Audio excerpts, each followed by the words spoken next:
I am the god of light. I create a divine civilization. Hey, look who's back for more adventures. We love having you here to continue this story that keeps us all awake.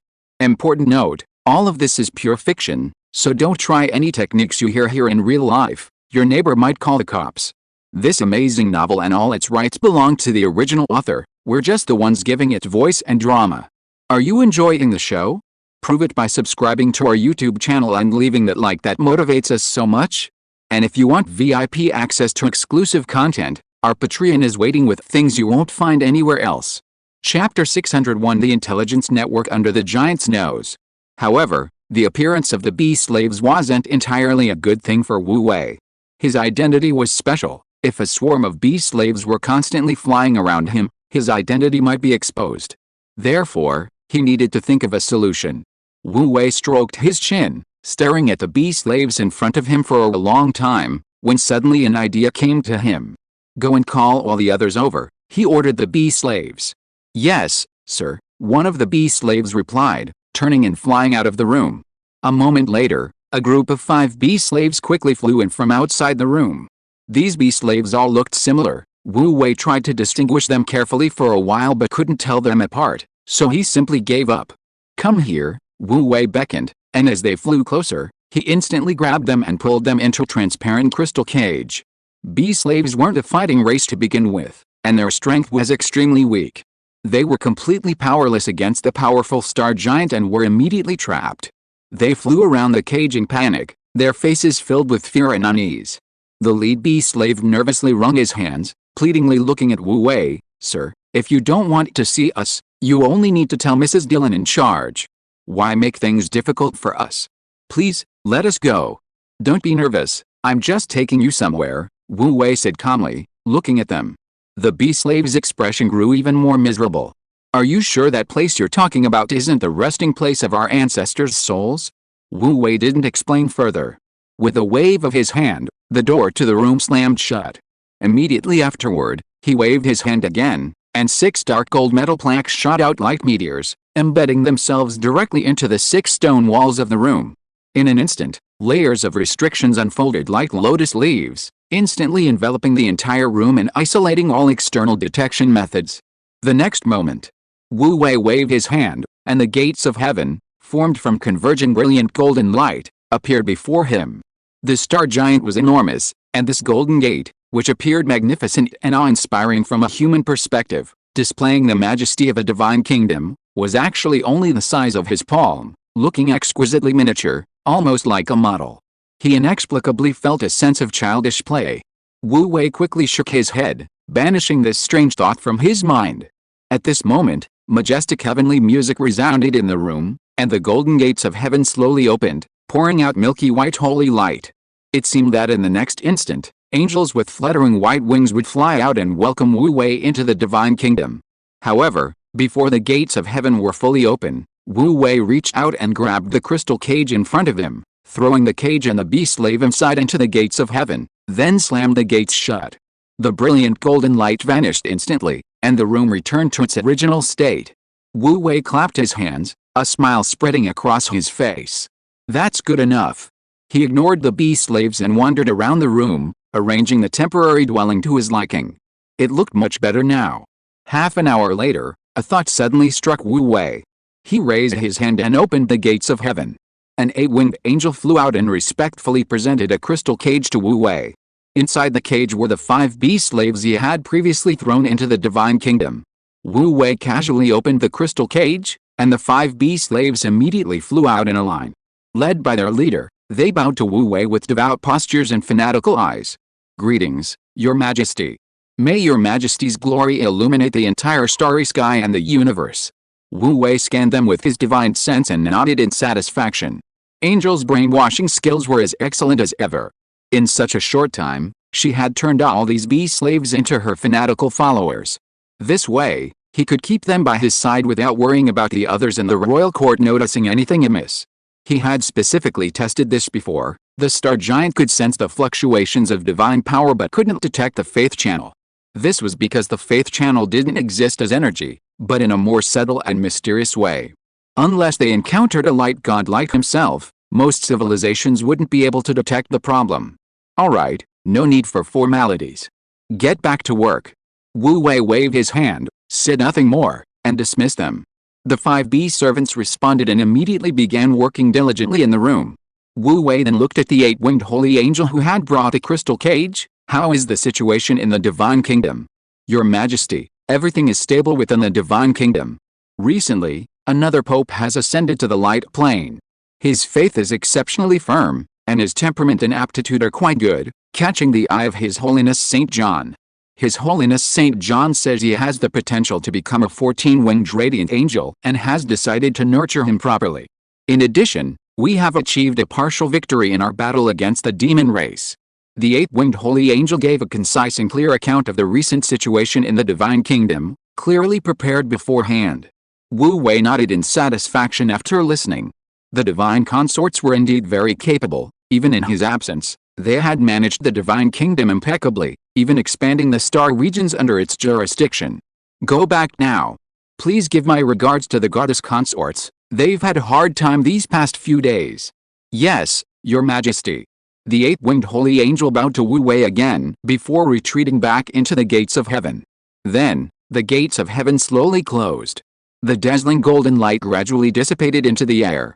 His lodgings were ready, and Wu Wei, having nothing else to do, prepared to go out and find the soldiers who had retreated from the front lines with Prince Caesar to inquire about the situation.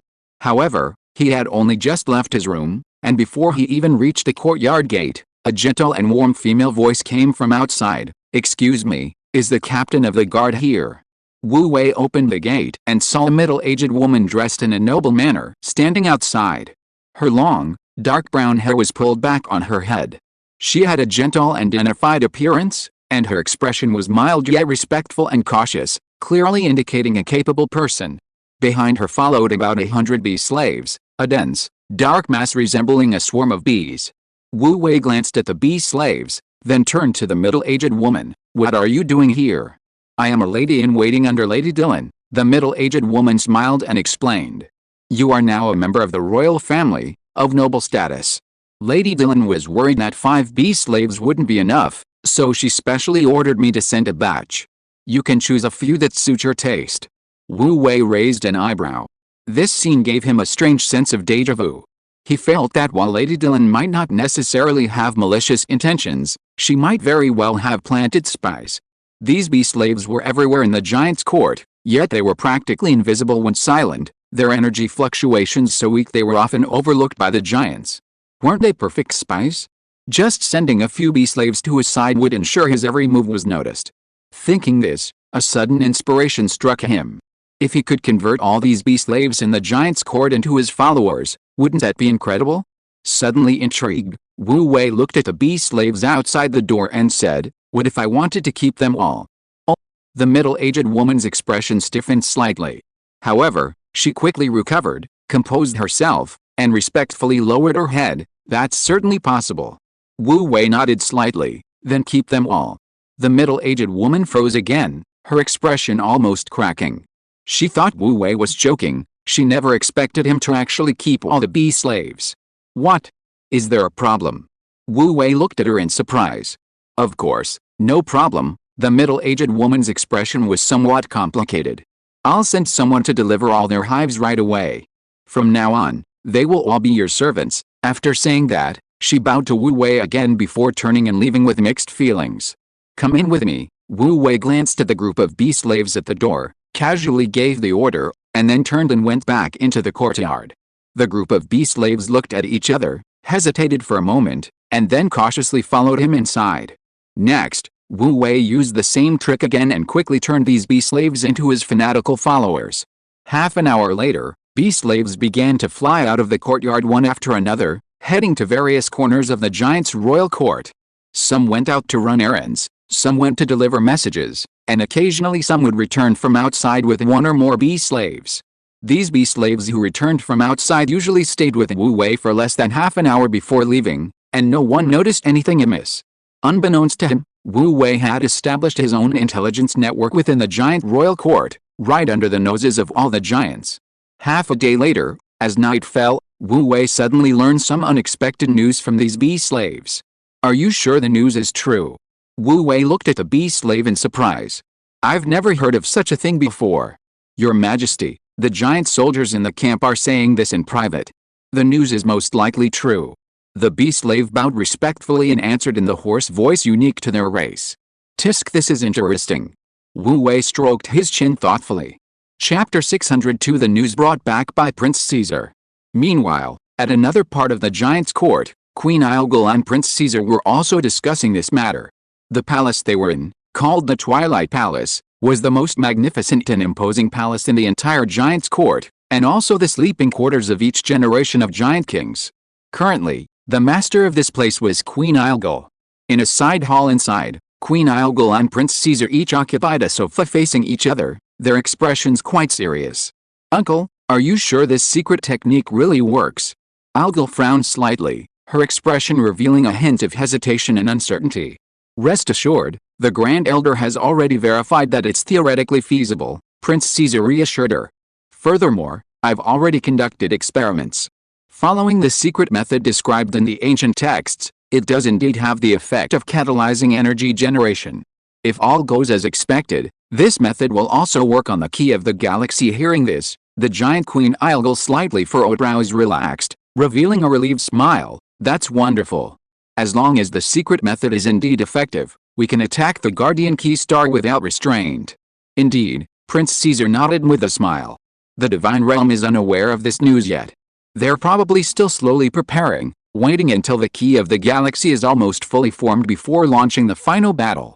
Therefore, we must launch the final battle before they're finished preparing, catching them off guard. The giant Queen Ilgul was somewhat excited, her bright golden eyes sparkling. Once we capture the Guardian Key Star, we can immediately set up the secret method to catalyze the key of the galaxy, allowing it to be born immediately. Seeing her excitement, Prince Caesar couldn't help but laugh. She was still just a child, far inferior to her father in terms of self-cultivation. However, with elders like them around, there was no need for her to rush growing up. She was fine as she was. After a moment, once the giant queen's excitement had subsided, Prince Caesar finally spoke. To avoid any unforeseen complications on the return journey, it's best to absorb and refine the star key as soon as it appears. Therefore, Elder Nuia's advice to me this time is, please personally lead the expedition. This star key was originally intended for the giant queen. If it were to be absorbed and refined on the spot, her personal presence was essential. Really? Ilgul's eyes lit up immediately upon hearing this. The Grand Elder has finally agreed to let me go to the front lines. Don't get too excited yet. Seeing her excitement, Prince Caesar couldn't help but pour cold water on her enthusiasm. Even if you go to the front lines, you'll mostly be stationed in the central command. In addition, Vice Captain Reg will lead a group of inner court guards to accompany you, and 3 royal court ladies will lead your personal guards to protect you. Hearing this, Ilgul's bright eyes immediately dimmed. What's the point of going to the front lines if you can't fight? But soon, she cheered up again, looking at Prince Caesar with pleading eyes, and said pitifully, then if there are any relatively safe, small-scale battles, could I command them?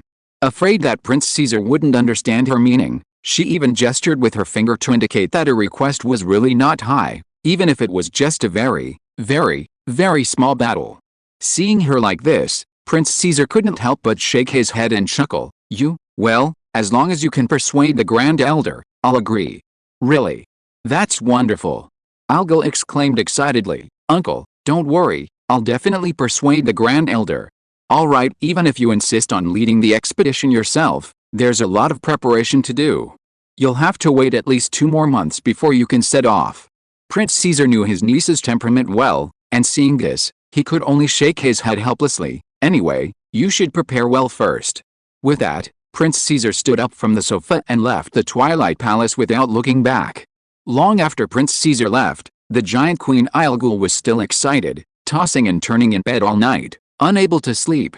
From childhood, her greatest dream was to be like her father, expanding the territory of the star giants and establishing unparalleled merit. Before, because she was not yet an adult, her elders wouldn't let her go to the battlefield. Now that she finally had the chance to go to the battlefield, how could she possibly sleep? The night passed unnoticed amidst someone's secret plotting and someone else's restless tossing and turning.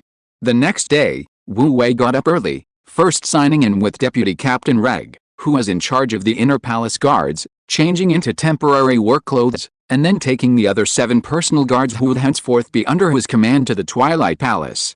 Neither Yulang nor McCullen had any objections, behaving very obediently. The captain of the Twilight Palace guards was named Duncan.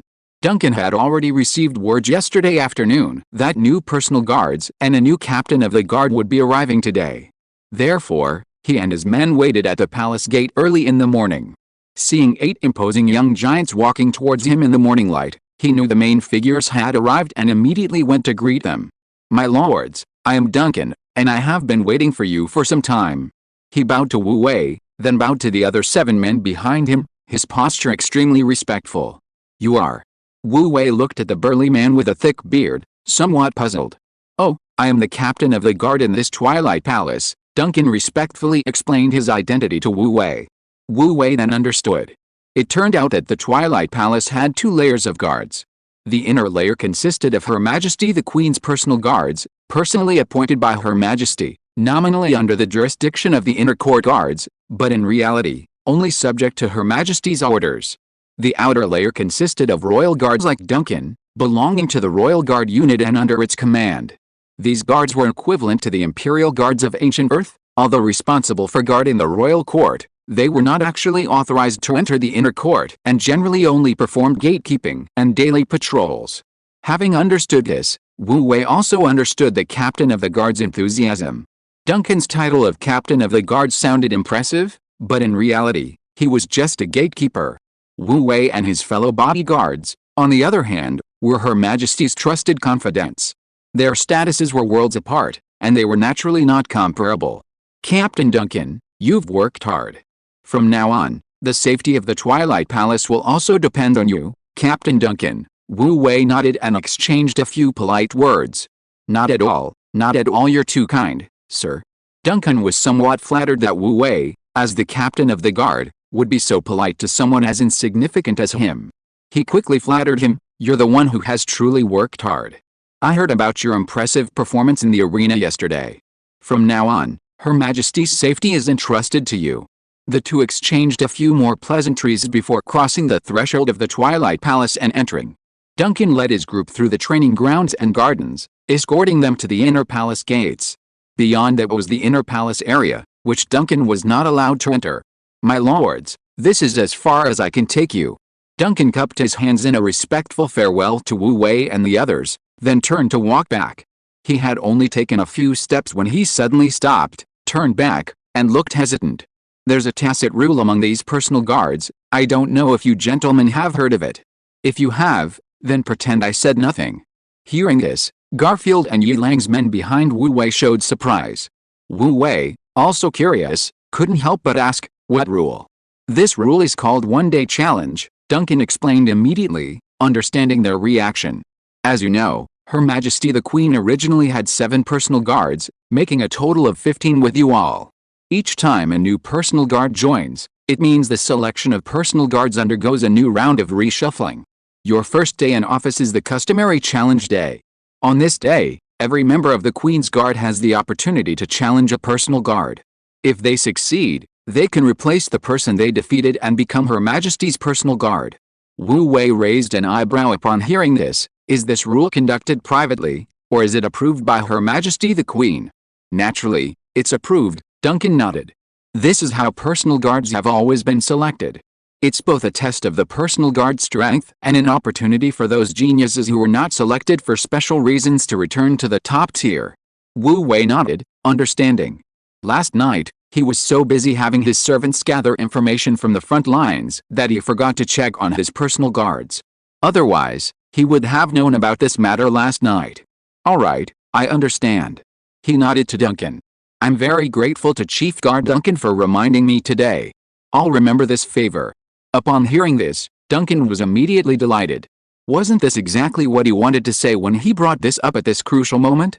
However, although he was secretly pleased, he dared not show it on his face. He declined several times before reluctantly agreeing under Wu Wei's insistence, and then turned and went back outside the hall.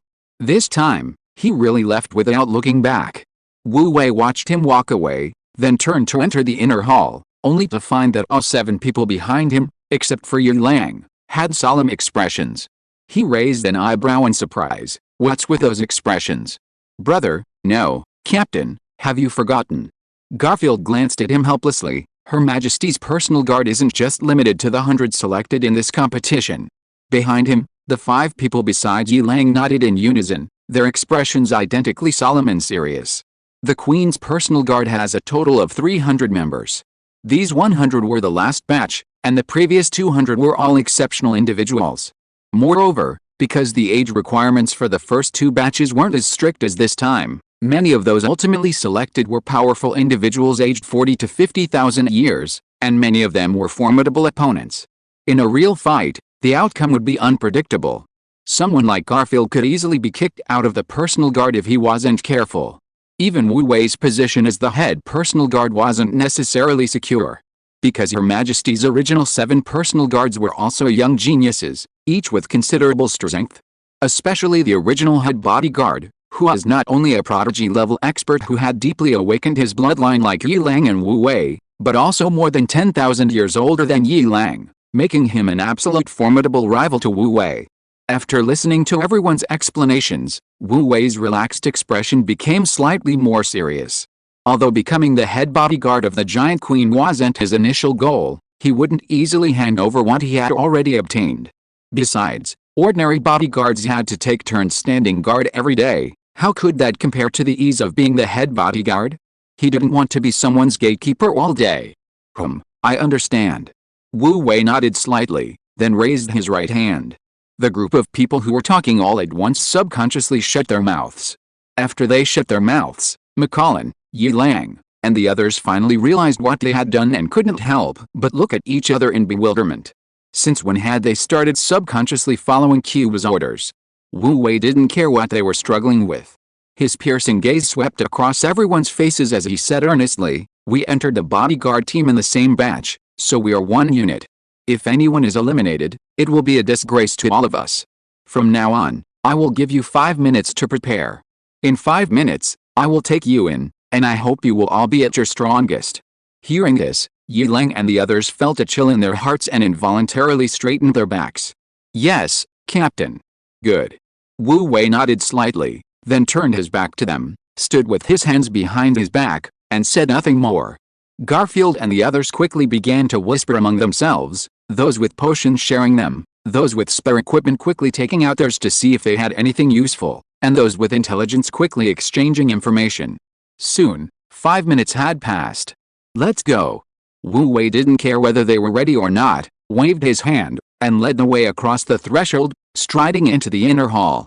At this moment, in the small training ground inside the inner hall, 7 star giants were already standing there with their hands behind their backs, waiting for their arrival. The 7 star giants all appeared to be young men, tall and imposing, with muscles in their arms as hard and solid as rocks. They exuded a chilling aura, clearly elite warriors who had undergone extensive training and even seen battle, their blood staining their skin. The leader, in particular, had bloodshot eyes and fiery red hair, radiating an indescribable, scorching heat. This was a transformation in temperament caused by a deep awakening of their bloodlines, a transformation also seen in Yi Lang and Wu Wei. Chapter 603 Who else? This crimson-eyed youth was named Edison Soster, one of the most outstanding prodigies of the Flame Giant lineage. He was considerably older than Flame Walker Cole and Wu Wei, having been a renowned expert over 10,000 years ago, and had long since achieved a deep awakening of his bloodline. Over the years, he had rarely made a public appearance, and few knew the true extent of his strength. At this moment, he was gazing into the distance towards the inner palace entrance, flames flickering into his crimson eyes, his thoughts unreadable. "Boss, you've been doing a good job as the head bodyguard. But then that kid comes along and wants to take your place. What do you think His Majesty and the elders are thinking?" Seeing this, a young giant with dark yellow hair standing behind him couldn't help but complain. Another young giant nodded in agreement. "Yeah, does the kid think he's stronger than you?" Hearing this, Edison's brow furrowed immediately. He turned and glanced at the 2 men, his voice deep. "Shut up. How dare you question His Majesty and the elders' decisions?" Realizing their mistake, the 2 men quickly shut their mouths. However, their eyes still held a clear resentment. Clearly, they were still unconvinced. His Majesty and the elders have their own considerations. You don't need to think too much, Just do your own job. As for that new head bodyguard, Edison withdrew his gaze, turning it back to the doorway. If he wants to secure his position, he'll naturally have to get past me first. Just as the three men were speaking, a handsome cosmic giant, positioned towards the back of the group of 7, was also craning his neck to stare at the doorway. His name was Wayne, a cosmic giant of the sea giant lineage. He had short, sea blue hair, fair skin, and a tall, robust physique. Before Wu Wei appeared, he was the most talented member of the sea giant lineage, receiving the most preferential treatment and enjoying the most resources within the clan. However, just last night, his father specifically summoned him home and took him to pay respects to the family's patriarch, Mike Downey. This patriarch was once the Grand Marshal of the Star Giants, who at his peak commanded 3 legions, sweeping across countless star fields and establishing numerous merits for the rise of the Star Giants. The Star Giants' current possession of such a vast star field as their territory is largely due to this old marshal's contributions. In the past, this patriarch had always been very kind to him, and he deeply respected him. However, last night, when he visited the patriarch praised a young man named Qiwa highly, saying he was the hope for the rise of the Sea Giants lineage, and repeatedly instructed him to take good care of the boy in the personal guard. This left him feeling uneasy. Not long ago, he was the patriarch's most favored son. How could that boy have stolen all of the patriarch's affections so quickly? He refused to believe that the boy was really as powerful as the patriarch claimed. Beside him, a young giant with short, light purple hair was also intently staring at the doorway. His name was Charlie, and he was from a collateral branch of the royal family. Although his bloodline had not yet reached deep awakening, it had already begun to awaken, granting him the bloodline talent of Star Body. Now, like Wu Wei, he was a member of the royal family. After an afternoon and a night of buzz, the match between Wu Wei and Yi Lang yesterday morning had already spread throughout the royal family, including the fact that Her Majesty the Queen and the ancestor of the Sea Giant lineage were vying for his attention. Almost everyone in the royal family knew about it. He couldn't help but feel a bit curious about this young man. You see, in the past 100,000 years, there have been very few star giants from collateral branches of the royal family who have gained royal status due to their exceptional talent, not even enough to fill 5 fingers. This one, it's said, isn't even from a branch of the royal family, but comes from a completely unrelated sea giant bloodline. It was only because of his exceptional talent and awakening of the golden bloodline, reaching a deep level of awakening immediately, that His Majesty snatched him away. Just thinking about meeting this legendary figure soon filled him with secret excitement and anticipation. This was practically the protagonist of gossip. While the 7 people in the training ground were each lost in their own thoughts, staring intently at the palace entrance, heavy footsteps suddenly echoed outside. The next moment, a group of figures stepped across the threshold of the inner hall in the morning light, striding in. These were 8 young giants, each tall and imposing, with a young man at the head possessing strikingly handsome features. Bathed in the morning light, he seemed to be coated in a layer of light, like the sea at sunrise, deeper in stillness, more profound and restrained, more vast in its depth. Even the passing maids couldn't help but glance at him a few more times. That's Qiwa?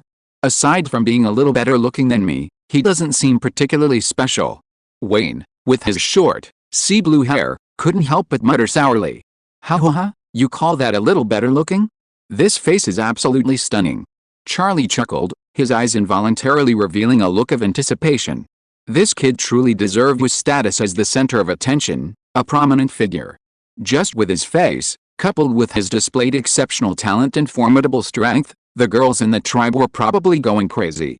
Just as the two were talking, Edison Soster also saw the 8 people striding towards them. His gaze instantly fixed on Wu Wei, his eyes burning with fierce fighting spirit. Suddenly, Wu Wei's gaze met his. In an instant, the surroundings fell silent. The atmosphere in the air suddenly became tense, even the air around them seemed to freeze as the breeze blew. However, Edison only hesitated for a moment before regaining his composure. He immediately bowed to Wu Wei and said in a deep voice, "Edison Soster, the vice captain of the personal guard, greets your excellency, captain." Regardless of his inner thoughts, proper etiquette could not be neglected. Upon hearing his name, Wu Wei's lips twitched, almost bursting into laughter. Fortunately, he managed to control his expression in time. At this moment, the other 6 also reacted, bowing and introducing themselves. No need for formalities, Wu Wei said, hands behind his back, looking at the 7 men, his gaze sweeping over their faces. With his many years of experience as the god of light, he could discern 7 or 8 parts of their mentality in a single glance. He understood, and a faint smile appeared on his lips. It seems some are already eager to challenge me. In that case, I won't waste any more words. Those who wish to challenge, come on. Boom. Upon hearing this, the 7 star giants opposite him erupted in anger. Wu Wei's words were too arrogant, he clearly didn't take them seriously. Captain Qiuhua, I've heard you've awakened a dual bloodline, a peerless genius that only appears once every 10 million years in our star giant race, your combat power practically invincible among those of the same level. I, Tommy, don't believe it and would like to test my skills. The young giant with short, dark yellow hair behind Edison immediately strode forward, his gaze fixed intently on Wu Wei. Please enlighten me. Very well. You go first then. Wu Wei smiled slightly, naturally not refusing. He raised his hand and gestured, and Garfield and the others behind him immediately stepped back, clearing a space in the middle. After yesterday's battle, Wu Wei had already accumulated enough prestige in the hearts of Garfield and the others. Now, that prestige was on full display. After doing this, Wu Wei calmly gestured to Tommy. Please. Good. As expected of a prodigy who won the selection competition, your demeanor is indeed extraordinary. Tommy's eyes lit up, his fighting spirit soaring, and his gaze towards Wu Wei became even more fervent. He reached into his storage space and took out an axe. It was a giant axe cast in bronze, seemingly quite old, with some mottled marks on the bluish gold handle, but the blade remained gleaming, radiating a chilling light. With a giant axe in hand, his aura surged dramatically. Excuse me. He shouted suddenly, then pushed off the ground with one leg, charging towards Wu Wei like a raging bull. He had only charged halfway when a majestic and imposing aura, like a towering mountain, suddenly erupted from his body. The next moment, a hazy yellow light burst forth from his body, instantly enveloping his entire form. In just a few breaths, a thick suit of rock armor solidified on his body. The armor was dark in color, as if carved from the hardest ore, and its thickness was astonishing. Under this rock armor, Tommy was like a gigantic rock golem. When he charged at high speed, the powerful pressure was like Mount Tai pressing down, making people tremble. Holy crap! After not seeing him for a while, Tommy's strength has improved again. He must be level 12 now. His bloodline awakening level has also increased. Garfield's eyes widened, and he couldn't help but exclaim in surprise. The other 5-star giants, including McCollin and Landon, also changed color slightly. Although they already knew that these 7 bodyguards were very strong, seeing it with their own eyes still made them uncontrollably shocked. You must know that even among star giants who have awakened bloodline talents, the difference in strength is huge. For example, a rock giant like Tommy, when his bloodline awakens for the first time, activates a bloodline talent called Rock Body. When the Rock Body is first activated, it's like when Wu Wei first awakened his tidal body, only a thin layer of rock forms on the surface of his body. As the degree of bloodline awakening gradually increases, this layer of rock becomes thicker and thicker until it becomes an incredibly heavy suit of rock armor. The next step is deep bloodline awakening, activating bloodline phenomena. Tommy's current state clearly indicates that his bloodline awakening is already extremely high, even approaching the level of deep bloodline awakening. With his strength, he is already significantly stronger than Garfield and the others present. Although in another 10,000 years, with Garfield and the others' talent, surpassing Tommy at this moment would likely not be a big problem, but right now, defeating Tommy is not an easy task. Seeing this, Yi Lang immediately abandoned his nonchalant expression and began to watch the match seriously. However, Wu Wei, facing Tommy's attack head-on, remained calmer and more composed than anyone else. HMPH. He snorted coldly, raising his hand to retrieve the trident of Poseidon from his storage space, meeting Tommy's charge head-on. At the same time, he unhesitatingly activated his deeply awakened tidal bloodline power. A beam of azure light suddenly erupted from his body. The next moment, a colossal blue giant phantom appeared behind him. This phantom seemed to reach the heavens and the earth, radiating an unimaginable and terrifying aura the moment it appeared. Azure tidal patterns appeared on the giant phantom's body, and vast tidal power surged forth from the void like an endless torrent. In an instant, the terrifying tidal power almost filled the entire training ground. Under the shroud of this tidal power, almost instantly, A thick tidal armor condensed on Wu Wei's body. The azure armor, adorned with tidal patterns, shimmered with a flowing, water-like luster, beautiful yet exuding a terrifying pressure. This was the formidable aura of the Lord of the Tides. Wu Wei knew that today's competition wasn't just about securing his position as the head bodyguard, it also concerned his authority and power in the eyes of these people. To avoid unnecessary trouble later, he not only had to win today, but he had to win decisively. Wearing the armor, he felt as if he had become the master of this arena. Wherever the power of the tides reached, everything was at his disposal. Following his instincts, he swung his halberd. Boom! A colossal wave, seemingly capable of blotting out the sky, instantly appeared on the training ground, its deafening roar almost shattering eardrums. Tommy, charging towards Wu Wei like a tank, couldn't react in time and crashed headlong into the monstrous wave. A glint flashed in Wu Wei's azure eyes, and he swung the trident of Poseidon with a fierce swing. The next moment, the towering waves transformed into a deep-sea whirlpool. Tommy was instantly swept up in it like a washing machine, spinning wildly. He swung his giant axe, trying to struggle free. However, no matter how hard he tried, it was futile. Seeing his miserable state, everyone present felt a chill run down their spines. After several minutes, Wu Wei finally took pity on him and tossed Tommy out of the whirlpool. Bang! Tommy's body was flung away, slamming hard against a bronze pillar at the edge of the training ground, instantly coughing up blood and falling unconscious. While the rock giant, a branch of the earth giant, doesn't have the same regenerative and strength bonuses as the earth giant, its defensive capabilities are significantly stronger.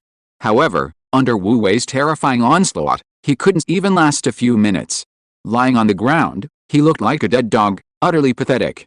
Wu Wei didn't even glance at Tommy on the ground. With a flick of his wrist, he casually grasped the trident of Poseidon in his hand. He turned around, his tangible gaze slowly sweeping over the remaining 6 people, his voice resounding. Who else? At this moment, the tidal power surging on his armor was still boiling, making him appear like an unparalleled war god reigning supreme, his aura overwhelming and unmatched.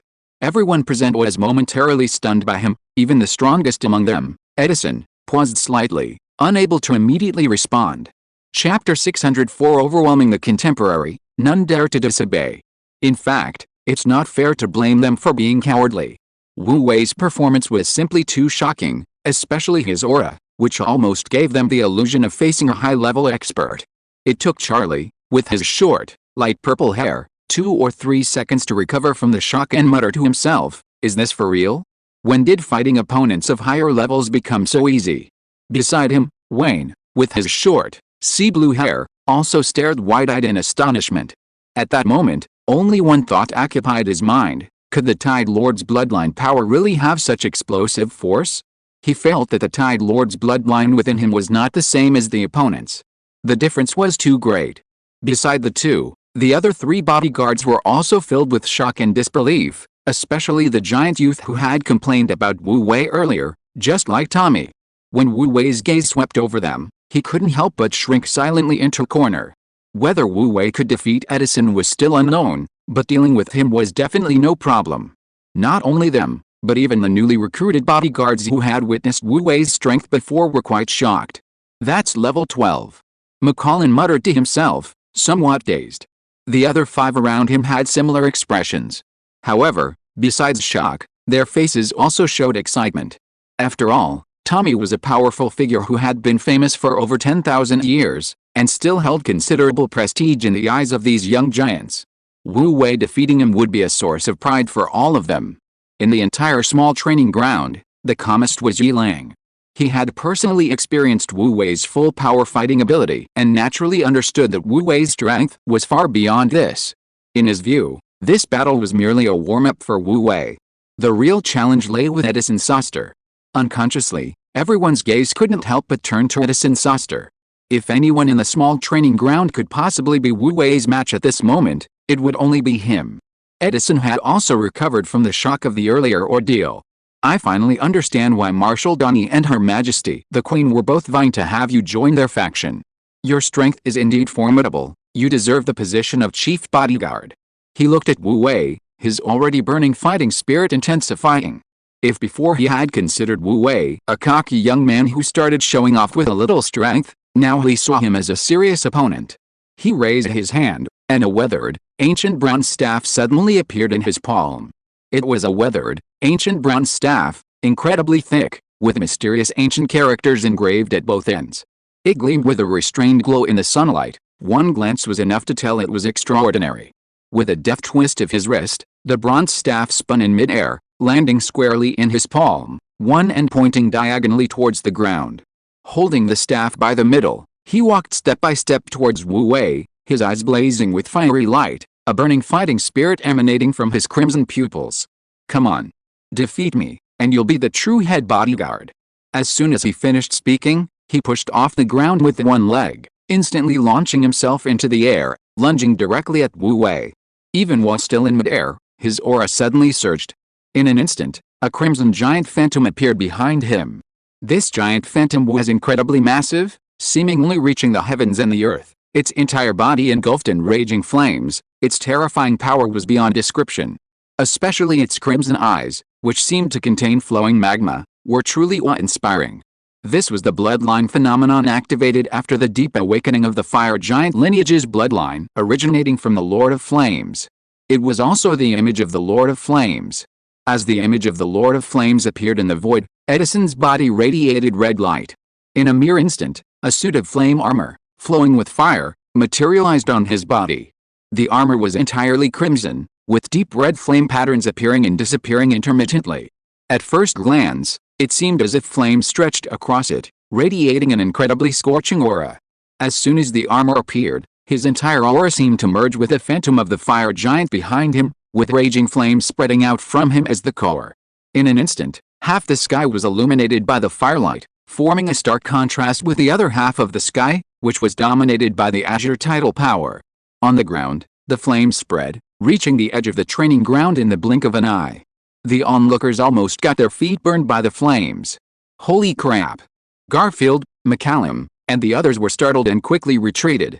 Even Yilang's expression hardened, and he immediately flew back several steps. It's important to understand that the flames of the flame giants contain powerful energy originating from the Lord of Flames. While they appear to be ordinary crimson flames, they are actually extremely powerful mystical fire. The specially made bronze bricks in this small training ground quickly turned red hot when heated by this mystical fire. Ordinary blue bricks would have melted into liquid the moment they touched the flames. Although they were new generation powerhouses of the star giants, they weren't truly made of iron. If they were caught off guard and struck by the flames, they would be burned raw. That feeling wouldn't be pleasant. On the other hand, Wayne, Charlie, and the others seemed to have anticipated this and had already avoided the danger zone. They were now leisurely watching them tantrum. However, not everyone had the time to pay attention to Garfield and his group. Most people's attention was focused on Edison in the sky. At this moment, with a fire giant as a backdrop, Edison's aura had reached an extremely terrifying level. "Behold my heaven-piercing staff." Suddenly, Edison roared from the sky. The next moment, he pounced down from midair. He raised a thick bronze staff high, then swung it down with both hands, smashing it fiercely towards Wu Wei. Vast fiery power gathered through his body onto the bronze staff, instantly igniting it with raging flames. The crimson flame seemed to contain a terrifying, world-destroying power. The very sight of the staff caused the heavens and earth to tremble. Before the staff even landed on Wu Wei, the surrounding space itself began to crumble and collapse. If this staff were to strike, even though Wu Wei's avatar had undergone 2 deep bloodline awakenings, and his physical strength far surpassed that of a star giant of the same level, he would likely be instantly reduced to dust. Seeing this, Garfield and the others felt a sudden tightness in their chests, their confidence, which had been built up by Wu Wei's powerful performance, plummeting instantly. Such a terrifying attack was simply beyond the capabilities of an 11th level star giant. Even with Q's awakened dual bloodlines, it would likely be futile. Ha ha ha. Well done. Facing such an offensive, Wu Wei was not alarmed but rather delighted, bursting into loud laughter. If today's opponents were all at Tommy's level, he would find it rather boring. This Edison, however, was somewhat interesting. Today's competition was finally not so dull. Amidst his laughter, Wu Wei's aura surged once more. Behind the enormous tidal giant phantom behind him, a flicker of light appeared, and suddenly another towering phantom materialized. It was a giant phantom radiating starlight. Beneath his feet lay endless void, behind him countless galaxies, and only his pair of dazzling golden eyes seemed to reflect the most profound laws and principles of the universe, causing those who saw them to tremble. As the giant phantom appeared, countless starlights suddenly rippled within the blue tidal power that had materialized behind Wu Wei. These starlight points, seemingly reflected in the sea, were ethereal and dreamlike, yet emanated extremely profound energy fluctuations. As the starlight swirled, specks of starlight also appeared on Wu Wei's tidal armor, as if countless stars were adorning it, outlining a mysterious and unpredictable star map.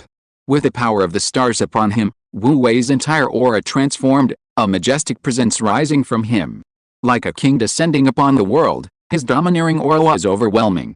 He took a step back with his right leg, and with a sudden swing of his right hand, gripping the trident of Poseidon, a deep blue water shield appeared before him. This water shield was enormous and incredibly heavy. Upon closer inspection, it seemed as if there were roaring whirlpools and flowing starlight, mysterious and unpredictable. As Wu Wei's water shield took shape, Edison's bronze staff finally slammed down in front of him. Bang! A deafening roar suddenly rang out. Amidst a terrifying surge of energy, Edison's bronze staff slammed heavily onto Wu Wei's water shield, shattering it instantly, and Edison was also thrown back by the impact. However, protected by his flame armor, Edison was not injured despite being thrown back, only the flame power enveloping the armor was weakened somewhat. The two were evenly matched. Whoa! The giants watching erupted in an uproar, all staring wide-eyed in shock. Charlie even couldn't help but rub his eyes, subconsciously wondering if there was something wrong with his eyes. Otherwise, how could he see that Wu and Edison were evenly matched? Let's go again. Wu Wei was not surprised at all by this result. He laughed loudly and charged towards Edison, wielding the trident of Poseidon. The battle between the two instantly intensified. They fought for 2 hours straight. The profound awakening of his two bloodlines had a remarkably significant tempering effect on his body. Although Wu Wei's level hadn't increased, his physical attributes were now nearly on par with a level 12 star giant. This meant that even against a level 12 Edison, he didn't need to worry about being outmatched in strength. The transformation between his two bloodlines also made his fighting style incredibly diverse. Amplified by the powerful combat experience gained from the divine spark, he mastered both bloodlines to an artful degree, often catching Edison off guard. However, Edison was no ordinary star giant. Before Yilang and Wu Wei, he had once been one of the top figures among the younger generation of giants. Tens of thousands of years ago, he had already completed a profound awakening of his bloodline, and his control over his bloodline power had reached a level of unparalleled mastery.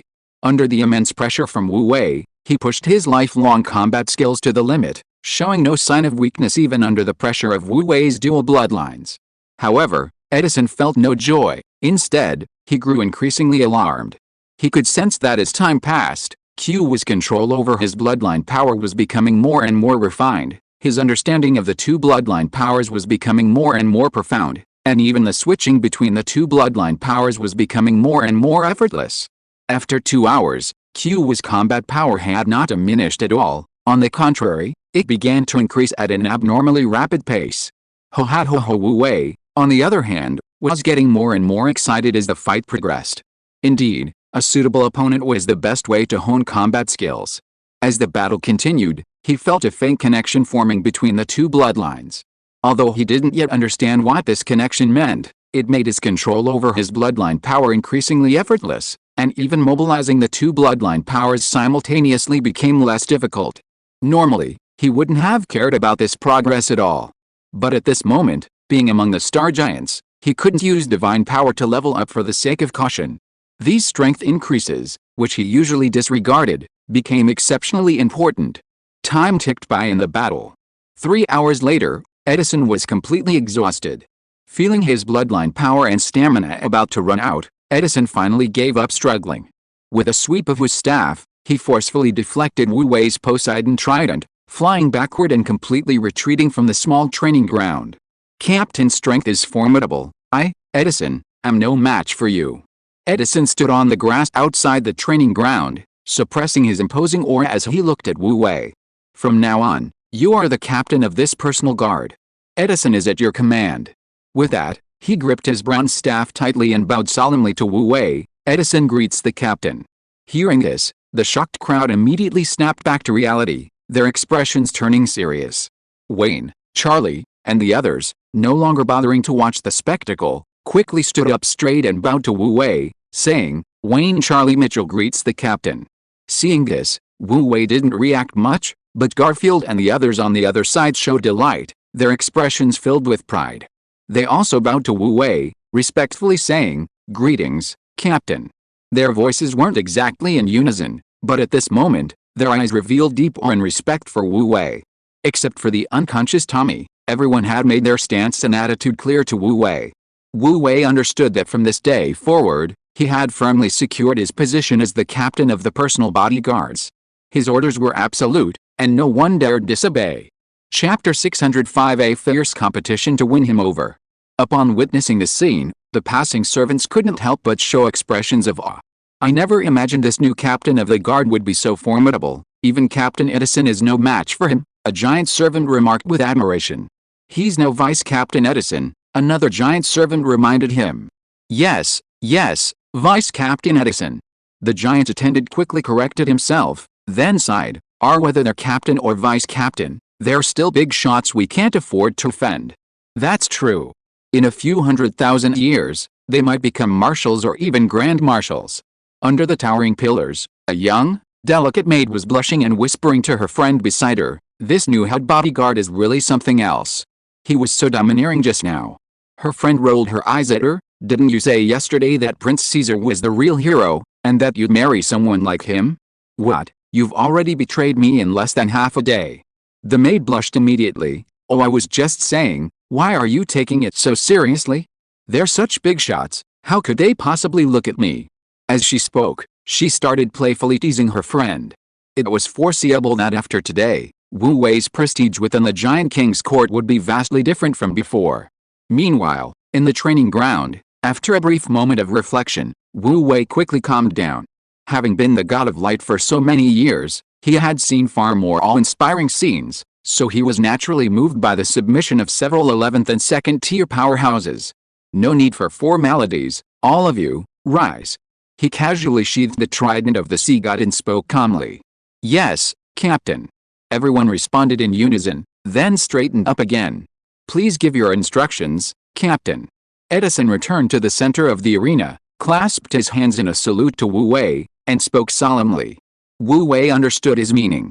It was nothing more than a new broom sweeping clean, requiring him to give a few words of instruction, or perhaps make some adjustments to the existing positions, to demonstrate his authority and status. However, he wasn't particularly interested in such matters. "No need for any sermons," he said calmly. "Everyone, just follow the original shift schedule. These are the 7 bodyguards who came with me, let them get a feel for the situation for now. Once the challenge day is over and the bodyguards are finally selected, I'll make the arrangements." "Yes, Captain. Go." Wu Wei waved his hand, and the group dispersed. Those who were supposed to be on duty went on duty, those who were supposed to rest rested, and those who were supposed to consult with their seniors went to consult. Soon, only Edison remained in the arena. He handed over the seal of the bodyguard captain to Wu Wei, relinquished his authority to Wu Wei, and began to introduce the details of the bodyguard team to Wu Wei. His introduction was much more detailed than what Lisa had told him yesterday, and it also included some of his personal experience. At this time, the news of Wu Wei's victory over Edison had already reached inside the Twilight Hall. "What did you say? He actually won." The giant Queen Ilgal, who was doing her homework, widened her eyes in surprise, her eyes filled with undisguised joy. "Your Majesty, it's true. I've confirmed it repeatedly," Lisa replied respectfully. "Good." Ilgal excitedly slammed her pen on the table. This was a descendant of the golden bloodline whom she had painstakingly managed to snatch from the sea giants. The better he performed, the more smug she would be. Lisa, seeing this, shuddered inwardly, thinking, "My Majesty, please be careful not to break the table you just repaired." Ilgal, however, ignored this, still immersed in her excitement. According to custom, if a member of the royal family performed well, the clan would give him a reward to encourage him to continue his efforts. If he performed exceptionally well, the Giant King would personally award the reward. Thinking of this, she waved her hand. "Open the clan treasury, I want to personally choose a reward for him." Meanwhile, in the Donny family's old mansion on the capital planet. Ho ha ho ha, good. Excellent. as expected of the most outstanding genius of my sea giant lineage in hundreds of thousands of years, truly amazing. Old Mike patted the sofa armrest, his face beaming with excitement. Now, let's see what face that old bastard Soster will have to show off in front of me. After laughing for a while, he gradually calmed down and called the other members of the Sea Giant clan to discuss the specific plan for winning over Kua. Kua was now registered under the royal family. If they didn't take advantage of Kua's relatively weak strength to win him over, their lineage would be out of the running once Kua became a top-tier powerhouse at level 13 or even 14. In the midst of their busy work, most of the day had passed without them realizing it. During this time, guards came in droves to spar, but no one succeeded in their sparring. It wasn't until 2 p.m. that the list of newly appointed personal guards changed for the first time. Flame Walker Cole successfully sparred, replacing a new bodyguard and becoming one of Her Majesty's 15 bodyguards. After that, the list of bodyguards changed 2 or 3 more times. One person even managed to return to the list after being removed through sparring. It wasn't until nearly 5 p.m. that no new sparring partners arrived. The list of bodyguards was finally finalized. Wu Wei recorded the final list, stamped it with the captain's seal, and submitted it to Vice Captain Gray for filing. His work for the day was complete. After confirming the evening shift order, he was about to return to his courtyard to rest when he was stopped. "Captain, wait." Charlie, with light purple hair and his sword at his side, blocked Wu Wei's path. Wu Wei glanced at him. "You're also interested in the position of captain of the guard?" "No, of course not." Charlie felt a chill run down his spine under Wu Wei's gaze and quickly took a step back to show his innocence. "I'm here to deliver something." "What is it?" Wu Wei asked, puzzled. It's like this." Charlie cleared his throat and explained, "The equipment and supplies for the captain have been rushed out by the logistics department, and I'm just helping out by delivering this to the captain." Actually, he had taken on this task voluntarily. This guy was a formidable figure who couldn't even beat the vice captain of Edison's team, and might one day become a powerful regional official like Prince Caesar. Of course, he wanted to seize every opportunity to build a good relationship with him. He took out a huge bronze box from his storage space and solemnly handed it to Wu Wei. "After the captain won the match yesterday, Mrs. Pete personally went to the Imperial Household Department and ordered my father to forge your equipment. My father worked for a whole day and night, and only just finished. Please try it on. If there's anything you don't like, I'll take it back now and have my father fix it." "Alright, I'll try it." Wu Wei opened the lid of the bronze box, and a brand new set of bronze armor immediately came into view. This was a set of standard armor, a grade higher than that of ordinary bodyguards. If armor were divided into different grades, the guards patrolling outside the palace would only wear green, bodyguards would wear blue, and this set in his hand would be at least purple.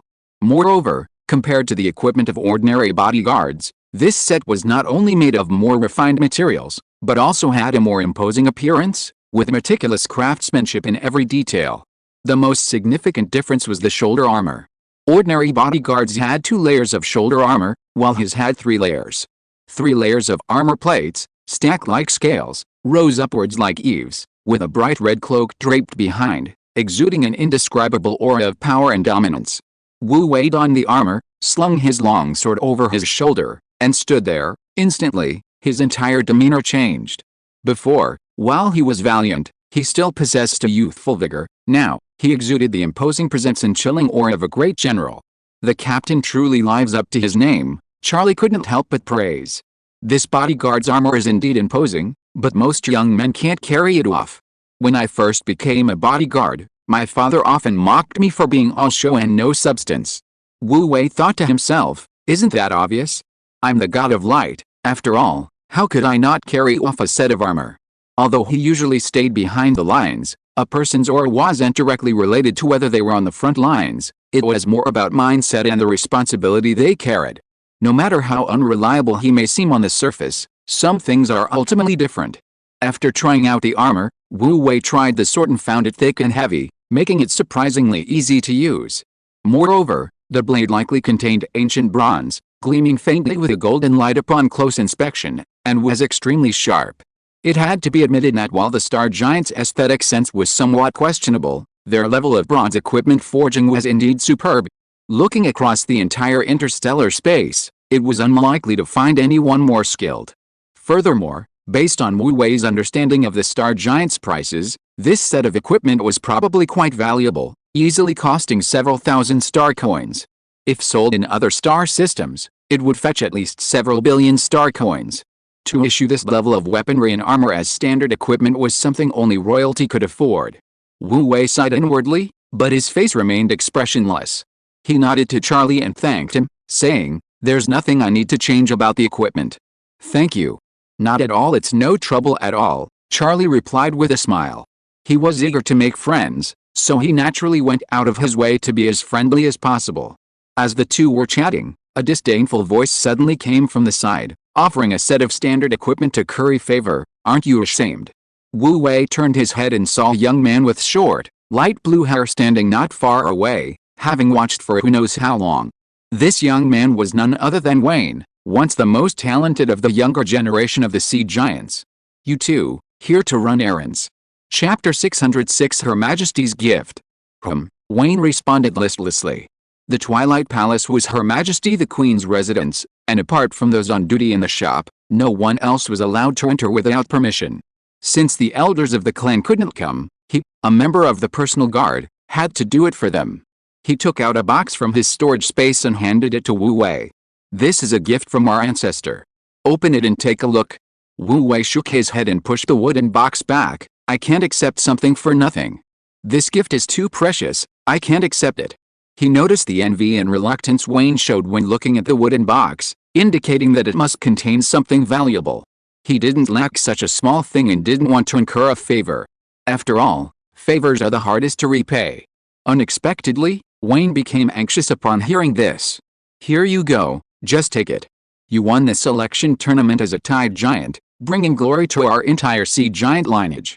It's only right that the clan rewards you. If you don't accept it, how am I supposed to explain to our ancestors and elders?" With that, he forcefully shoved the wooden box into Wu Wei's hands, then darted away, as if to say, "Don't even think about giving it back." Wu Wei was both amused and exasperated. These days, gifts are often forcibly given. However, since it was given as a reward for winning the championship, he couldn't very well refuse. "All right, I'll take it." Wu Wei shook his head helplessly, then opened the wooden box. Inside was an irregularly shaped, azure crystal, its surface translucent, radiating waves of rich tidal power. A bloodline condensation bead. Charlie's eyes widened in disbelief. The Sea Giant lineage has really gone all out this time. It must be about the size of a thumb, right? Wu Wei was also somewhat surprised. Such a grand gesture. A bloodline condensation bead, as the name suggests, is a bead formed from the condensation of bloodline power. This is a rare and precious item.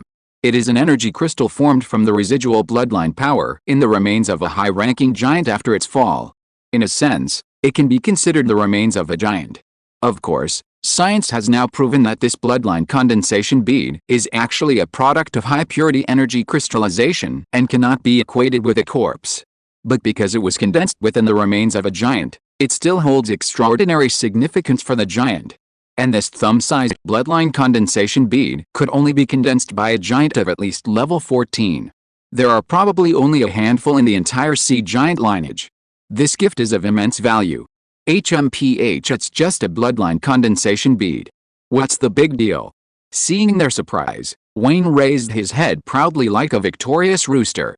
My Sea Giant lineage has a long and rich history. We have plenty of good stuff. Charlie rolled his eyes at him. What are you so smug about? It's not like you gave it to me. They were practically inseparable. They knew each other inside and out. This kid practically had envy written all over his face. Did he really think he couldn't tell? Please thank the ancestor and all the elders for me. Wu Wei closed the lid and thanked them solemnly. At least you have some conscience. Seeing his serious expression, Wayne's face also turned serious. He explained to Wu Wei, the ancestor said His Majesty will certainly not shortchange you on equipment and armor, so he won't prepare any. This bloodline condensation bead can be inlaid into weapons to increase their power. Carrying it with you long-term will also greatly benefit your bloodline evolution. He couldn't help but sigh as he said this. Our Sea Giant lineage has suffered a severe decline in talent over the past hundreds of thousands of years. Since our ancestor, no one has been able to reach level 14. Now, our ancestor is counting on you. You mustn't let him down. Wu Wei thought to himself, he wasn't truly a member of the sea giant lineage, so he couldn't rely on him. Of course, he couldn't say this aloud, so he could only nod and say, I understand. Please rest assured, I will work hard and will not tarnish the reputation of the Lord of the Tides. It's good that you understand. Wayne sighed, his expression somewhat desolate. Despite his previous resentment, he actually understood that with his talent, the probability of breaking through to level 14 was extremely low, and he couldn't support the future of the sea giant lineage. Otherwise, our ancestor wouldn't have rushed over so excitedly upon receiving His Majesty's message. Because the sea giant lineage desperately needed a successor with exceptional talent, otherwise, once our ancestor's lifespan ended and he passed away, the sea giant lineage's former glory would be gone forever. Now, although Qiwa is nominally a member of the royal family, as long as he acknowledges his sea giant lineage, the sea giant clan will naturally receive protection once he grows up. This gives them ample time to wait for the next prodigy qualified to challenge for level 14. Alright, at least the sea giant clan still has Grand Marshal Dunny in charge, while the metal giant clan has lost even their last remaining ancestor, yet they haven't shown much despair. Charlie couldn't stand the atmosphere and couldn't help but interject. However, before he could finish speaking, an elegant female voice suddenly came from beside him. Oh, everyone's here. A woman dressed in a red attendant's robe emerged from the inner hall with several maids. She had long, straight black hair, a slender figure, and a serene demeanor, appearing very elegant. Chief attendant. Wayne was startled and quickly bowed. The newcomer was Maureen Descartes, Yulang's aunt, and also the head of the 3 attendants serving Her Majesty the Queen. Charlie and Wu Wei also realized what was happening and politely cupped their hands in greeting. As members of the royal family, they didn't need to be as respectful as Wayne. Moreover, Wu Wei's personal bodyguard held a very high administrative rank, practically on par with the chief attendant. Of course, status wasn't solely determined by administrative rank. Wu Wei now knew that each of the 3 attendants beside the Giant Queen was a level 13 giant, a force to be reckoned with. As the God of Light, he naturally didn't need to concern himself with a level 13 giant, but as a young level 11 giant, he still had to show respect to his seniors. No need for such formalities. Maureen Descartes nodded to the 3, her gaze falling on Wu Wei, and she smiled. I was just about to go find the head bodyguard. Since you haven't left yet, it saves me the trouble. Is there something you need, attendant? Wu Wei asked, surprised. It's like this. Hearing that you defeated Vice Captain Edison, Her Majesty the Queen was very pleased and specially prepared a congratulatory gift for you. I'm here to present it. Maureen Descartes waved her hand as she spoke, and immediately a maidservant came forward and respectfully handed her a small bronze box. She then handed the bronze box to Wu Wei. Inside is a bottle of Stardew and a breastplate, which Her Majesty specially retrieved from her private treasury. They are all good things. You mustn't disappoint Her Majesty's good intentions. Wu Wei was speechless. Why were all these people rushing to give gifts? He could understand the sea giant's lineage, given their dwindling numbers and thirst for talent, but why was even the Giant Queen joining in? However, despite his inner complaints, he still adopted a tearfully grateful attitude and accepted the bronze box, fully expressing his loyalty. Now that the mission is complete, I should return to report. Please wait, sir. Maureen Descartes was satisfied with Wu Wei's reaction, nodded to him, and turned to leave with a few maids. After she left, Charlie and Wayne suddenly rushed excitedly to Wu Wei's side, flanking him on either side, their eyes fixed on the bronze box in his hands. Quick, quick. Captain, open it and see. I've never seen Stardew before, let us see it. Wu Wei looked at the 2 suspiciously. Is this Stardew very powerful? Judging from Maureen Descartes' calm and composed demeanor, he thought that even if this gift was valuable, it would be limited. How can it not be amazing? Charlie's eyes were red with envy. This is a secret body strengthening elixir from the royal family, only ever supplied to the direct descendants. I only ever saw it from afar, never even smelled it. At least you saw it once, but I've never even seen it, only heard rumors about it.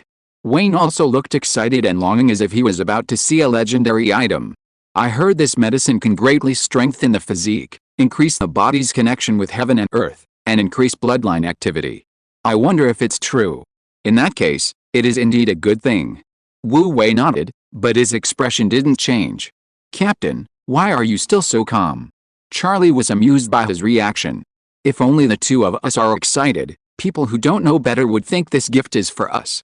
Wu Wei thought to himself, he had seen countless things better than this, how could he be excited? However, he couldn't say this outright, so he simply opened the bronze box in his hand and handed it to them. Didn't you want to see the Stardew? Look all you want. Really? The two men's eyes lit up, and they immediately cheered as they took the bronze box and set it aside to admire it. The Stardew was contained in a palm-sized bronze pot, and the two of them couldn't see anything except the pot, but they didn't care at all. They continued to stare at it with great interest, and even took a picture together with the Stardew, probably planning to show it off to someone. Huh? Suddenly, Wayne picked up the breastplate on the other side of the bronze box with a look of disbelief, as if he had seen a ghost. Could this be the Black Iron Heart of Grand Marshal Nat from back then? If you are listening to this novel on a channel other than Fanfic World, it means it was downloaded and re-uploaded without effort. We warmly invite you to visit our channel, Fanfic World. There you will find the original version of this story and many other novels of various genres. We look forward to seeing you dive into a world of incredible novels. Chapter 607 Avatar Advancement. No way. Upon hearing this, Charlie, standing nearby, was also shocked. He snatched the black breastplate from Wayne's hand, examined it closely, and his expression instantly changed. Hiss. It really is the heart of Black Iron. After Marshal Nat perished on the outer battlefield, this heart of Black Iron has been lost to the world. I never expected it to fall into His Majesty's hands. Isn't the point that His Majesty actually gave the heart of Black Iron to the captain? Wayne snatched the heart of Black Iron back, giving him a disapproving look. Hearing their strong reactions, Wu Wei became interested. What happened? He asked, walking over. Captain. You've gotten a great deal. His Majesty really went all out this time. Listening to their excited explanations, Wu Wei finally understood. The heart of Black Iron was a treasure passed down through the Nat family, said to have been used by the great Lord of Black Iron in his early years. Of course, the veracity of this rumor was still questionable. However, the heart of Black Iron was indeed a treasure. Its material is shrouded in mystery. Even the master craftsmen of the Star Giant race haven't figured out its exact composition, though they have thoroughly understood its properties. Currently, its defensive capabilities are the best among all the Star Giant's defensive equipment. Apart from the Star-Lord's Star Shield, no other piece of equipment can reliably surpass its defensive power. During the Cataclysm hundreds of thousands of years ago, Grand Marshal Quinn Nat warred on the battlefield, preserving the last lifeline of the Star Giants. Afterwards, he followed the previous generation of the Giant King, relentlessly eliminating invading enemies and expanding the Star Giant's territory to an unprecedented scale. However, he paid a heavy price for it. Before the war ended, he perished on the battlefield while wounded, and the Black Iron Heart vanished without a trace. It is said that centuries later, someone heard rumors on the black market that the heart of Black Iron was being sold, but after that, the news faded away, and no one ever publicly auctioned it. Therefore, the whereabouts of the heart of Black Iron have remained a subject of much speculation and inconclusive. No one expected that this treasure would end up in the hands of the royal family, which explains why there was no news about it outside. Perhaps a member of the royal family intervened, preventing the heart of Black Iron from appearing at the black market auction. After all, the queen at the time was from the Nat family, and she had every reason and means to do so, Charlie speculated. However, the Nat family was dwindling in number at the time, with no successor. Even if the heart of Black Iron were returned to them, they might not be able to keep it. This might be why it ended up in Her Majesty's possession.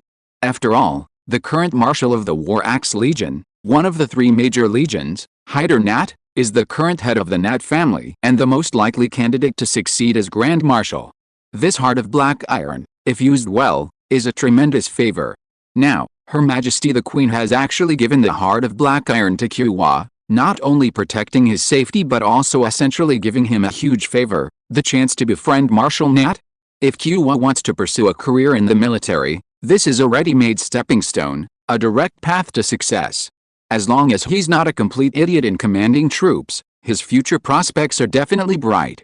This gift is simply amazing. Even a favored son wouldn't receive this kind of treatment. It seems Her Majesty the Queen is determined to cultivate Qiwa as a trusted confidant, otherwise, why would she be willing to invest so much? Grandpa Mike's gift, though thoughtful, still pales in comparison. Charlie sighed with emotion. Wayne's thoughts weren't nearly as nuanced as his, nor did he think as far ahead. He was still getting excited about it. "Captain, this treasure is far more precious than Stardew. Stardew is valuable, but it's a consumable. A new batch is made every few hundred years. But with this heart of black iron, you'll have an extra life on the battlefield." Wayne touched the heart of black iron repeatedly, reluctantly handing it back to Wu Wei. His eyes were glued to it, clearly envious.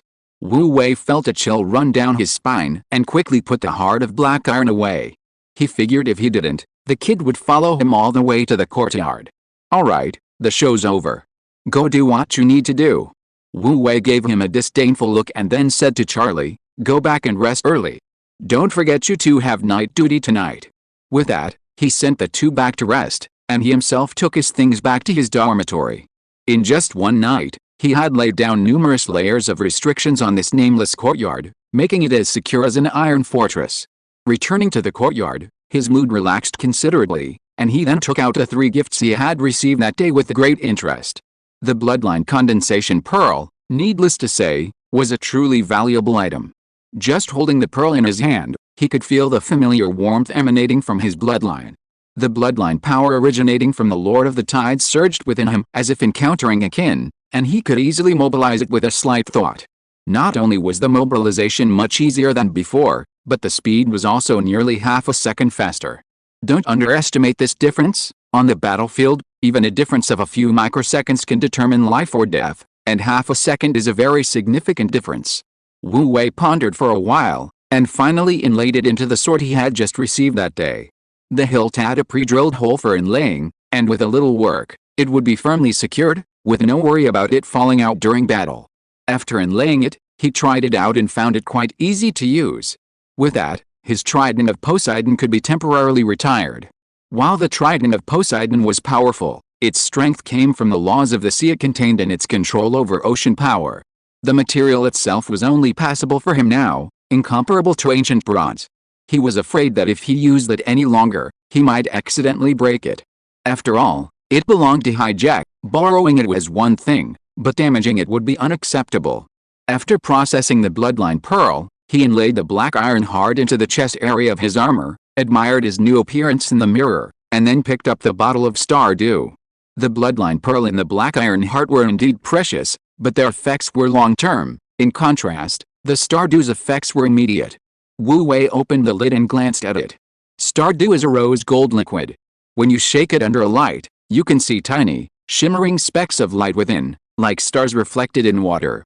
No wonder it's called Stardew, it truly lives up to its name. Without hesitation, he picked up the bronze bottle and downed the liquid in one gulp. Instantly, he felt a cool sensation spread from his stomach, permeating his entire body within seconds, seeping into his muscles, bones, and even cells.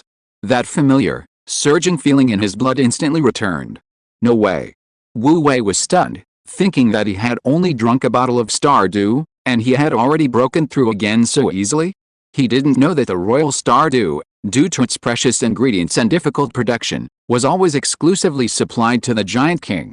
Moreover, even the Giant King only consumed one bottle every 50 years, no more than that.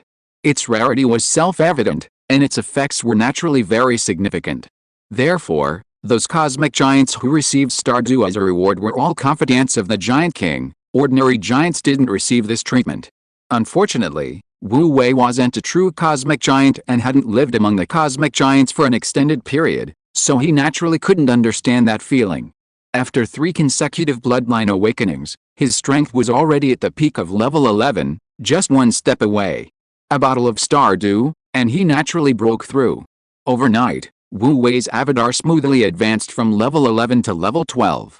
Of course, that night, the diligent little bees continued to work hard to gather information for him, dutifully recruiting followers for their new master. His understanding of the Giant King's court thus deepened further. It was only then that he learned that the inner sanctum of the Twilight Palace, where the Giant Queen resided, was off limits to bee slaves. They could only clean the outer sanctum at most. Those qualified to enter the inner sanctum, besides the 3 royal court ladies and their maidservants, were only the Green Yuan people, who had served the Star Giant royal family for generations. Wu Wei suddenly understood. No wonder he only saw large-headed green young people flying around on skateboards in the inner sanctum yesterday, not a single bee slave. He thought he had accidentally overlooked them again. It wasn't that he hadn't seen them, but that they genuinely didn't exist. However, this was understandable. The Twilight Palace was, after all, the Giant Queen's residence, representing the core of the Star Giant race's power. If it were so easily infiltrated, the Star Giant race would probably be finished long ago. Even if they weren't wary of him, they would certainly be wary of possible infiltration from the divine realm. Wu Wei wasn't disappointed. After completing his advancement and, as usual, reviewing the information he had gathered, he donned his armor, took his sword, and went to work. As soon as he pushed open the courtyard gate, he ran into Garfield. "Bro, I heard you received several big gifts yesterday." Garfield greeted Wu Wei with a smile. This kind of treatment isn't something everyone gets. However, before he could finish speaking, his expression froze, and his mouth gradually opened into an O shape. Bro, you advanced. Chapter 608, Paying Homage to Elder Nuaya. Garfield was challenged 5 times yesterday, and he exhausted himself trying to keep his position. He was so tired that he went straight back to his dorm and fell asleep as soon as he got off work, thus missing Wu Wei's gift-giving segment. Hearing about it this morning, he felt quite regretful, so he came to find Wu Wei early, intending to offer his congratulations before work started. Who would have thought that his good brother would advance in just one night? Was it really that exciting? What's so surprising about that? Wu Wei glanced at him. Deep bloodline awakening naturally has a refining effect on the physique. After several attempts, my level had already reached the peak of level 11. 1 bottle of Stardew, and I naturally advanced. You make it sound so easy, Garfield said with a wry smile. Consuming Stardew can indeed enhance physique and accelerate advancement. However, to successfully advance, the prerequisite is that he has already smoothed out the bloodline power within his body and brought it entirely under his control. Otherwise, consuming Stardew wouldn't accelerate advancement, but rather lead to self-destruction. As a star giant who had also awakened the power of his bloodline, Garfield deeply understood how volatile and difficult to control that power was. Who else could control their surging bloodline power overnight? Kua, that guy, really? Well, geniuses can't understand the struggles of ordinary people like them. For his brother's sake, he wouldn't complain. While Garfield thought this, he didn't realize that he himself was considered a genius by many ordinary star giants. As they spoke, the two entered the Twilight Hall. The duty roster had been prepared and submitted before the end of the day, so Wu Wei and Garfield weren't on duty today. They only needed to wait for summons.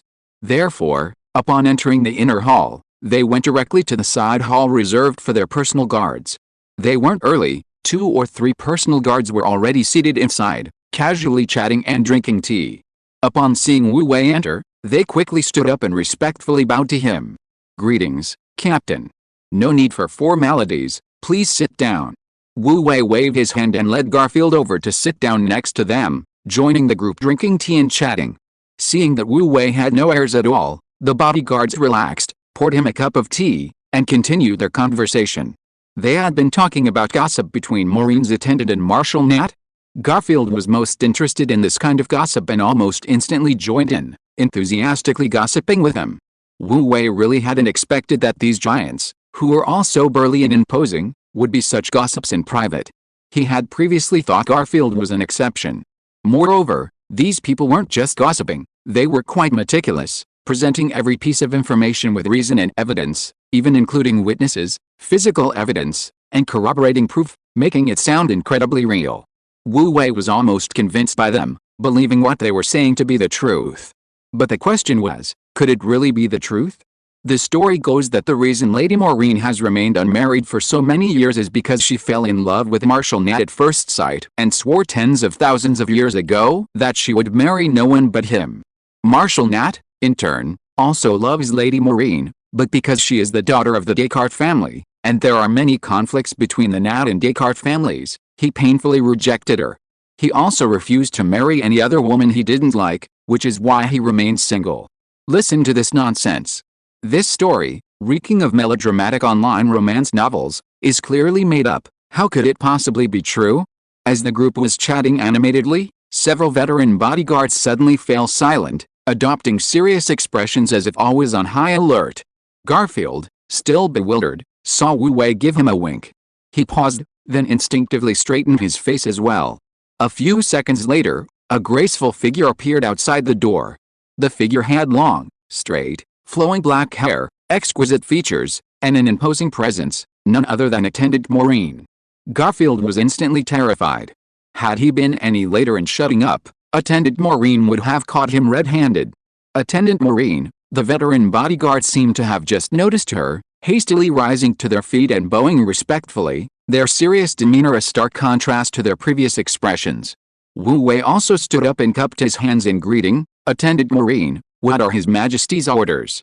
Captain Qiwa. Attendant Maureen maintained her elegant bearing, giving Wu Wei a slight bow. His Majesty decrees that she will be traveling to the ancestral lands to pay respects to the Grand Elder in half an hour. Captain Qiwa is requested to prepare for her arrival with proper security. Pay respects to the Grand Elder? Wu Wei's heart skipped a beat, but he immediately replied, I will obey His Majesty's decree. After delivering the decree, Attendant Maureen turned and left decisively, without any hesitation. Wu Wei escorted her to the door. Once Attendant Maureen's figure had completely disappeared from sight, Garfield's pent-up curiosity finally burst forth, and she asked the others, how did you find out just now? Several veteran bodyguards smiled but remained silent, their expressions conveying a sense of caution, as if saying, this is a secret, not to be easily revealed. Wu Wei, preoccupied with his own thoughts, remained outwardly composed, smiling as he hinted to Garfield, it was footsteps. Footsteps. Garfield was taken aback, then suddenly realized, you could tell who it was just by the footsteps. Seeing that Wu Wei had so readily exposed their secret, the veteran bodyguards couldn't maintain their composure and could only nod sheepishly. Given their status, gossiping in private was harmless even if it became public knowledge, as long as they didn't flaunt it directly in front of others. So, the only ones we really need to be wary of are those few big shots. Garfield's expression immediately became incredibly interesting. He knew it. This side hall wasn't far from the main hall, so how dare they gossip about Maureen's attendance here?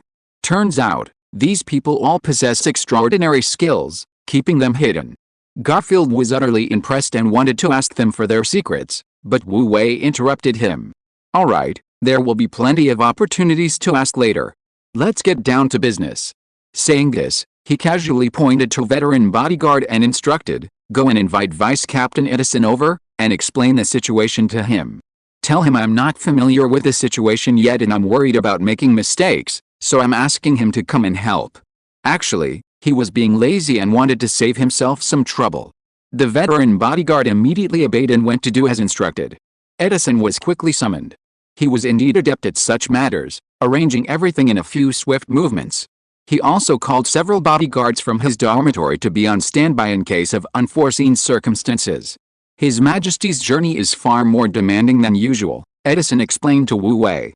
We are the last line of defense against any enemy attack on His Majesty, so we must be extremely vigilant and prevent anything that could harm him. His Majesty's ship must be inspected beforehand. To avoid any oversights, in addition to visual and sensory checks, we need to use specialized instruments to inspect it 3 times. Only after confirming that nothing is missing can His Majesty board the ship. Furthermore, bee slaves are absolutely forbidden on His Majesty's ship. Bee slaves are simple-minded and have low mental defenses, making them very easy for the enemy to exploit. They are not allowed to serve His Majesty closely. Wu Wei felt a wave of embarrassment. Indeed, any intelligent race capable of reaching the 6th level of civilization was not so easily fooled, no matter how unreliable it seemed. It seems I need to be more cautious this time when visiting the Grand Elder. This Grand Elder, Nuaya, is, after all, the strongest member of the Star Giant race, a level 15 Lord-level expert with nearly 10 million years of experience. He's not someone to be easily fooled. The terror of a level 15 expert is unimaginable to most. It's a leap in the soul level. Level 14 and level May 15th seem like just one level, but the actual difference is immeasurable. He's confident his disguise can fool a level 14 expert, but he's not entirely sure if it can fool a level 15 expert.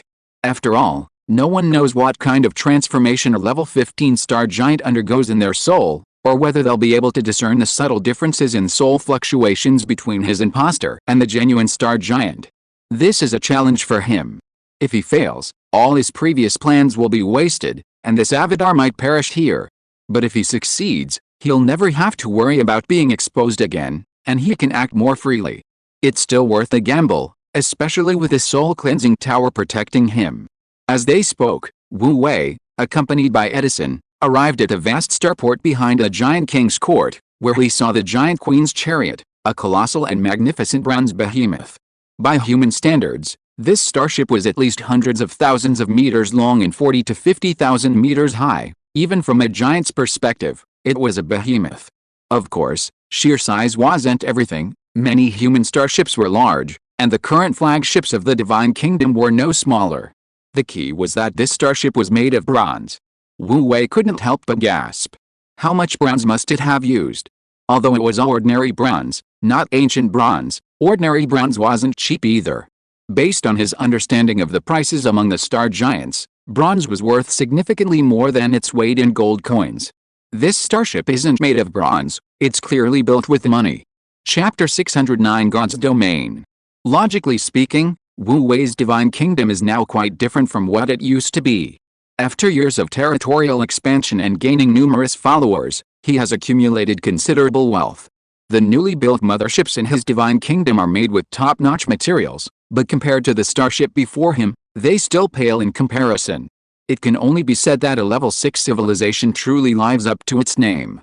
Their tens of millions of years of accumulation are not to be underestimated.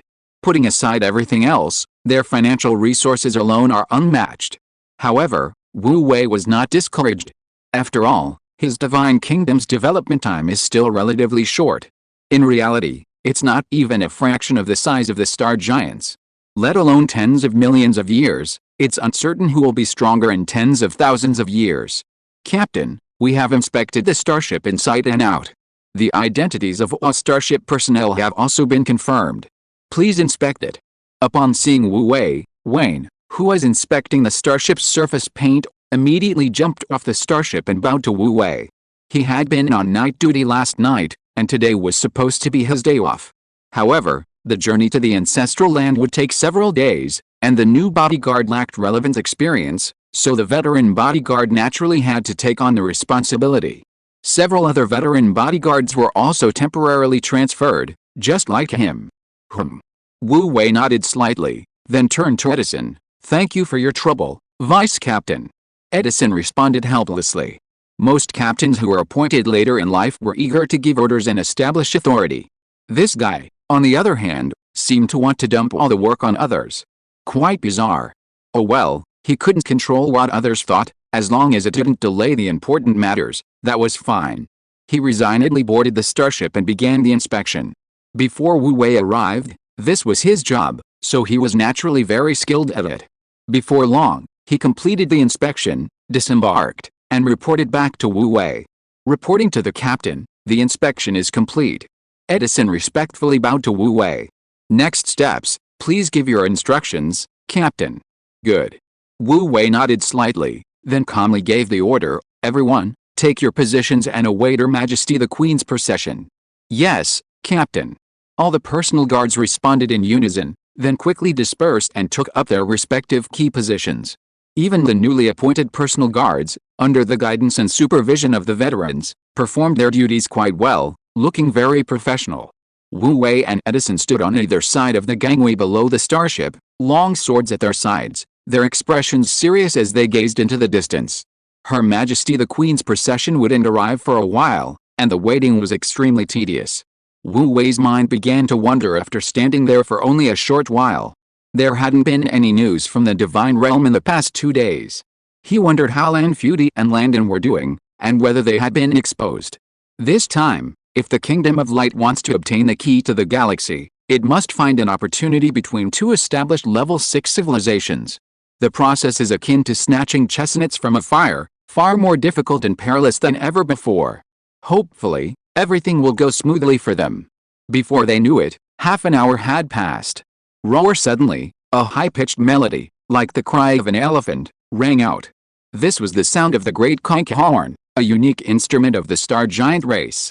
This instrument is enormous, over 400 meters tall and nearly 1,000 meters long, requiring an extremely large lung capacity. Only equally enormous star giants can play it, and it is specifically used to clear the way for the royal procession. At the sound of the horn, onlookers retreated. "They're here." Edison's expression sharpened, and he quickly reminded Wu Wei. Wu Wei came to his senses and saw a large group of people slowly approaching from afar at the back gate of the giant royal court. Leading the procession was a troop of royal guards, followed by Her Majesty the Queen's retinue, and then Her Majesty the Giant Queen, surrounded by her personal guards, 3 royal ladies in waiting, and several maids. Unlike some interstellar civilizations that emphasize pomp and circumstance, the Star Giants, as the queen of their race, certainly had a necessary entourage. This time, being on their journey to their ancestral homeland, a relatively short distance, the entourage numbered less than 100. After escorting Her Majesty's retinue to the docking platform of the starship, the royal guards who had led the way split into 4 columns, guarding the 4 sides of the platform. The retinue continued forward until they reached the foot of the starship's gangway, where they stopped. "Greetings, Your Majesty," Edison said, bowing respectfully with a fist and palm salute. Reminded by him, Wu Wei reacted and followed suit. "No need for formalities. Please board the ship quickly."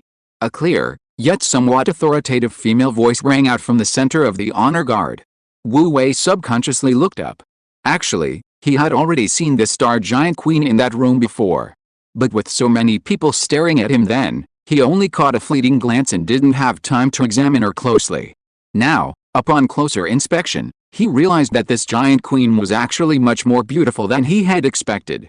While there were many beautiful women among the Star Giants, due to their race, their appearances were mostly bold and striking, with a healthy wheat-colored complexion and a relatively rough skin texture. But this Star Giant Queen's features were quite delicate, with a straight nose, thick eyelashes, eyes that were neither too big nor too small, and lips that were neither too thick nor too thin. Everything was just right. Moreover, perhaps due to her bloodline, her skin was more delicate and fair than that of most Star Giants, and against a backdrop of her pure purple hair, it was dazzlingly white. Her pure golden eyes added to her regal air, making her appear like a born queen, exuding unparalleled nobility. Wu Wei sighed in admiration. No wonder the middle-aged and elderly giants of the Star Giant clan spoke of Her Majesty the Queen as if she were their own daughter. With such beauty, it was no wonder she had such a large following of fans. Who wouldn't want a beautiful, exquisite daughter? Not to mention that this daughter, besides her looks, also possessed exceptional talent and aptitude. In the blink of an eye, Queen Ilgel, surrounded by the crowd, had already boarded her carriage. The other entourage, under the direction of the 3 royal court ladies, began to busy themselves with their tasks. Checking luggage and personal belongings, explaining precautions, the group busied themselves for nearly half an hour before finally getting everything arranged. Then, the bronze behemoth slowly rose into the air, speeding towards the vast and boundless starry sky. Meanwhile, on the other side of the cosmos, the Divine Realm was an ancient civilization with nearly 10 million years of history. In terms of strength and foundation, it far surpassed the Immortal Alliance, which originated from the pure Yang Immortal Palace. Throughout the entire cosmos, only a handful of top-tier level 6 civilizations, such as the Star Giants and the Cosmic Bank, could be compared to it. Such top-tier civilizations have a specific name in the universe: Overlord-level civilization.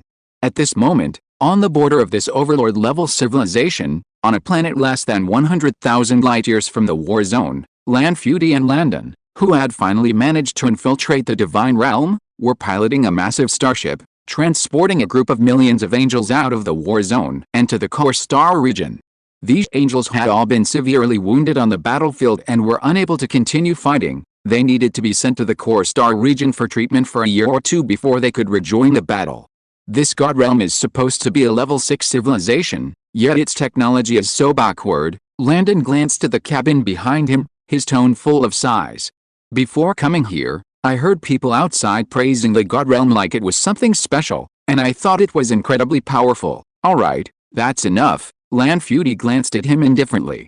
Be careful, walls have ears. Hearing this, Landon's heart tightened slightly, and he quickly composed himself, focusing intently on controlling the starship. According to their investigation over this period, the God Realm did indeed have many similarities to the Kingdom of Light, such as the magnificent Divine Palace and the common patterns, showing a clear lineage. However, the differences in details were also enormous. For example, the Divine Kingdom. The Kingdom of Light's divine kingdom was a separate space, and now that it had reached level 5, its land area even exceeded that of most planets. But the so-called divine kingdom within the God realm was merely a large area carved out separately. The God realm called it the earthly divine kingdom, but in Lanfuti and Landon's view, it was at most a holy land. Within the star systems under the jurisdiction of the Kingdom of Light, such holy sites are countless. Moreover, in terms of the power of light-based divine magic, the divine realm is far inferior to the Kingdom of Light. Furthermore, the God King of the divine realm cannot directly elevate the angel's level through divine power infusion.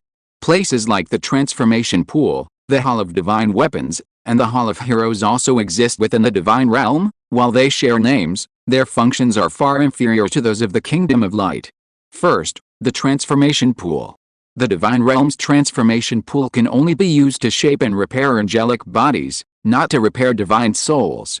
The repair speed is several times slower than that of the Kingdom of Light, and even the level of the angelic body created is strictly limited by the angel's own soul essence. It's like comparing heaven to earth. Moreover, the number of transformation pools is only about 1/3 of that of the Kingdom of Light. Then there's the Hall of Divine Weapons. The Divine Realm's Hall of Divine Weapons, in their view, is more like an interstellar civilization's armory. Many technologies unique to the Divine Kingdom are absent, including the various enhancement halos that are essential on every warship of the Kingdom of Light. The only vehicle possessing this kind of aura is the Sun Chariot, but that's the God King's mount, said to have been passed down from ancient times. There's no other like it. The gates of heaven, which can be opened anytime, anywhere, are even less likely to exist. Even the Hall of Heroes has many problems. While the Hall of Heroes in the divine realm can preserve the souls of believers, the duration is quite limited. Once the time is up and they haven't been transformed into angels, their souls will still dissipate. Unlike the Kingdom of Light, where believers' souls can exist forever once they enter the kingdom. In short, the divine level technological system within the divine realm is far inferior to that of the Kingdom of Light. Even so, the divine realm has still become a level 6 overlord civilization. The power of divine technology is thus evident. Chapter 610 Shocking, the Origin of the Star Giants. Of course, as a level 6 civilization, the divine realm couldn't be entirely without merit. Nearly 10 million years of development had allowed it to cultivate its own unique civilization system. While its foundation remained faith and divine technology, it also incorporated the advantages of technological civilization, making it far superior to the current Kingdom of Light. After traversing countless obstacles, Lanfuti and Landon finally arrived at the core star system of the divine realm, landing in a massive starport. It was almost the size of a star system. The enormous troop transport ships entering the starport were like drops of water in the ocean, disappearing in the blink of an eye. In the center of the starport stood a magnificent, colossal palace, shimmering and radiant in the sunlight, exuding an extraordinary holiness. At the edge of the starport, priests in white robes and warriors of the divine kingdom in short uniforms bustled about. Occasionally, angels would flutter their white wings and fly across the sky, and all the warriors would immediately prostrate themselves in reverence. This is the dividing line between the earthly divine kingdom of the divine realm and the star system where mortals live. It's called a starport, but in reality, it's more like a microcosm of divine society. Hey you two newbies, come here. Lanfuti and Langdon had just seen off a group of wounded angels and hadn't even had a chance to rest when a familiar, arrogant voice came from not far away. Langdon frowned and subconsciously turned his head, and sure enough, he saw that familiar yet annoying figure. It was a 12-winged angel dressed in light, bright silver armor, dressed in an exceptionally flamboyant manner. He had the signature long golden hair of divine angels, deep-set features, and azure eyes, looking noble and elegant. Orlando, what do you want now? Langdon glared at him unhappily. Watch your language. Call me Viscount Orlando. Orlando glanced at him arrogantly, then commanded with an air of entitlement, I'm currently busy and can't get away. You two will cover for me on the next mission. Why should we cover for your mission? Landon exploded immediately. According to the rules, any request for a shift change must be communicated to the captain, who must give his approval. Covering shifts privately is absolutely forbidden. Orlando rolled his eyes, disdainful of this rule-bound blockhead. The rules also forbid accepting gifts and allow injured people to cut in line. Does anyone follow those rules? You? Landon was furious, jumping up and down in frustration. Aren't you just taking advantage of the fact that we're new here and don't have any connections? You're not our superior, so why should you? However, before he could finish, Lanfeudi interrupted him. This is their territory. There's no point in arguing. Lanfeudi nodded to Orlando. We'll cover for you this time. Give me the itinerary and the official seal. HMPH, you're smart to be sensible. Orlando snorted, his arrogant expression saying, I knew you'd give in. He casually tossed the newly acquired seal and itinerary to Lanfeudi, then, head held high, slung his ceremonial silver sword over his shoulder and swaggered away. Landon looked utterly frustrated. He had grown up under the strict rules of the religious system, receiving the most rigorous training in order. This was truly the first time he had experienced such a society steeped in aristocratic bureaucracy. It was so frustrating. Lanfeudi, on the other hand, didn't have as many feelings. She was looking down at the itinerary. Suddenly, her eyes flashed, and she keenly sensed something amiss. The ancestral home of the star giants wasn't in the center of their star field, but rather in a region of space closest to the desolate domain. This was the origin of the star giant race. It was also where countless star giants were born and lived. At its peak, it was home to over 1 billion star giants. However, about 20 million years ago, it was destroyed in war, forcing the star giants to migrate en masse, leaving this ancestral land abandoned. Now, it has become the burial ground of the star giants, where countless giant heroes rest in peace. The tombs of the successive giant kings are also located here. After traveling through space for several days, the bronze behemoth finally arrived at the ancestral land of the giants. But it did not stop. Instead, it traversed the starry sky, continuing its journey deeper into the ancestral land. Wu Wei looked out through the crystal window of the stern. There were almost no formed planets, no stars, no planets. The silent, deep void was filled with fragments of broken planets. Howling energy storms raged everywhere, and every now and then, fragments of planets were swept up by these storms and slammed into the starship, sending sparks flying. In the starry sky, one could also see spatial cracks and folds formed by the failure of space to recover from collapse, as well as permanent energy scars caused by bombardment with special energy. The residual energy from the battlefield coalesced into wisps of mist, which still linger in the starry sky to this day. Looking out, all that could be seen was desolation. He could hardly imagine the intensity of the battle that could have so thoroughly destroyed this vast star field. Isn't it shocking? A voice suddenly sounded behind him. Wu Wei turned around and saw a girl with long purple hair and golden eyes slowly approaching. This girl was none other than the giant Queen Ilgo. Unlike the vibrant image he had seen before, her expression was calm, yet a hint of sadness lingered in her eyes. Your Majesty, Wu Wei immediately bowed respectfully. No need for such formalities in private. Ilgo waved her hand. Our star giant race doesn't have so many rules. Just be a little more mindful in front of your elders. Wu Wei acknowledged, then took 2 steps to the side, making room for her. When I first came here, I was just as shocked as you, Ilgo said, walking to the window with a sigh. This place represents the most painful past of our new sky giant race. Only by remembering it can we feel shame and then rise up. She then gazed out the window, lost in thought. The cosmic light outside the porthole reflected in her clear golden eyes, the flickering light and shadow seeming to reflect the changing universe, the vicissitudes of time, sending shivers down one's spine. Wu Wei didn't disturb her. In the few days he'd spent on the starship, he had interacted with this giant queen quite a few times and was gradually becoming familiar with her. It was only after getting to know her that he discovered this giant queen was actually quite approachable. She also worried about not finishing her homework, and she even watched dramas on the Star Net, not much different from ordinary girls. If there was any difference, it was perhaps that the burden on her shoulders was much heavier than that of ordinary girls, making her more mature than other giant girls her age. It took Ilgo a while to come back to her senses. She turned to look at Wu Wei, then winked playfully at him. Now that you're a member of the royal family, you're qualified to enter the forbidden area. You can come with me later and experience it. Wu Wei was taken aback. He'd almost forgotten he was a member of the royal family if she hadn't mentioned it. But what did experience mean by entering the forbidden area? We're here. Suddenly, a planet appeared in the deep starry sky in the distance. It was a planet that was only half formed. Compared to the scattered fragments of other planets in the surrounding space, this planet was remarkably intact, at least barely maintaining its spherical shape, but a large chunk was missing from its edge, like a bitten apple. Deep within the crater, one could even see churning lava and exposed crust layers, a truly shocking sight. Soon, the bronze giant ship landed on the planet. Wu Wei and the others disembarked, but as soon as they looked up, they noticed something on the wasteland ahead. It was a forest of bronze pillars standing like a tree. The massive bronze pillars, intricately carved with patterns and weathered by time, remained straight, seemingly destined to endure forever. They stood like silent guardians, protecting this desolate wasteland. A howling wind swept through the bronze pillars, its sharp whistling mingling with a deep hum, like the lament of history. An indescribable sense of sorrow and desolation filled the air. "That's the epic hero's monument," Garfield whispered, noticing Wu Wei's gaze. The epic hero's monument is a bronze monument erected to commemorate past heroes.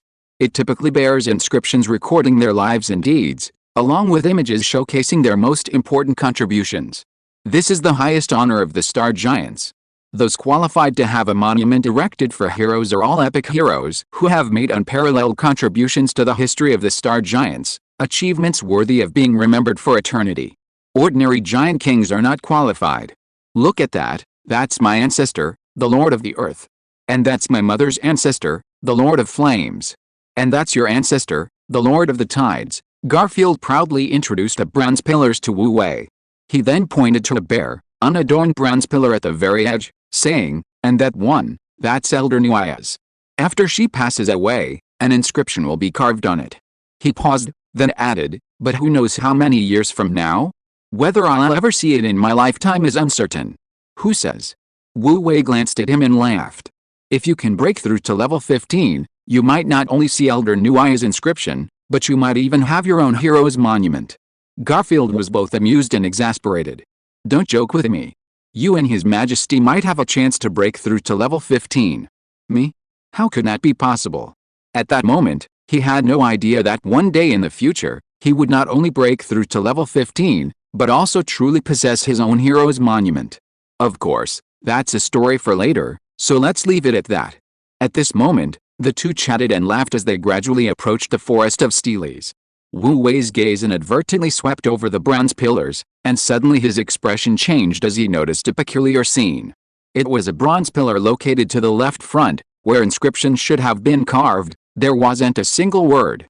Only on the other side was a picture sketched with simple strokes. At the top of the picture was a radiant object, and below, a group of intelligent beings of various appearances knelt on one knee. Among them were a celestial giant draped in starlight, a coiled giant dragon, a human carrying a sword, and several humanoid creatures with enormous wings. Wu Wei seemed lost in thought and couldn't help but nudge Garfield beside him. "What's this painting?" "I don't know either." Garfield scratched his head. "If you can find out, remember to tell me. I've been curious about this painting for a long time too." He had specifically asked many elders, but they wouldn't tell him, only saying, "You'll find out when the time comes," which had almost driven him crazy with curiosity. Seeing that he couldn't get any answers, Wu Wei could only temporarily withdraw his gaze. But deep down, he had a feeling that this painting was somehow connected to him. Moreover, the celestial giant in the painting looked exactly like the legendary Lord of the Stars. The divine dragon also looked remarkably like the ancient dragon god that the dragon girl Susan had mentioned to him. But who were the others? And those humanoid creatures with huge wings, were they angels?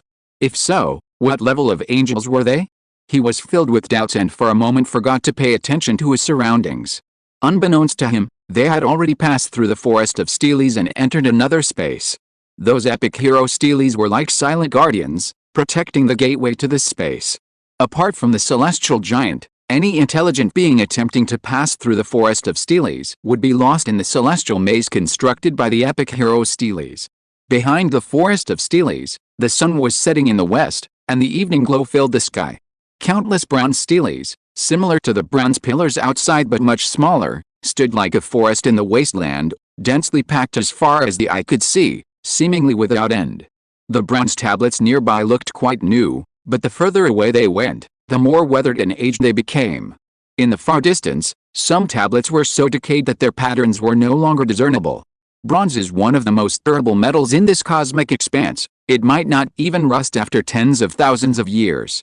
The extent of their decay was unimaginable. How long had they stood here?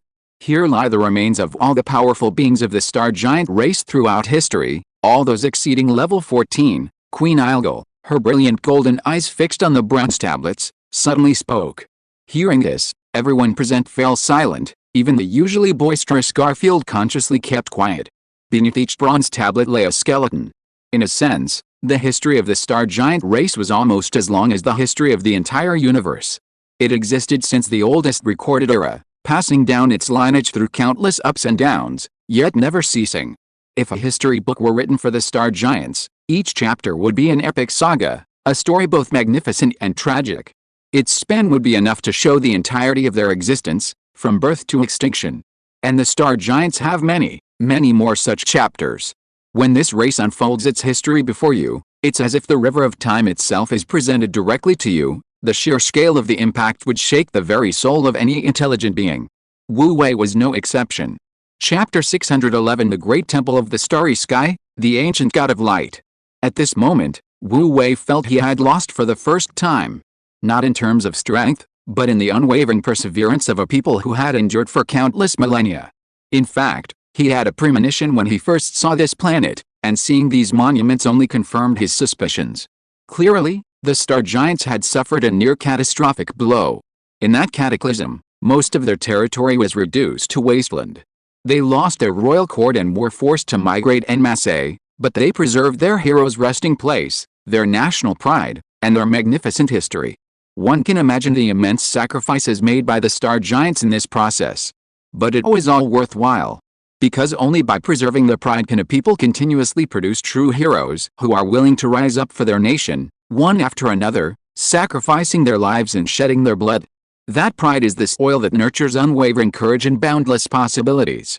Walking through this forest of brown steles, Wu Wei's heart inexplicably grew heavy. For some reason, he suddenly recalled a certain era on Earth. The same flames of war, the same desperate situation, but as long as that pride remained, that integrity remained, hope remained. Unconsciously, the blood of the star giant within him slowly began to boil. Streams of light flashed on the azure bloodline bead embedded in the sword at his waist. A mournful wind gradually rose from the surrounding forest of steles, faint and almost imperceptible, like an illusion. The three royal court ladies walking beside the giant Queen Ilgal seemed to sense something and glanced at Wu Wei. The group silently passed through the brown steles and soon arrived at a small clearing at the end of the forest. At this moment, Wu Wei, immersed in his thoughts, finally came back to his senses. He then realized that the strength of his avatar had unknowingly increased. In just a few minutes, he had advanced from the early to the middle stage of level 12, and the power of his bloodline was noticeably more condensed and easier to mobilize. Wu Wei was somewhat bewildered and puzzled. Was leveling up as a star giant really this easy? Then why were there so many ordinary giants, some even below level 10, within the star giant race?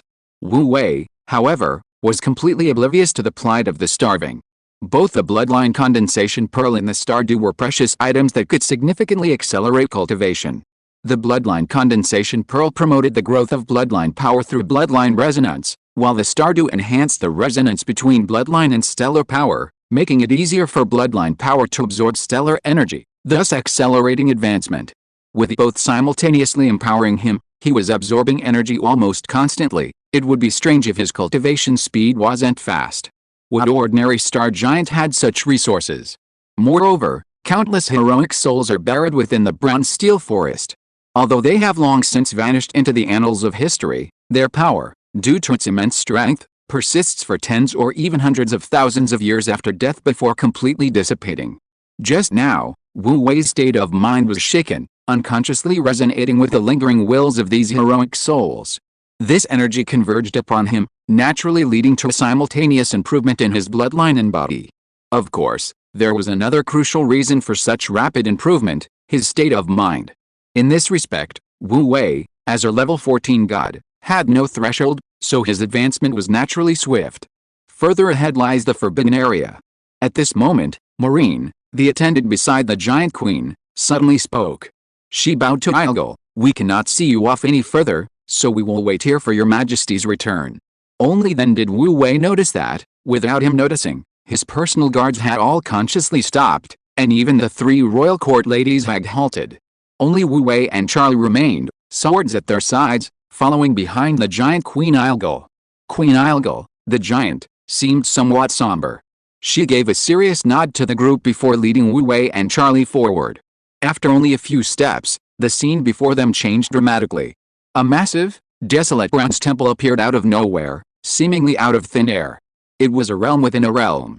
Unlike the temple-style architecture popular among the star giants, this was a true temple, more ancient in style and far more magnificent. Most of the temple's pillars had collapsed, leaving only the main hall largely intact. The towering bronze pillars and arched domes, which should have been adorned with exquisite carvings, were now blurred and indistinct due to the passage of time, only vague outlines remaining. But this did not diminish its grandeur. Even the immense size of the star giants felt a sense of awe and reverence upon seeing this temple.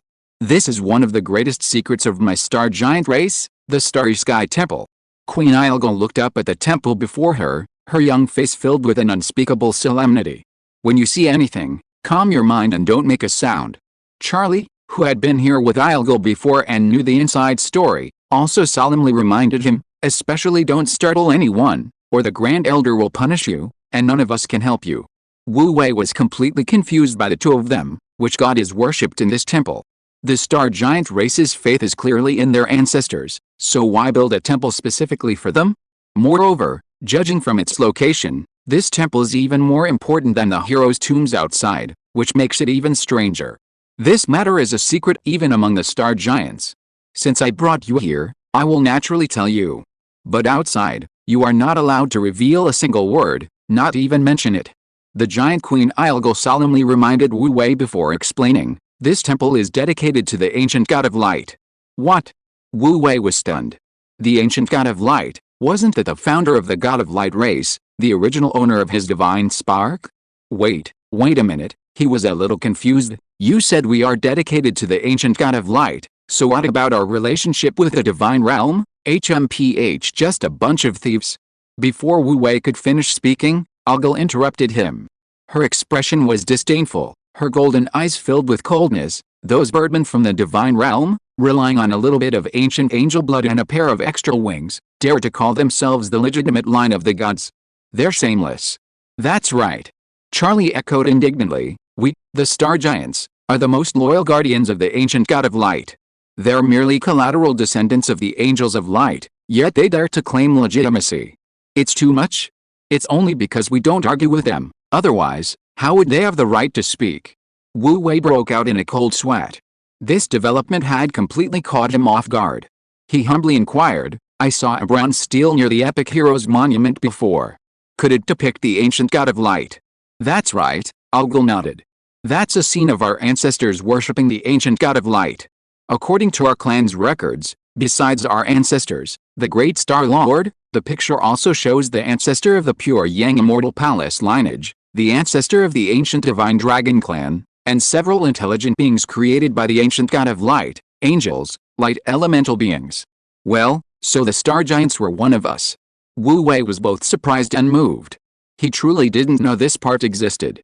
The inheritance he received was incomplete, and the fragments of memory left within his divine core became increasingly scattered as they went further back. Even the earliest fragment of memory could only be traced back to ancient times, and it didn't contain any substantial content. Like most interstellar civilizations today, his knowledge of ancient times was merely hearsay and couldn't be taken as fact. Therefore, this was the first time he had learned that in ancient times, the star giants were actually believers of the ancient god of light. Judging from the list of worshippers, unifying the entire universe isn't far off, is it? However, he wasn't naive enough to think that simply revealing his identity would make the star giants bow down and worship. The ancient god of light is the ancient god of light, and he is him. Although they share a lineage, there are still significant differences. Ultimately, he was merely an ordinary person who had received the inheritance of the ancient god of light, but from a generation removed. He had no blood relation to that ancient god of light, not even a direct lineage.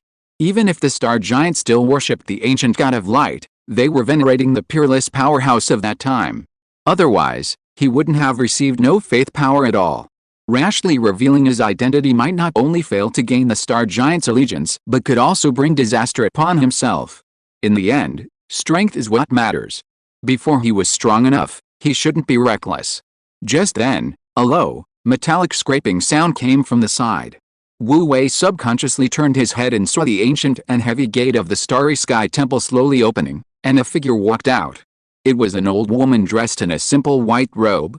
Her face was covered with wrinkles, and her long purple hair had turned white, tied into a long braid and coiled on top of her head. Perhaps because she had lived for so long, her golden eyes were no longer clear, but they had not become cloudy. Instead, they revealed a metallic, profound quality. The sharpness in her eyes seemed to have been tempered by time, and its edge was even sharper than before. "Your Majesty has arrived." The old woman smiled at Algol and bowed slightly. Algol quickly returned the bow. "Elder." It turned out that this old woman was the only level 15 powerhouse of the Starry Sky Giants, Elder Nuaya. Even though she had deliberately restrained her aura, her imposing presence still made people's hearts tremble. Wu Wei's nerves immediately tightened, and he dared not be distracted any longer. At the same time, he couldn't help but mutter to himself. Sealing his divine sense was really inconvenient. Before, he could tell who was in sight even through the walls, unlike now, where he only found out after everyone had come out. However, despite his muttering, he definitely wouldn't use his divine sense. Without the aid of divine sense, it was just inconvenient. Using it might get him arrested and interrogated. "So you are Kua." After some pleasantries, Elder Nuaya's gaze fell on Wu Wei. That sharp gaze was almost tangible, and Wu Wei's heart tightened. He immediately lowered his head and bowed according to the etiquette of the Star Giants. "Kua greets the Grand Elder. To remain calm and composed before me, neither humble nor arrogant, your character is indeed commendable." Grand Elder Nuaya looked Wu Wei up and down, a rare hint of appreciation appearing in her sharp eyes. "I sensed some unusual activity in the Steel Forest earlier. Was it you who triggered it?" Wu Wei was taken aback for a moment before reacting. "Yes." "Good." Grand Elder Nuaya nodded, her eyes filled with even greater approval. The heroic soul sleeping in the Steel Forest can only be awakened by souls with similar heroic aspirations. "You are not bad. It seems His Majesty was right about you." As she spoke, she glanced at the giant Queen Algol, a smile playing on her lips. "Since I began guarding the Starry Sky Temple, this is the 15th Starry Sky Giant I've seen capable of resonating with the Forest of Steelies. Back then, that boy Caesar said that, apart from His Majesty, there was probably no other Starry Sky Giant in this era who could evoke such a resonance. Now it seems he was wrong." "Of course," Algol said, hands behind her back, a proud expression on her face. "This shows my boundless good fortune. My Starry Sky Giant race is destined to rise in my generation." Elder Nuaya glanced at her, seemingly understanding something, a mischievous smile flashing in his sharp golden eyes. "Yes. As long as you are of one mind, perhaps you really can lead our race to another level." Algol's face flushed instantly, and she stamped her foot in protest. "Elder, what nonsense are you talking about? What of one mind? Did I say I wanted to marry him?" Wu Wei hadn't expected the Grand Elder to joke about him and the Giant Queen, and quickly explained, "Grand Elder, you misunderstand. I am of limited knowledge and talent, and dare not aspire to the position of King's consort." Unexpectedly, his words only drew a strange look from Charlie beside him. The Giant Queen, Algol, turned and glared at him fiercely, her eyes filled with a mixture of resentment and anger. Wu Wei was bewildered. Had he said something wrong? Grand Elder Nuaya smiled at him, her eyes filled with knowing understanding, but said nothing more, changing the subject. "All right, enough joking, let's go pay our respects to the Father God."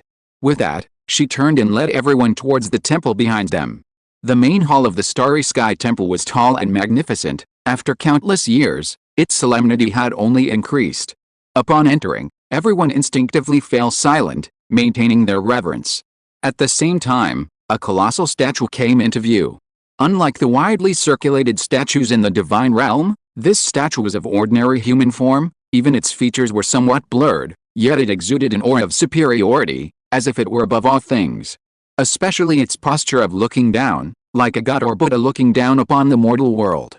Wu Wei was shocked, completely stunned. Chapter 612? A gift from the ancient god of light. A strangely familiar feeling suddenly welled up inside Wu Wei.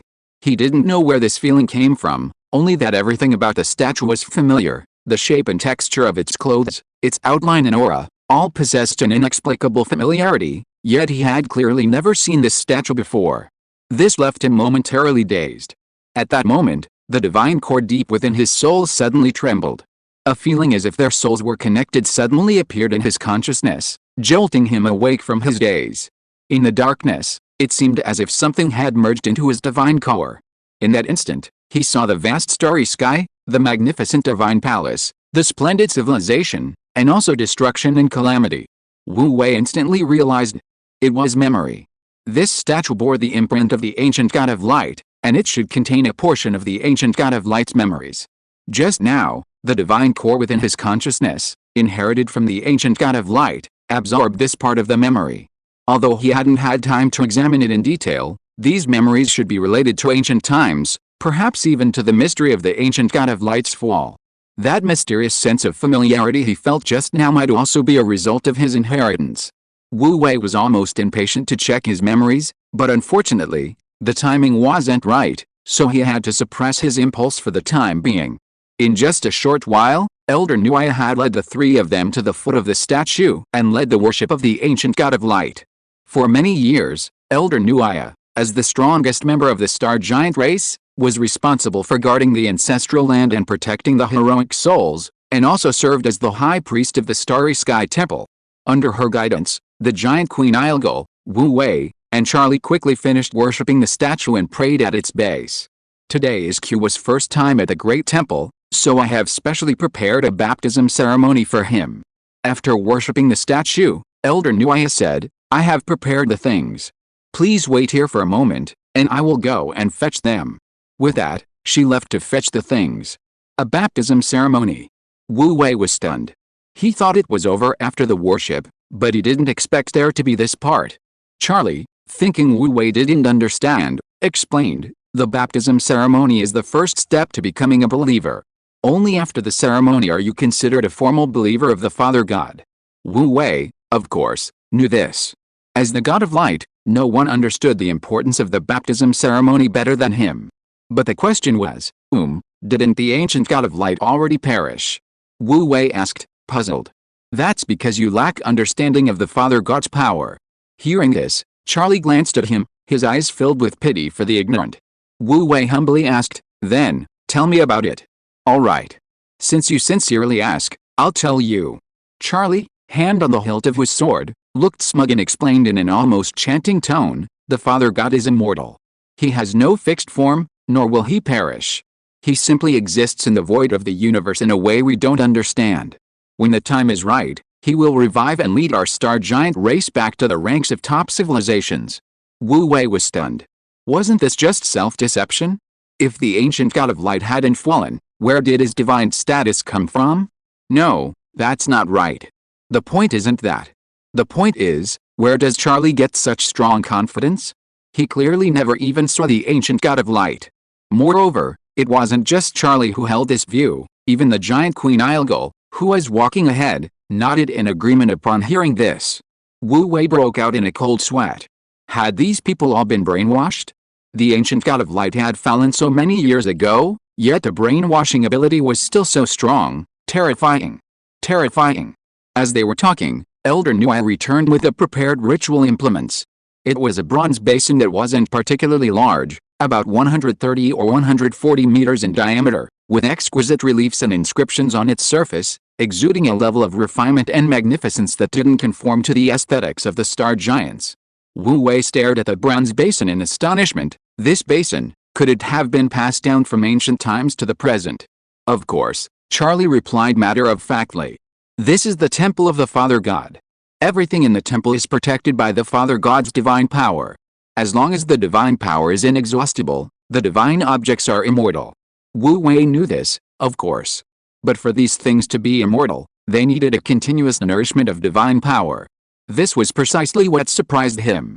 From ancient times to the present, the Star Giants' faith in the ancient God of light had never been interrupted.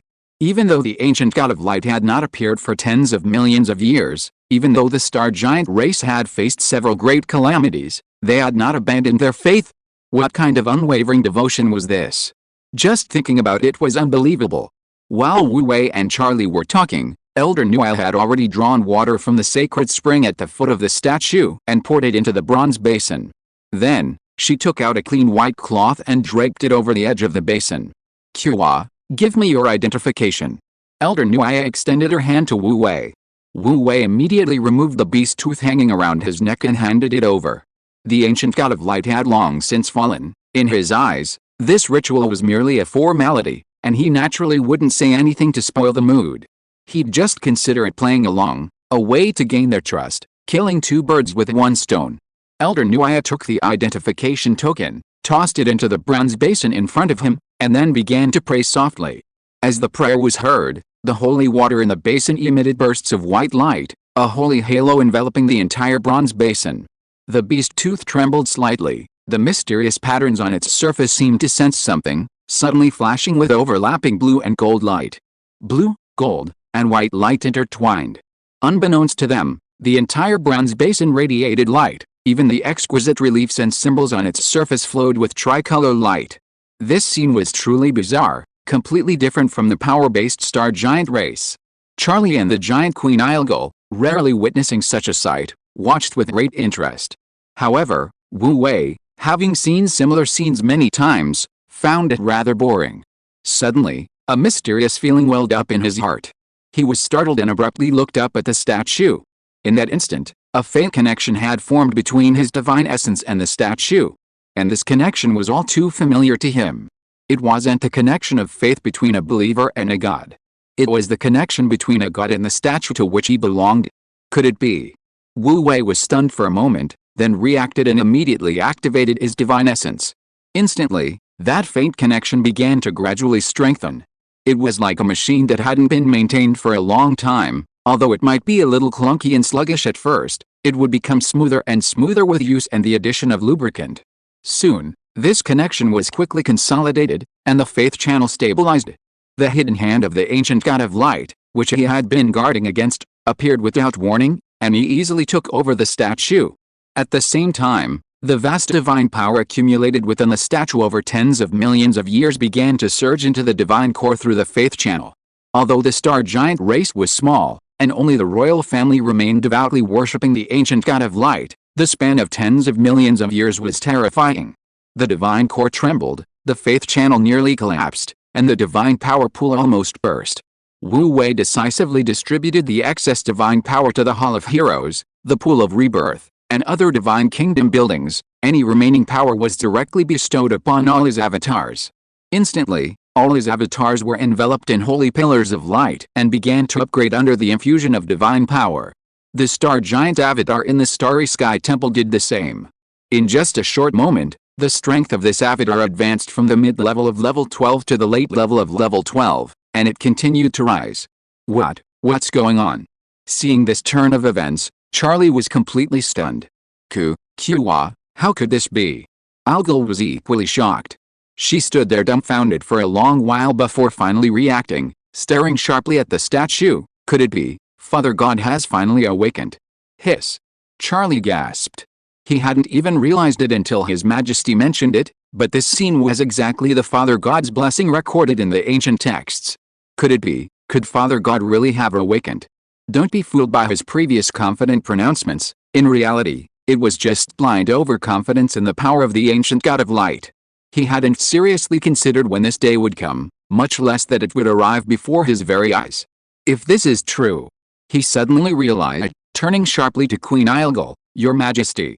Queen Ilgul, clearly realizing as well, beamed with excitement. Ha, I was right. The opportunity for the rise of the star giants is right before our eyes. For countless years, the star giant race had lived a secluded life, not because they were born to be content. How could a race with warlike blood flowing in their veins possibly enjoy peace? The real reason was simply that the star giant race had too few people, and the growth rate was far too slow. Other level 6 civilizations could produce a level 14 powerhouse every 60 to 70,000 years on average, while the star giant race took 200 to 300,000 years, several times longer than other level 6 civilizations. Although the star giant race currently seemed to have many level 14 powerhouses, that was due to their long lifespans, built up over time. In actual combat, losses were inevitable. Battles between level 6 civilizations are always protracted, often lasting tens of thousands of years. The star giants simply cannot outlast other level 6 civilizations. After suffering several defeats, The star giants were forced to retreat to a corner of the world and rarely interact with other level 6 civilizations. This disadvantage was particularly evident in their battle against the Divine Realm. This is why, despite having 2 more level 14 experts than the Divine Realm, they were still at a disadvantage in their war against the Divine Realm. They simply couldn't afford to waste the war. At this moment, Elder Nuaya finally finished her prayer and slowly turned around. Although she had been focused on praying, as a level 15 expert, how could she not notice the unusual activity around her? At this moment, her face was filled with barely suppressed excitement. This temple was protected by the divine power of the Father God, and the power of those false gods from the divine realm could not reach it. Only the Father God could manifest his divine power here. This day is destined to be recorded in history. Her voice trembled, and a bright light shone in her golden eyes. Even her aged face seemed to be shrouded in a layer of holy light, adding to her sanctity. After a moment, she recovered and glanced at the other 2 present, solemnly instructing them. The Father God left a divine decree that he would be relatively weak upon his resurrection and would need some time to recover. Remember, this matter must not be made public. The giant Queen Ilgul understood the seriousness of the matter and naturally nodded in agreement. Charlie's expression also turned solemn, and he solemnly said, "Elder, rest assured, I won't even tell my parents and brothers." As they spoke, Wu Wei's aura continued to rise. In just a few words, his strength had already broken through the threshold of level 13 and continued to soar upwards. It looked like he was about to break through to level 14 when the holy light pillar enveloping him finally disappeared. His rapidly rising level finally stopped. Why did it stop? He was just a little bit away from directly advancing to level 14. Seeing this, Charlie's face was filled with regret. But judging from his sparkling eyes and excited expression, he clearly wasn't really that frustrated. Father God's blessing, whether it's a lot or a little, is a blessing. Do you think you can be picky? The giant Queen Ilgul glared at him, then comforted Wu Wei. With your aptitude, advancing to level 14 is only a matter of time. Father God probably considered that advancing too quickly might cause instability in your mindset, which is why he didn't directly advance you to level 14. Elder Nuaya nodded in agreement, clearly agreeing with this speculation. Star giants rely on bloodline power to fight, and are very susceptible to its influence. Advancing too quickly would indeed affect their mentality. Wu Wei silently glanced at the 3 of them, then silently glanced at them again. Aren't you going to ask what just happened? No need to ask, we already know. Elder Nuaya looked at him with loving eyes. Father God chose you as soon as he awoke, which means you are a blessed person. Just cultivate diligently to repay Father God. Don't have too much of a psychological burden. Wu Wei was speechless. He felt once again out of place with the star giants. What a waste of the reason he'd come up with. Alright, you've stayed in the temple long enough. Go back. Elder Nuaya, after soothing Wu Wei, gave him the order to leave. Queen Ilgul, reminded by her, finally remembered another mission. Elder, about Guardian Star. Caesar explained it to me. Elder Nuaya nodded, indicating she shouldn't worry. I have some things to arrange here. Your Majesty, please go first. I will meet you at Guardian Star later. Okay. Queen Ilgul wasn't one to drag things out. Seeing that the matter was settled, she decisively left with her entourage. Soon, the bronze giant ship slowly departed from the ancestral land of the star giants, beginning its return journey. On the way back, Garfield, Wayne, and the others, who had been holding back all the way, finally couldn't resist surrounding Wu Wei, bombarding him with questions. Captain, tell me quickly. What happened? How did you level up to level 13 in just one trip? That's too fast. You only reached level 12 a short time ago. Not only them, but even Yilang Descartes and McCallum couldn't resist their curiosity and crowded around, wanting to hear what had happened. Wu Wei was getting a headache from their noise and waved his hand wearily. Ask Charlie. That's right. Ask me, I know what happened. As soon as Charlie opened his mouth with a smile, a group of people immediately swarmed over and surrounded him. Charlie immediately began to tell them the truth with great enthusiasm. This so-called truth was naturally something he had made up before leaving the Starry Sky Temple, and now it was just being told through Charlie's mouth to cover up the truth about the Father God's resurrection. Wu Wei had no mood to listen to Charlie's nonsense, so he made up an excuse to get rid of everyone and went straight back to his room. He was truly exhausted. He hadn't expected that what he thought would be a simple visit to Elder Nuaya would turn out to be a major hurdle, concealing his identity in front of Elder Nuaya, and now he'd actually revived the ancient god of light. He had no idea how to fill this hole. However, this trip wasn't without its benefits. At least, he wouldn't have to be so cautious when using divine power in the future. He could attribute it all to the ancient god of light. This was arguably the biggest gain from this trip to the ancestral land. Furthermore, he needed to carefully sort through the memories he obtained from the statue of the ancient god of light. There might be some important information within them. The return journey would take several days. Wu Wei spent 2 days on the starship, either watching others train or listening to a bunch of people gossip, and he was getting bored. Suddenly, the Faith Channel, which had been silent for a long time, trembled. Wu Wei, who was eating sunflower seeds, paused, immediately left the others and returned to his room. Then, with a thought, his consciousness returned to another avatar within the divine realm. "Welcome, Your Majesty." Angels and divine attendants had always been guarding the temple. Upon seeing him open his eyes, they immediately knelt down in unison, devoutly welcoming their god's return. No need for formalities. Wu Wei nodded slightly, then with another thought, his figure transformed into countless golden rays and vanished from the hall. When he reappeared, he was already standing outside the number 1 rebirth pool. Dressed in white, he was as radiant as the morning sun. "Greetings, Your Majesty." Holy Consort Catherine had been waiting by the rebirth pool. Upon seeing him, she immediately came forward to pay her respects. No need for formalities. Wu Wei waved his hand, then looked down at the number 1 rebirth pool before him. At this moment, the holy milky white mist within the pool was churning continuously, like rolling clouds, obscuring the view inside. Only a figure sitting cross-legged could be vaguely seen. Chapter 613 Ancient Buddha Awakens, half-step to level 15. "How long has this been going on?" Wu Wei asked. "It's been going on for over a minute," Katarina replied solemnly. "According to the usual pattern of the transformation pool, it should be completely over in another half-minute. Have you notified Roy?" "Yes, I have," Katarina replied. "The nearest Divine Punisher warship has gone to the nearest spatial teleportation point to the Immortal Alliance to pick her up. Once they pick her up, they will directly open the gates of heaven to bring Roy Buddha here." Seeing that Katarina had arranged everything, Wu Wei didn't ask any more questions. Since he was bored anyway, he simply had a chair brought over and sat down by the transformation pool to wait. The body that was being formed in the pool belonged to Roy Buddha's mentor, an ancient Buddhist cultivator. Back then, he had obtained the clue to the key of the Star River from Roy Buddha by offering to reshape the body of this ancient Buddha. Now, this body was finally about to be successfully formed. Buddhist cultivation had long since declined in this universe.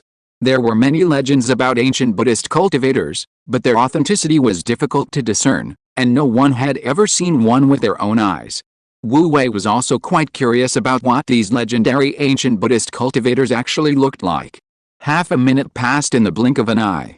Suddenly, a long, drawn-out Buddhist chant, Amitabha, reached his ears. Wu Wei was startled. Although the voice was quiet and deep, with a restrained air, it was clearly a woman's voice. He subconsciously looked into the transformation pool and saw the light mist enveloping it suddenly collapse inward, as if being gathered by an invisible force. At the same time, a girl wearing a cassia and barefoot appeared in the transformation pool. She had a cascade of jet black hair, jade-like skin, and a slightly chubby face, clearly a young girl not yet 15. However, her expression was remarkably calm and composed, her eyes radiating a tranquility identical to that of the Buddha Roy, yet imbued with a touch of compassion and mercy. Coupled with a crimson cinnabar mark between her brows, she possessed a truly dignified and solemn appearance, making one unconsciously forget her gender and age, remembering only her profound Buddhist nature. In an instant, Wu Wei felt a barrage of thoughts flashing through his mind. He didn't know where to begin his tu xiao, a Chinese internet slang term for sarcastic or critical comments.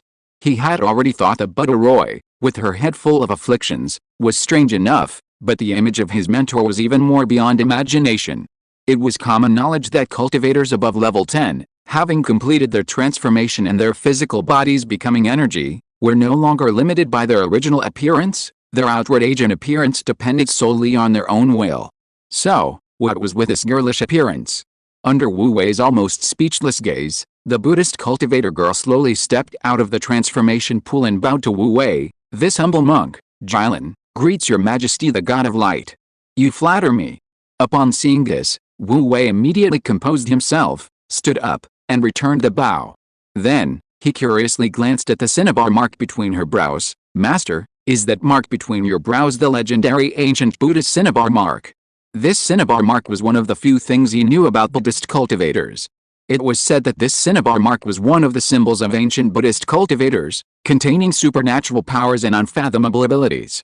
The cultivation method had long been lost. Moreover, only those ancient Buddhist cultivators with great wisdom, perseverance, merit, and who had made great vows possessed it. Even in ancient times, it was rare. Those who possessed this were generally Buddhas. However, Buddhist cultivators below the Buddha level, if they received teachings from the Buddha and were allowed to borrow supernatural powers, would also have a cinnabar mark between their brows, only the color would be different. He didn't know much about it, had never seen it with his own eyes, and wasn't sure what kind it was. When this humble monk was still alive, this vermilion seal was called Galen Buddha seal. Garen smiled good-naturedly. What it's called now, this humble monk doesn't know. Wu Wei's brow twitched. Good heavens, she actually shared the same name. Just what was the background of this ancient Buddha?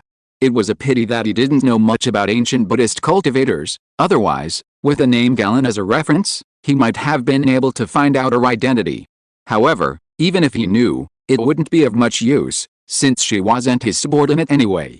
He was more curious about another point. "May I ask, Master, what was your original cultivation level?" This humble monk was originally at the Buddha realm. Buddha realm. Wu Wei's brow twitched again. Level 15. Garen nodded. Yes.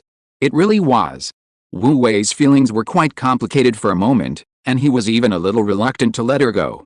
A level 15 Buddhist cultivator was said to have never appeared since ancient times, and he never expected to see one, especially one that came from his own transformation pool. He knew perfectly well that although this Buddha Garen was currently only level 14, given some time, the Immortal Alliance would soon have a new level 15 cultivator.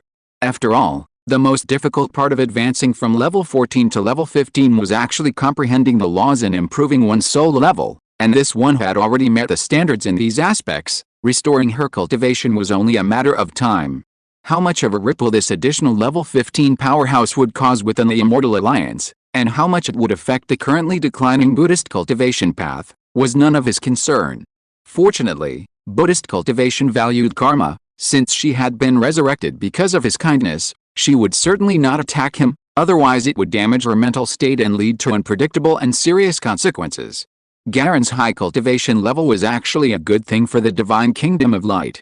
As they spoke, Buddha Roy was finally brought to the Divine Kingdom. Seeing his mentor resurrected, even someone as composed as him couldn't help but feel excited. Naturally, there was some interaction between the two.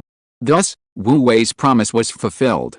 He exchanged a few pleasantries with Buddha Roy, then reopened the gates of heaven, preparing to send the people back to the Immortal Alliance. Jilin, however, was in no hurry to leave. She stretched out her hand, and countless wishes gathered in her palm, transforming into a dark brown Buddhist bead. She handed this bead to Wu Wei. This humble monk was able to replenish his soul and regenerate his body entirely thanks to your majesty. A mere message is insufficient to repay you. This bead contains a strand of my Buddhist power. If necessary, your majesty can use it to summon this humble monk, and I will act on your majesty's behalf once.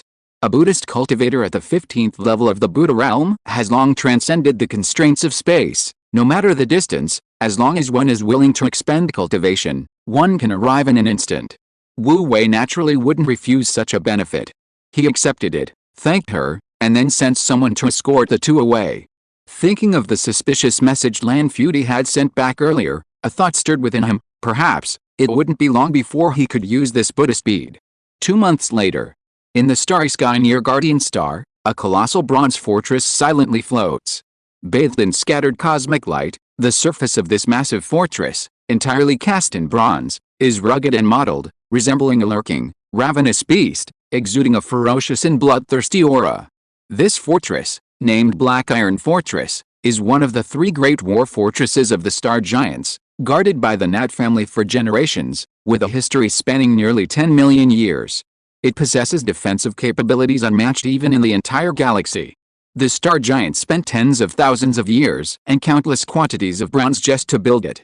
Compared to it, Most interstellar fortresses in the galaxy today are fragile as eggs, unable to withstand any damage. And now, this black iron fortress is the frontline base of the Star Giants' war against the Divine Realm, less than 100 light-years from the main battlefield of Guardian Star. At this moment, inside the black iron fortress, two officers clad in bronze armor were leading a group of soldiers in a frantic inspection of the docking platform. They repeatedly checked its safety, the operation of all instruments, and the stellar conditions of the surrounding sky for the coming period. A tense atmosphere permeated the entire platform. Suddenly, a series of rhythmic, heavy footsteps echoed from below. The thunderous sound seemed to cause the entire platform to tremble slightly.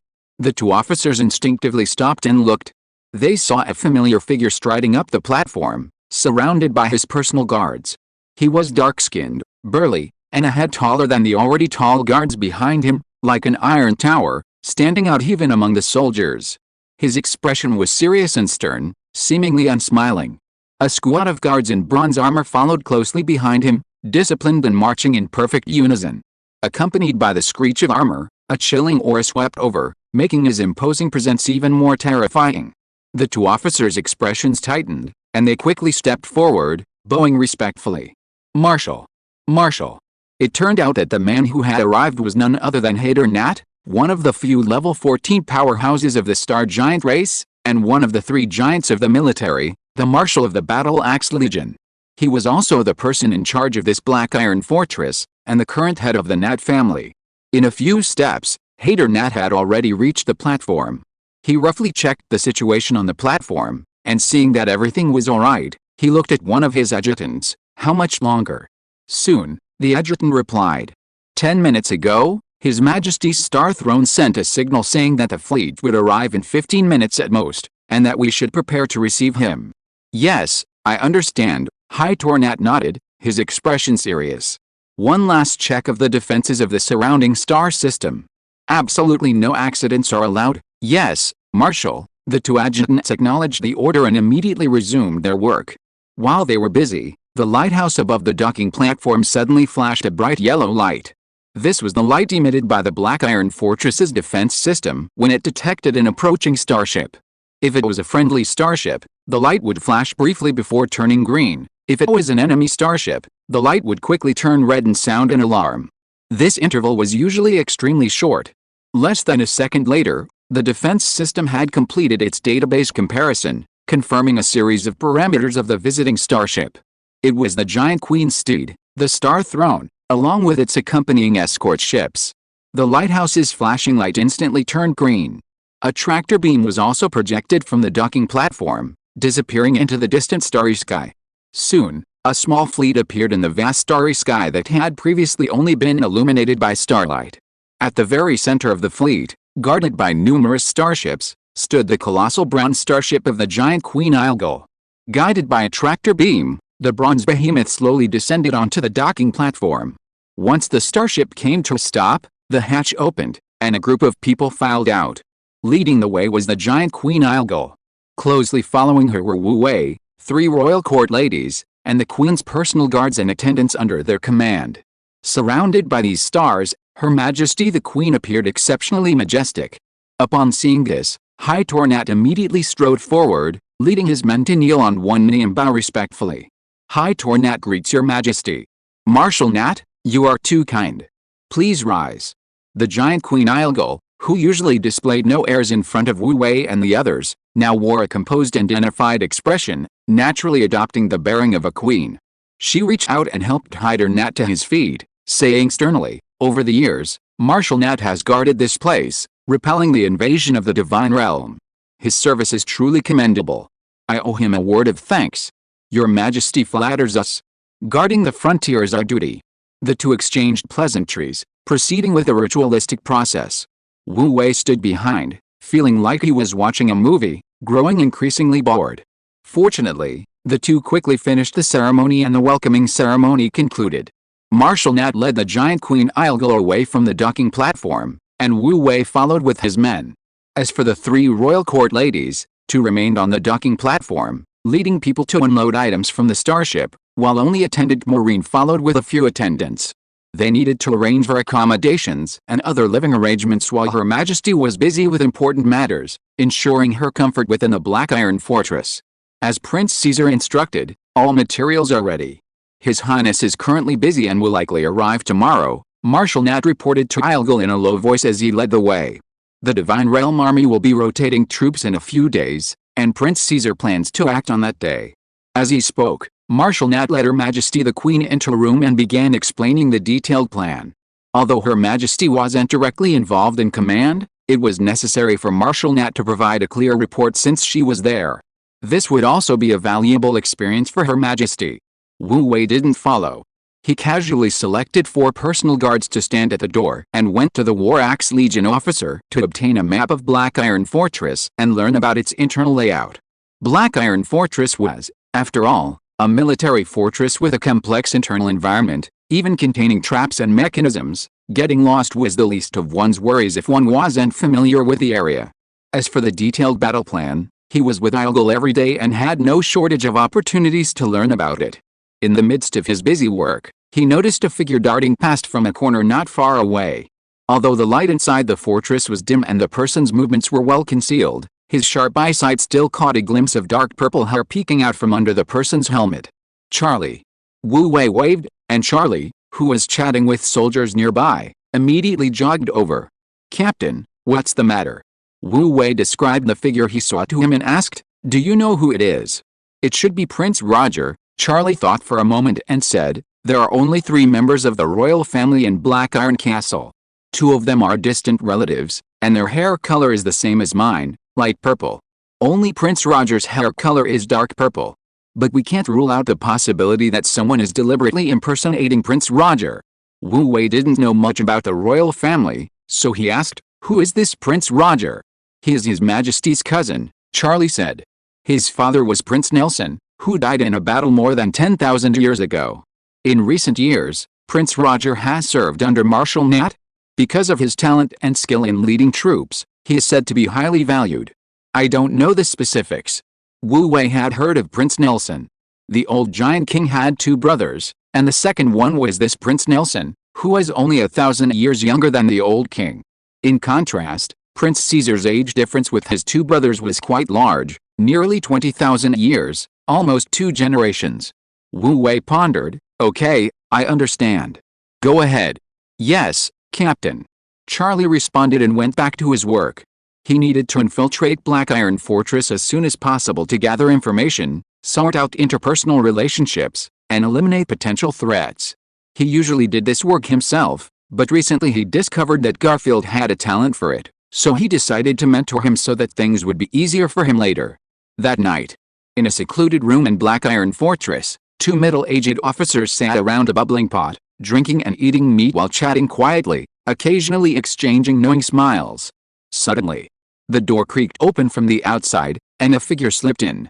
The figure peered through the doorway for a while, making sure no one was following, before removing his helmet and sitting down by the pot, letting out a long sigh of relief. This man possessed a commanding presence and handsome features, with deep-set eyes and a hint of unintentional arrogance on his thin lips, the very image of the Prince Charming in the hearts of countless young women. Under the warm yellow light, his deep purple, shoulder-length hair shimmered with a golden sheen, particularly striking. This man was none other than Prince Roger, the same one Wu Wei had noticed earlier. "Your Highness, if you ask me, you're just too cautious. You have to go personally to gather information." Seeing him settled, the middle-aged officer beside him poured him a cup of wine and added a few more pieces of meat to the pot. His Highness Roger took the wine glass and downed it in one gulp, letting out a cold snort. "Irgul's bodyguards seem loose on the surface but are actually quite tight. Those personal guards are no pushovers. Anyone else would have been discovered before even getting close. Even I, without some secret technique, couldn't hear that far. We still have too few people, otherwise, why would it be so difficult to gather information?"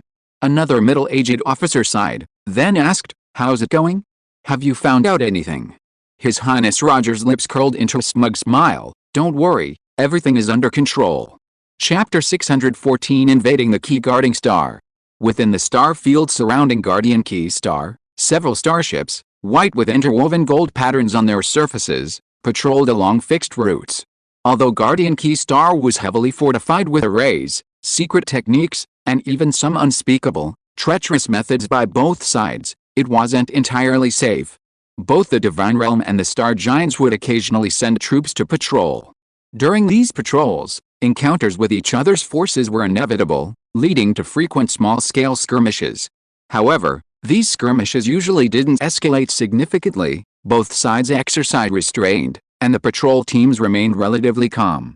Inside the flagship at the head of the fleet, two angels clad in magnificent silver armor sat in the command chair, chatting leisurely. "Do you think something's happened in the Divine Kingdom lately? Several of the main gods and the God King haven't appeared for a while." The silver-haired angel at the head of the table, holding a glass of red wine, looked puzzled. "If I hadn't asked a familiar main god and been told everything is fine in the Divine Kingdom, I would have suspected something had happened to the God King. Perhaps His Majesty the God King has some new plan," another angel, engrossed in a book, replied dismissively. "Even if something did happen, we lowly beings can only follow orders." "Boss, why are you thinking so much? You don't know anything." The silver-haired angel glared at him. "You know nothing. What if you get tricked into going to your death? Have you forgotten the Battle of Kunbeo hundreds of years ago? How did the Lord of Sacred Music die? Wasn't he tricked to death?" Fine, you're right, don't interrupt my reading." The other angel turned another page. "This book, Protecting Our Chief, is quite interesting. Next time, have your men send up a few more copies like this, it'll keep the garrison from getting boring." "Is it really that beautiful?" The silver-haired angel, intrigued by his words, asked, "Let me see it too." As they chatted, one of the angels operating the starship suddenly changed expression. "Captain, enemy attack." The silver-haired angel glanced dismissively at them, not even putting down his wine. "Where are these small fry again? Haven't those space giants suffered enough?" No, the little angel said, his face pale and his voice trembling. "It's the Black Iron Fortress." As he spoke, he projected the image detected by his instruments onto the public screen. Against the backdrop of a deep, desolate starry sky, a colossal object, resembling a steel behemoth, was rapidly approaching at a terrifying speed. It was a massive fortress. A dark fortress they all knew intimately, the Black Iron Fortress. Unlike when it was docked, the Black Iron Fortress had now retracted its base, docking platform, and all unnecessary facilities, its massive bronze wings now deployed, making it appear like a gigantic space mothership speeding through the cosmos. There was no sound in the image, but the surging energy waves surrounding the colossal object, the distorted spatial rifts, and the background that seemed to shatter into meteoric light clearly demonstrated its terrifying power. The rapidly shrinking star range on the monitoring data nearby further indicated the astonishing speed of the Black Iron Fortress. "Damn it!" The silver-haired angel's wine glass crashed to the ground, shattering. How could he not know that the Black Iron Fortress could be used as a warship?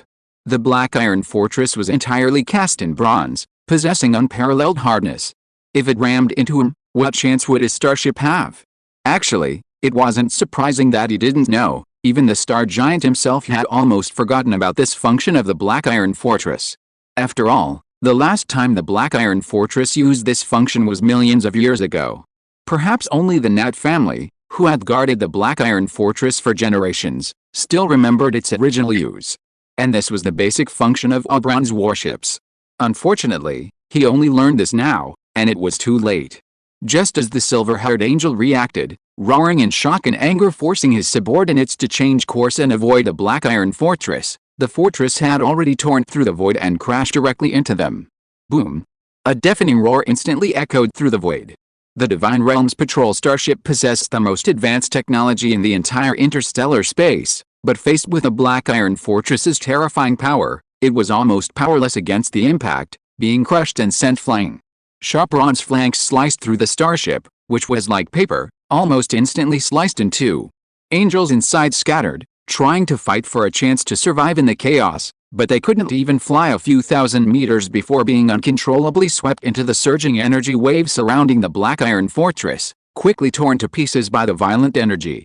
Actually, the Black Iron Fortress wasn't specifically targeting the Divine Realm Patrol. It was just bad luck that the patrol happened to run right into the Black Iron Fortress's flight path. The massive Black Fortress roared past as if crushing an insignificant pebble, continuing its relentless advance without pause.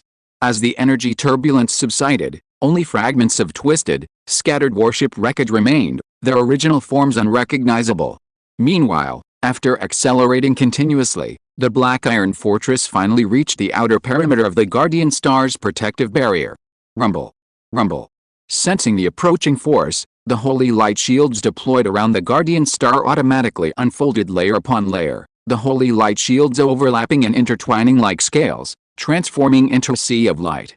This was a barrier of light jointly erected by the 13 level 14 main gods of the divine realm, its defensive power extremely strong, capable of withstanding a full force attack from a level 15 expert. However, the Black Iron Fortress had already pushed its speed to the limit, with its terrifying speed nearing the speed of light. This massive metal fortress had become an unparalleled weapon of mass destruction. How could a barrier of light possibly stop it? The massive metal fortress had barely touched the barrier of light when the light shield within it shattered like fragile glass, the explosions echoing incessantly. In the blink of an eye, the Black Iron Fortress had broken through the barrier of light and charged towards the Guardian Star. Bang! Bang! Bang! Bang! A series of booming sounds rang out. The Black Iron Fortress was like a sharpened blade, utterly destroying countless defenses along its path, tearing a path through the heavily fortified defenses surrounding the Guardian Star with unparalleled force. This defensive system, which had consumed countless efforts from the Divine Realm and the Star Giants, couldn't even hold out for half a quarter of an hour. With a deafening bang, the Black Iron Fortress plunged headlong into the crust of a certain planet, sinking more than halfway into it. In an instant, the Earth's crust trembled, nearly displacing the entire planet.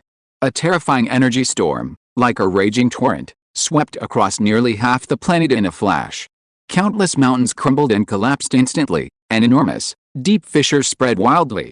Energy surged deep within the Earth's veins, and magma continuously gushed forth from the cracks. If this planet hadn't been devoid of life to begin with, countless creatures would likely have perished in that instant. Inside the Black Iron Fortress, everyone was also shaken. Those below level 12 lost their footing and tumbled into a heap. Only a few people in the command hall managed to remain standing, albeit with great difficulty. After a full quarter of an hour, the tremors began to subside. The people in the command hall finally recovered. Charlie, leaning against the wall, barely managed to stand. I didn't expect the defensive barriers of this Guardian Star to be so strong. Even the Black Iron Fortress struggled so much to break through. Isn't that obvious? Wayne, having finally managed to grab a handrail to steady himself, glared at him irritably. These are defensive barriers built by the combined efforts of the two races. If they weren't strong enough, who would dare to trust them? It's only because it's the Black Iron Fortress, even the God Realm might not be able to break through them. Their words immediately sparked a flurry of chatter from the other bodyguards. Quiet. Wu Wei frowned slightly and gave a cold reprimand. He supported the giant Queen Ilgal with one hand and braced himself against the back of the chair with the other, his entire body as steady as a rock. They were among the few who hadn't fallen during the tremor. Hearing him speak, the bodyguards immediately fell silent, each one obediently remaining still. Don't be so harsh on them, Ilgal said with a smile. As they spoke, Prince Caesar entered from outside. Everything is ready. Please follow me, Your Majesty. He bowed to Ilgal and nodded to Wu Wei. Hitter and I need to guard against external enemies. Your Majesty's safety is entrusted to you, rest assured. Wu Wei nodded to him, then helped Ilgal up and led her outside. Although Ilgal possessed great talent, she was only at level 12, and in this situation, she was still somewhat unsteady and needed Wu Wei's help. 3 royal court ladies followed closely beside them, flanking them on either side. Other personal guards also stumbled along. Soon, the group, led by Prince Caesar, emerged from the Black Iron Castle. Outside the castle, Marshal Nat had already prepared his troops, ready to depart. Seeing the group emerge, he immediately followed, protecting them as they quickly ascended into the void ahead. The restricted area wasn't limited to just Guardian Star. In fact, the area covered by the restriction was quite large, just in case. Their landing point was still a considerable distance from the Guardian Star, the true birthplace of the Star Key. However, the Star Giants participating in this operation were all quite powerful, and traveling through the void was no problem for them. The Divine Realm must have already taken action. We need to hurry, Prince Caesar urged as they walked. According to the plan, Marshal Nat and Prince Caesar would lead the guards to escort Her Majesty the Queen to the location of the star key and expedite its maturation so that Her Majesty could refine it. With Ilgal's talent and aptitude, refining the star key would lay a solid foundation, increasing her chances of advancing to level 15 to around 80%. Given time, the star giant race might produce a second level 15 powerhouse. This is a grand plan concerning the foundation of the star giant race for millions of years to come, and it is also the fundamental reason why the star giant race has gone to such great lengths to seize the key to the Star River. However, this journey is destined to be anything but smooth. His Majesty the God King is indeed a master strategist. The star giant race has indeed arrived. As the group was on their way, a loud, arrogant laugh suddenly echoed from the void. As soon as the voice fell, a giant starship radiating brilliant holy light emerged from the broken defensive barriers and appeared in the void above. Behind it followed one after another starships surrounded by holy light, quickly enveloping the group. The surfaces of these starships were all carved with exquisite reliefs, magnificent and sacred. So many starships flying through the void, at first glance, looked like a celestial river flowing with holy light, illuminating the entire void in a brilliant and dazzling display, just like the legendary heavenly kingdom. It's the Nasser Legion from the divine realm. Marshal Nat's face darkened. Why are they here? Is it a trap? Had he only now realizing something's wrong? Too late. Hearing this, the arrogant voice from before rang out again, this time with a hint of mocking laughter. Nat, I must thank you for using the Black Iron Fortress to breach the defenses of the Guardian Star, giving us the opportunity to easily enter. You're truly a good person. Hearing this, everyone, including Prince Caesar and the giant Queen Ilgal, looked rather grim. Wu Wei's eyes narrowed slightly. Just as he suspected. Lamfuti had already informed him of the Divine Realm's unusual movements. At the time, he had suspected it was a conspiracy by the Divine Realm. Now it seemed everything was as he had predicted. Good. This was a good opportunity to let him see just how many tricks the Divine Realm had up their sleeves. I knew the Divine Realm wouldn't be so easily fooled. Prince Caesar sneered. Nat, it's up to you. Yes, Your Highness. Marshal Nat also sneered. A mere few starships dare to try and stop us? This general will go and teach them a lesson. Your Majesty, Your Highness, I'm off. With that, he pushed off the ground with one leg, preparing to charge forward. Marshal, wait a moment. At this moment, Wu Wei suddenly interrupted him, then took the black iron heart from his chest and casually tossed it into his arms, returning it to its rightful owner. Marshal Nat was stunned for a moment, then gave Wu Wei a deep look. He didn't say anything else, hurriedly cupped his hands to Ilgal and Wu Wei, and led a small team into the void. Nasser, it seems the lesson I gave you last time wasn't enough. You actually dare to come looking for death? His voice was deep and powerful, and even before he reached the void, his voice had already boomed and exploded in the void, making the entire void seem to tremble slightly. At the same time, a colossal, gigantic phantom appeared behind Marshal Nat, seemingly towering to the heavens and earth, exuding an indescribable and powerful aura. It was the silhouette of Ernest, the Lord of the Black Iron, left behind in the long river of history. Even a mere afterimage possessed immense power. Almost instantly, the silhouette merged forward, violently integrating into Marshal Nat's body, causing his form to rapidly expand. In just a few seconds, a colossal giant appeared in the void. His size was nearly 100 times that of Marshal Nat's original form, rivaling even the largest starships in the cosmos in sheer size.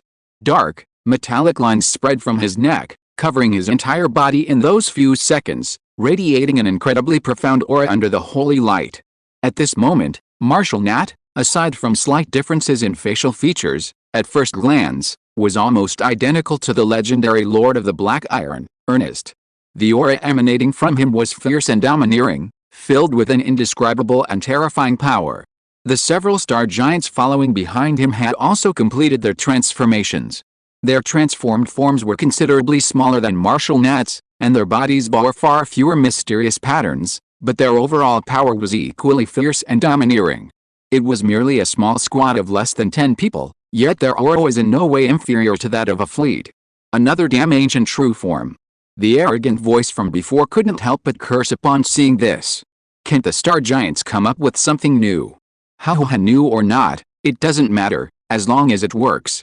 Marshal Nat laughed heartily, his figure suddenly tearing through the void, charging towards Nasser's fleet like a cannonball.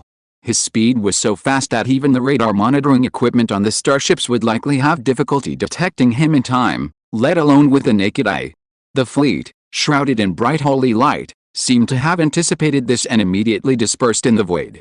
However, even with their remarkably swift reactions, Marshal Nat, relying on his anticipation, still managed to accurately grab the tail fin of one starship.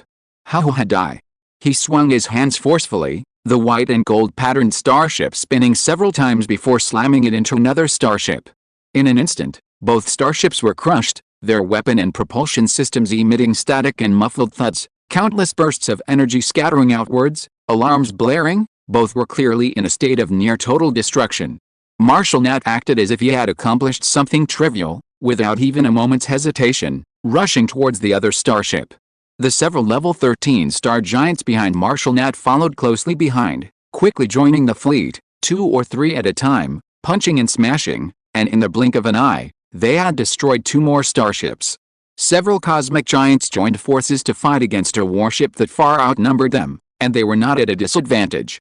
Chapter 615 God King Baijia vs Elder Nuaya. Nasser cursed and immediately ordered his fleet to open fire, engaging the star giants in battle. The starship's firepower was fierce, temporarily stabilizing the situation. However, Marshal Nat wasn't the only star giant on the side. Following Marshal Nat, Prince Caesar also activated his bloodline power, transforming into a star giant draped in starlight and covered in mysterious patterns, leading a group of guards to protect the group as they attempted to break through. This was an ability possessed by star giants only after reaching level 13 and deeply awakening their bloodline, the ancient true form. Activating the ancient true form would cause the already massive star giants to expand further, becoming as towering and ferocious as ancient giants, capable of tearing apart warships with their bare hands. Therefore, level 13 was considered a watershed moment in the strength of star giants. Below level 13, they were merely engaged in minor skirmishes, only those above level 13 possessed the qualifications to lead an army. Similarly, this was why the star giant race had few warships, generally only building transport ships. Because ordinary warships weren't enough for them to tear apart, building them would be pointless, only warships with bronze hulls had any value. Led by Prince Caesar, who had manifested his ancient form, the group advanced rapidly. However, the divine realm was clearly prepared. Following Nasser's legion, the other 2 major legions of the divine realm arrived one after another, countless white and gold embroidered warships encircling the group in concentric circles, the beams of holy light energy cannons crisscrossing and almost covering the entire battlefield. Even so, under the overwhelming and relentless assault of Prince Caesar and his accompanying guards, the divine realm fleet was still forced into a steady retreat. There was no other way. While the divine realm fleet was strong, their greatest advantage lay in their powerful regenerative abilities. Attrition warfare and guerrilla tactics were their forte. In a direct confrontation or harassment campaign, they could make the star giants question their existence. But when it came to direct assault capabilities, the star giants were the true kings. No starship from the divine realm dared to confront a level 14 cosmic giant who had manifested his ancient form head-on. That would be tantamount to suicide. Just as Prince Caesar was about to break through the encirclement and lead his group out, suddenly, a golden light burst forth directly in front of their escape route. The light was dazzling and holy, as pure as the morning sun, yet as brilliant as the blazing sun, filled with an indescribable aura of majesty. In an instant, the entire void brightened, as if cleansed by this holy light. At the same time, a barely audible cold snort echoed from the distant void. Accompanying this snort, a golden chariot slowly emerged from the dazzling light, gradually materializing in the void. It was an incomparably magnificent and spacious golden chariot. Its design is somewhat similar to the bronze chariots of the star giants, but its surface is adorned with exquisite reliefs depicting the ancient god of light receiving the worship of numerous civilizations. This chariot, named the Chariot of Light, is one of the few artifacts in the divine realm that has been passed down from ancient times. It is not only incredibly powerful but also a symbol of the divine realm's glorious history. On the chariot, a female angel in a pure white robe stands with her hands behind her back, silently gazing ahead. This female angel still appears as a young girl, with a cool and aloof appearance, a calm expression, and long silver hair. Her distinctive features are very clear. Behind her, a pair of enormous, Pure white wings spread against a fierce wind, the silver feathers along their edges standing out conspicuously in the starry sky. Angels possessing such wings are called silver-winged angels in the lineage of the god of light, with a strength level of 15. Martial Nat, caught on the midst of fierce battle, paled drastically, God King Bygea. She actually came in person. Prince Caesar, who had remained calm and serious throughout, seemingly unmoved by anything, now showed a change in expression, revealing a grave look for the first time. Your Majesty, no matter what happens, do not leave my side. Yes. Queen Ilgal, the giant, nodded, her small face tense and anxious. Not only her, but everyone around her, including the 3 royal court ladies, were also extremely tense, all on high alert, clearly prepared for a life-or-death battle. After all, this was the god King Berga, the ultimate boss who had ruled the divine realm for nearly 5 million years. Unlike the star giants, whose grand elder was only responsible for overseeing the ancestral lands and whose giant king was responsible for ruling the race, the god king of the divine realm was not only the highest fighting force of the divine realm but also its actual ruler, the holder of supreme power, wielding immense authority over the years.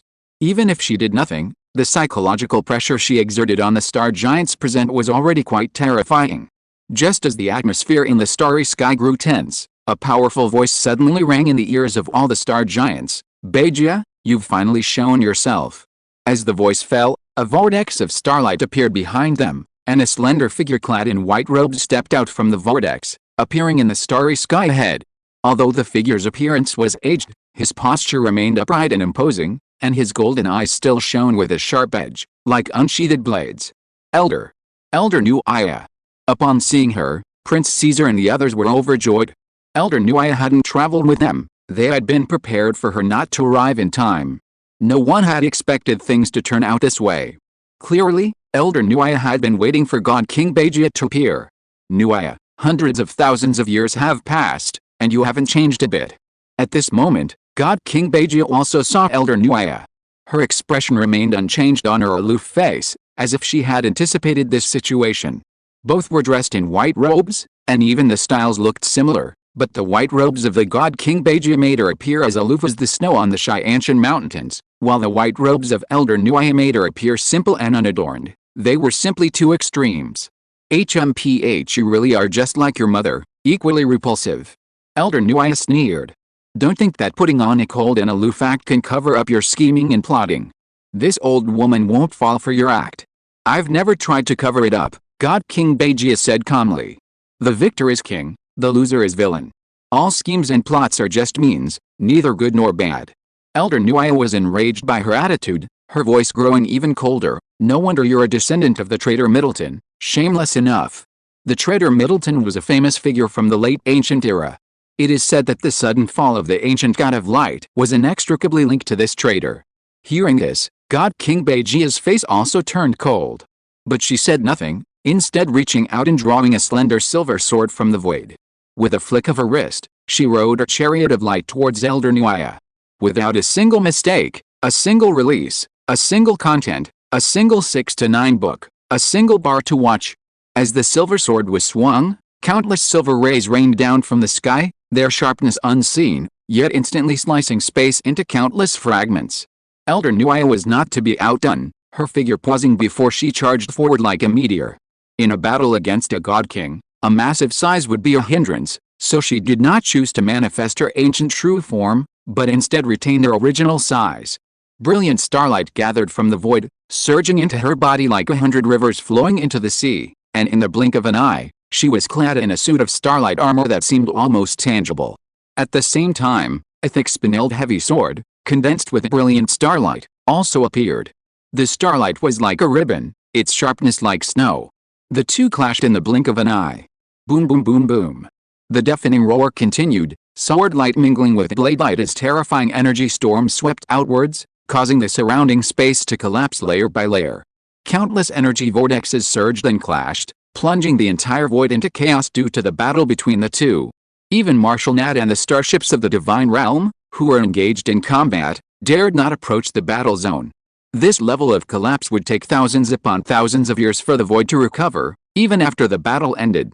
Seeing this, Wu Wei couldn't help but feel secretly alarmed. Fortunately, He hadn't rashly confronted the divine realm, otherwise, the current kingdom of light would truly be unable to withstand such a force. Let's go. Seeing that Elder Nuaya had successfully entangled King Bajia, Prince Caesar decisively changed course, preparing to continue their breakout. However, before they had fought their way far, brilliant divine light once again shone in the void ahead. The light, like a blazing sun, carried an intense heat that seemed capable of scorching everything. In an instant, it pierced the void, enveloping a large portion of the battlefield. Prince Caesar and his group, who were attempting to break through, were particularly targeted, their blood practically boiling from the heat. Star giants were inherently a race of hot-blooded individuals, and as their blood surged, their bloodline power became increasingly difficult to control. Many level 13 star giants showed signs of agony, and even Prince Caesar's expression turned grim. What's going on? Prince Caesar finally regained control of his bloodline power, but his brow furrowed involuntarily. A negative effect on level 14 star giants was rare. Could this be the secret weapon of the divine realm?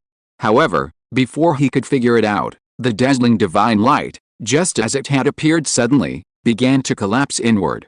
In the blink of an eye, the divine light had condensed into a human figure. He was a majestic male angel with short, blonde hair and deep, ocean blue eyes. His handsome features were like a sculpture, perfectly embodying the standard angelic form imagined by other races. However, between his beautifully curved brows, there was an air of arrogance and indifference that seemed to transcend everything. "My name is Fears," he said softly, his voice instantly resounding throughout the void. At the same time, a pair of incredibly wide, seemingly sky-covering, pure white wings slowly unfurled behind him. The edges of the wings, with a ring of silver feathers that appeared to be formed from cosmic starlight, shimmered brilliantly in the void, exceptionally conspicuous. A silver-winged angel. The divine realm actually had another level 15 silver-winged angel. Chapter 616 Soaring Strength. Prince Caesar's usually calm face suddenly changed color, and the other star giants present weren't much better off, their expressions almost all turning pale. This was too unexpected. Even the composed Wu Wei couldn't help but raise his eyebrows in surprise.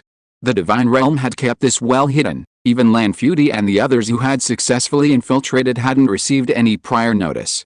It was estimated that this God King Fels had only recently ascended to the God King level, otherwise, they couldn't have kept it so well concealed. If this was the divine realm's contingency plan for this ambush, then frankly, it was quite successful. "I'll stop him. You all run." Prince Caesar reacted suddenly, charging towards God King Fels without a word.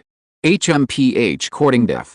Seeing this, God King Fels chuckled disdainfully, casually drawing his longsword from his waist and thrusting it at Prince Caesar. The sword intent swept across the sky like the blazing sun, capable of melting blood.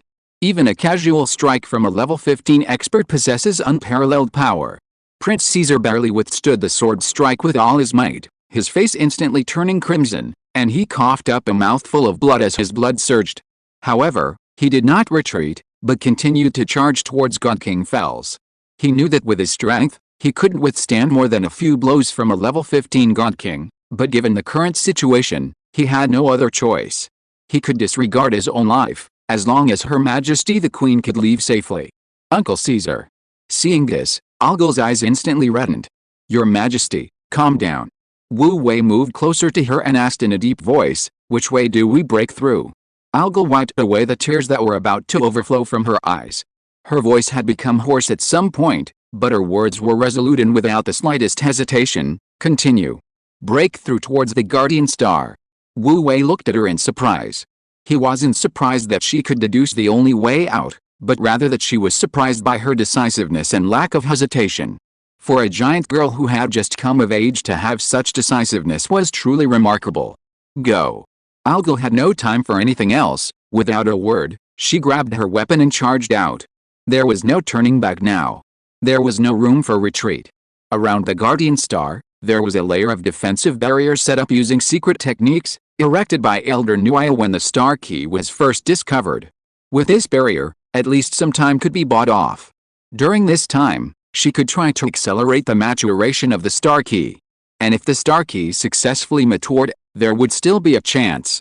Maureen Descartes, Lady Peter, and Lady Dillon, the three royal court ladies, asked no questions, grabbed their weapons, and rushed to the front, clearing a path for Ilgul in place of Prince Caesar. The group continued the breakout slowly but resolutely. However, Prince Caesar was a full level weaker than the God King Fels, and even with their best efforts, they couldn't hold him off for long. A mere quarter of an hour later, Prince Caesar, completely incapacitated, was tossed before the group. Judging by his condition, though not yet dead, he was close to death. The fact that King Fels hadn't killed him outright, but instead kept him barely alive, suggested a possible toy rather than a well-intentioned act. Ilgul paused, glaring fiercely at the leisurely King Fels. Even now, her clear golden eyes held no fear, only deep hatred. Among the star giants, there might be some cowards, but she was definitely not one of them. She was a descendant of the Star Lord, with the blood of heroes flowing in her veins. She would rather die standing than live on her knees. Hey, good eye. King Fels chuckled maliciously, his gaze sweeping over Ilgul's youthful and pretty face before he shook his head regretfully.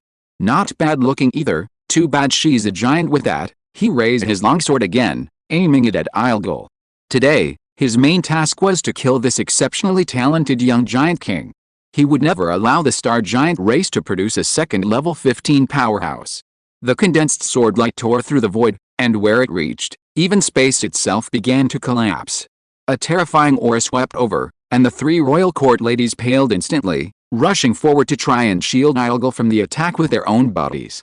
However, although they were quite strong, all level 13 powerhouses, what were they compared to a level 15 God King? Even if the three of them combined their strength and were willing to sacrifice themselves, they could at most withstand one strike from a level 15 God King. And after that? Wu Wei sighed. A dark brown Buddhist rosary was already in his palm. With a soft sigh, he squeezed it tightly. In an instant, pure Buddhist power overflowed. The surrounding void trembled slightly, like ripples spreading from a pebble into water, with spatial ripples rapidly expanding outwards from the broken rosary. Amitabha, a long Buddhist chant echoed across the battlefield. As the ripples spread, a figure seemed to emerge from beneath the water, gradually materializing from the rippling spatial waves. It was a young girl draped in a cassia, with bright eyes and white teeth, and a gleaming crimson mark between her brows. Even amidst the bizarre and colorful battlefield, this girl exuded a dignified and solemn aura, as if nothing could shake her. This girl was none other than the ancient Buddha Garen, who had come as promised. Her gaze swept across the surroundings before settling on Wu Wei. Although the giant before her was unfamiliar in appearance, she was absolutely certain she wouldn't mistake its soul aura. Almost instantly, she understood the situation and why Wu Wei had summoned her. She slightly turned her body, facing the direction from which the sword light of the God King Fels had pierced, and then with a flick of her wrist, her slender, fair hand slowly pushed out towards the direction from which the sword light was attacking. In an instant, her hand transformed into radiant gold, as if made of pure gold. At the same time, directly in front of her, a gigantic golden hand emerged from the void, blocking the sword light. Clang! A tremendous impact suddenly resounded through the void. The sharp sword light struck the golden giant hand, but only left a white mark in the palm before being shattered into countless fragments by the recoil. As the golden giant hand gradually dissipated, even the barely noticeable white mark disappeared. Behind the golden giant hand, not only Ilgul but also the three royal court ladies who rushed to the front, attempting to shield Ilgul with their bodies, were unharmed. Where did such a powerful Buddhist cultivator come from? Seeing this, King Fels's expression changed, finally abandoning his arrogance and contempt, becoming serious. The others present were completely dumbfounded. Especially the star giants, who could hardly believe their eyes. They thought they were doomed this time, but who would have thought that even in this situation, things would turn around, and a peerless expert would suddenly appear to save them from danger? But who exactly was this helper? Except for Wu Wei, everyone on the star giant's side was completely confused, surprised but also somewhat bewildered, not quite understanding what was going on. Don't stand there, let's go.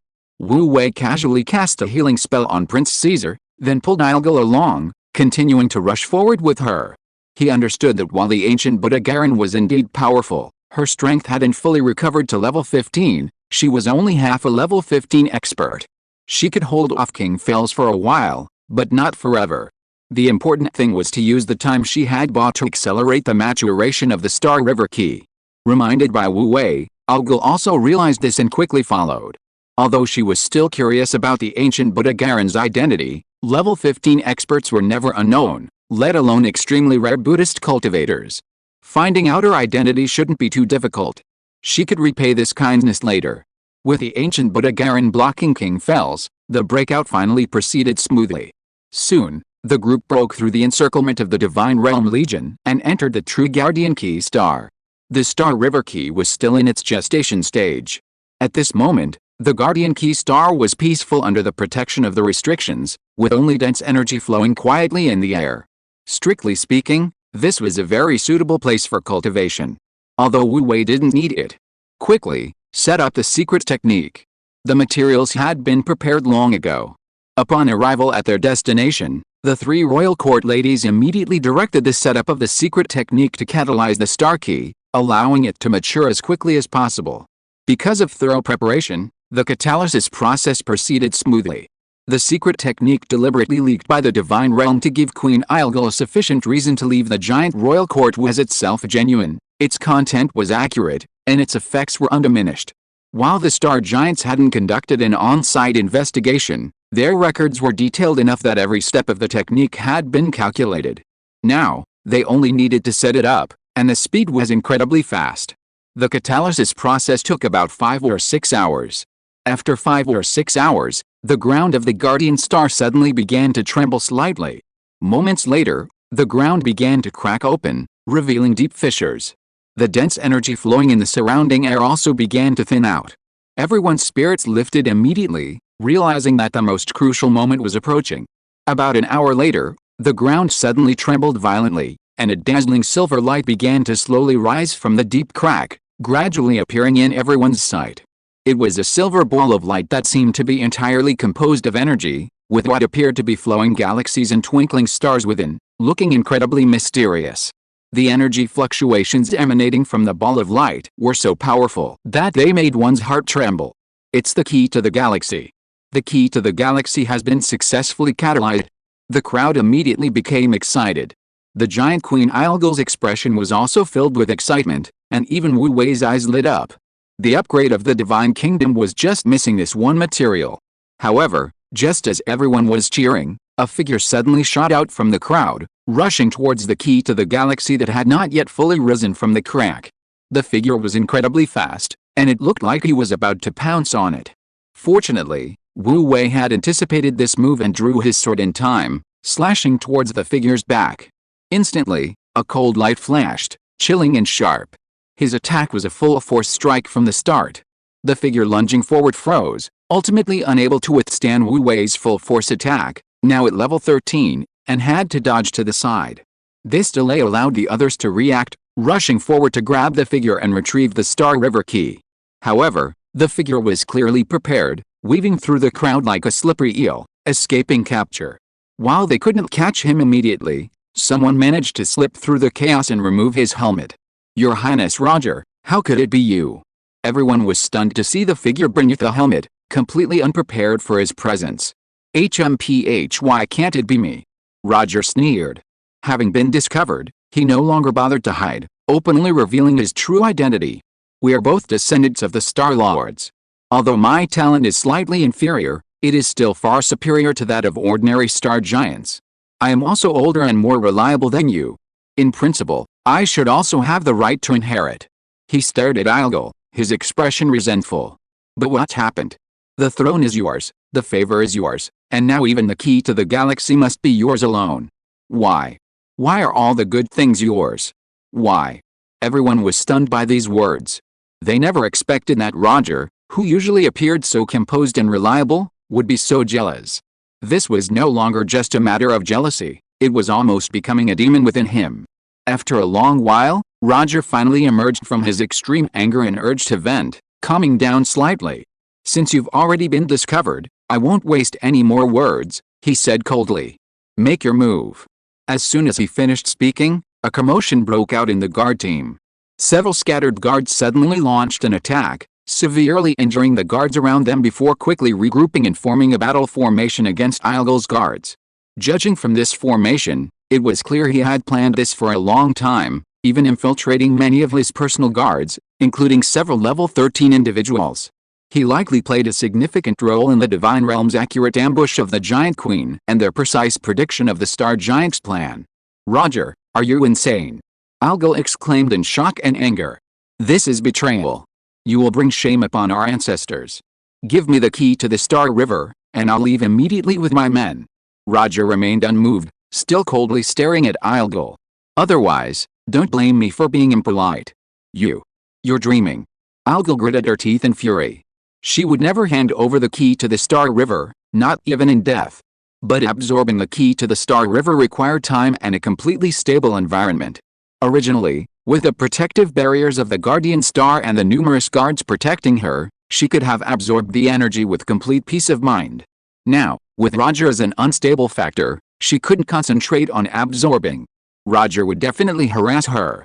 Meanwhile, in the short time the two sides were locked in a standoff, the battle between 4 level 15 and near level 15 powerhouses had already reached the vicinity of the Guardian Star.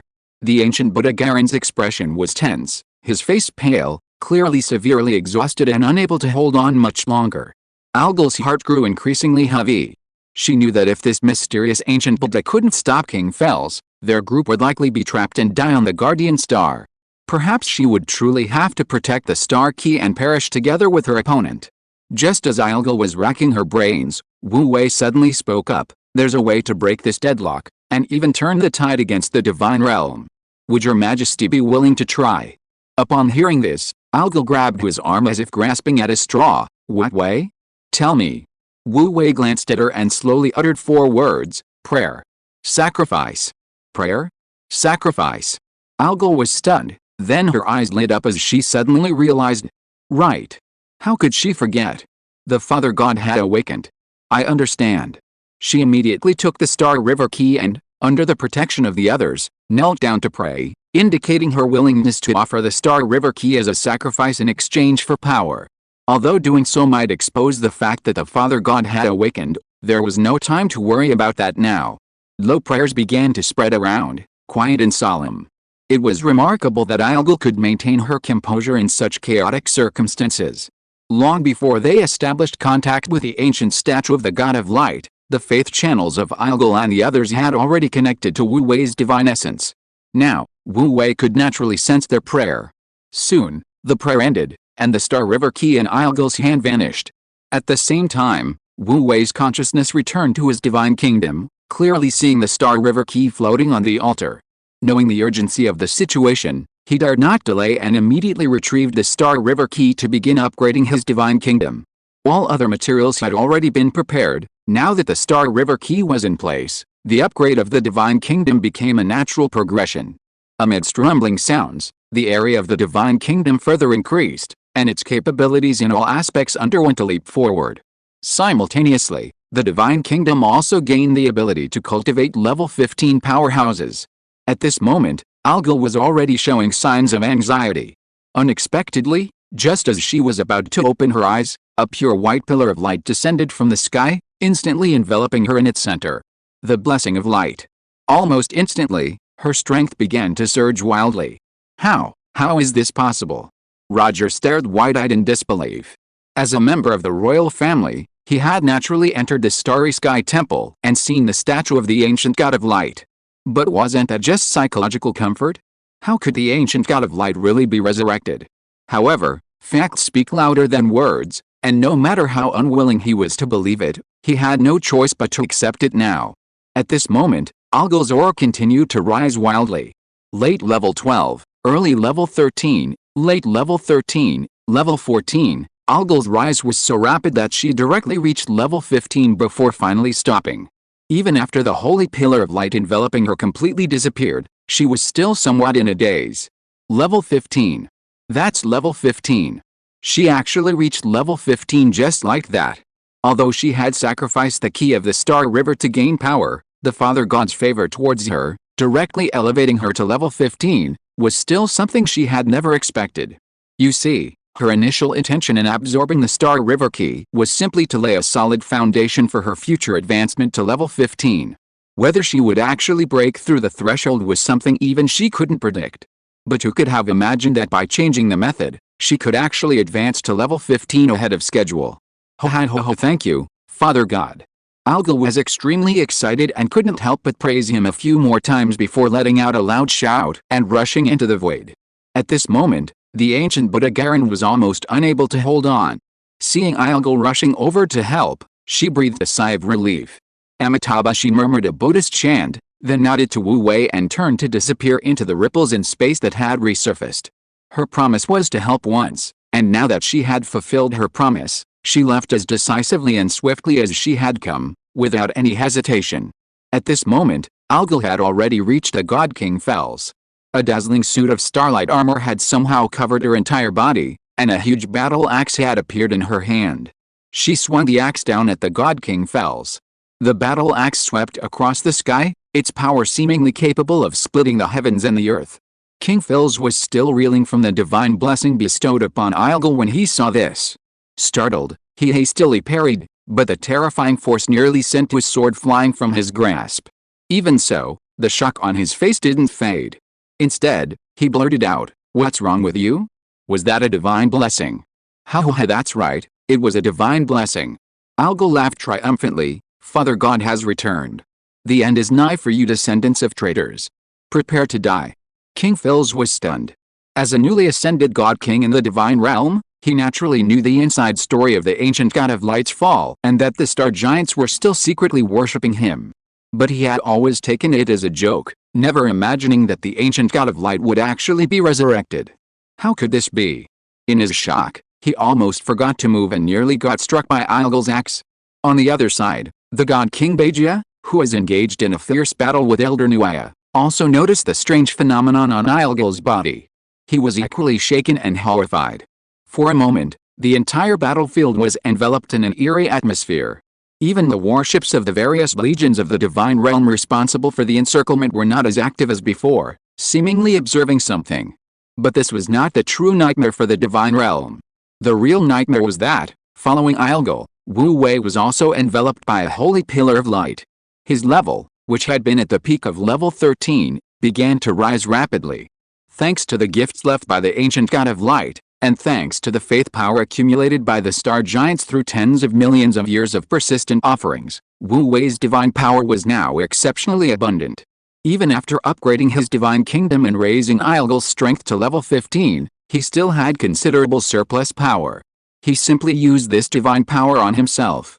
Soon, the strength of his avatar was also raised to level 15. Wu Wei showed no mercy to the divine realm, charging out of Guardian Star and joining the battle. He rampaged through the divine realm's fleet, relying on the formidable physique of a star giant to carve through and out of the enemy line 7 times, experiencing firsthand the feeling of tearing apart warships with his bare hands. He had long since mastered the 2 bloodline powers within him, and his manifested ancient form possessed characteristics of both bloodlines. He was bathed in starlight and accompanied by towering waves, every movement exuding immense power. At this point, both of the divine realm's god kings had found their opponents. No one in the divine realm could withstand a single blow from him. Wu Wei slaughtered his way through the battlefield. With the appearance of Wu Wei, the third level 15 powerhouse belonging to the star giant race, the scales of war inevitably tipped in favor of the star giants. Half a month later, God King Baijia and God King Feiers were finally defeated by the combined might of the 3, 1 dead and 1 wounded. Thus, the ambush operation launched by the divine realm against the star giants finally ended in utter failure. The divine realm began its decline from its peak. Meanwhile, the kingdom of light and the star giants began frequent contact through Wu Wei's mediation. However, for some unknown reason, the star giants believed Wu Wei to be a resurrected ancient god of light, who had apparently suffered a significant loss of memories during the resurrection process. Their evidence was the statue in the Starry Sky Temple. It was said to have been erected by the ancient god of light himself, and only a resurrected ancient god of light could awaken it. Wu Wei was utterly speechless and could only acquiesce. The star giants were thus naturally incorporated into the Kingdom of Light's subordinate civilization, beginning their campaigns for the Kingdom of Light. 2 years later, the Divine Realm was conquered by the Kingdom of Light, and the Divine Realm was completely destroyed. Wu Wei led his angels to re-erect the divine statues within the Divine Realm and conducted a series of propaganda campaigns, finally completing the brainwashing and successfully converting the original believers of the Divine Realm into his followers. From then on, There was no longer a level 6 civilization called Divine Realm in the universe, but only the level 6 civilization, the Kingdom of Light. Thus, the Kingdom of Light laid the foundation for becoming a cosmic hegemon and entered a period of rapid development. 1,000 years later, the Kingdom of Light grew stronger and stronger, finally breaking through its shackles to become the only level 7 civilization in the universe, regaining its cosmic hegemony and restoring its former glory. Wu Wei became known to countless believers as the Lord who rules over everything, the only God Emperor in heaven and earth. The era of the Kingdom of Light dominating cosmic civilizations had begun anew.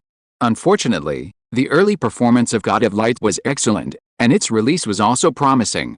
However, a few days after its release, because the name God of Light was considered religious, it was changed to God-level civilization.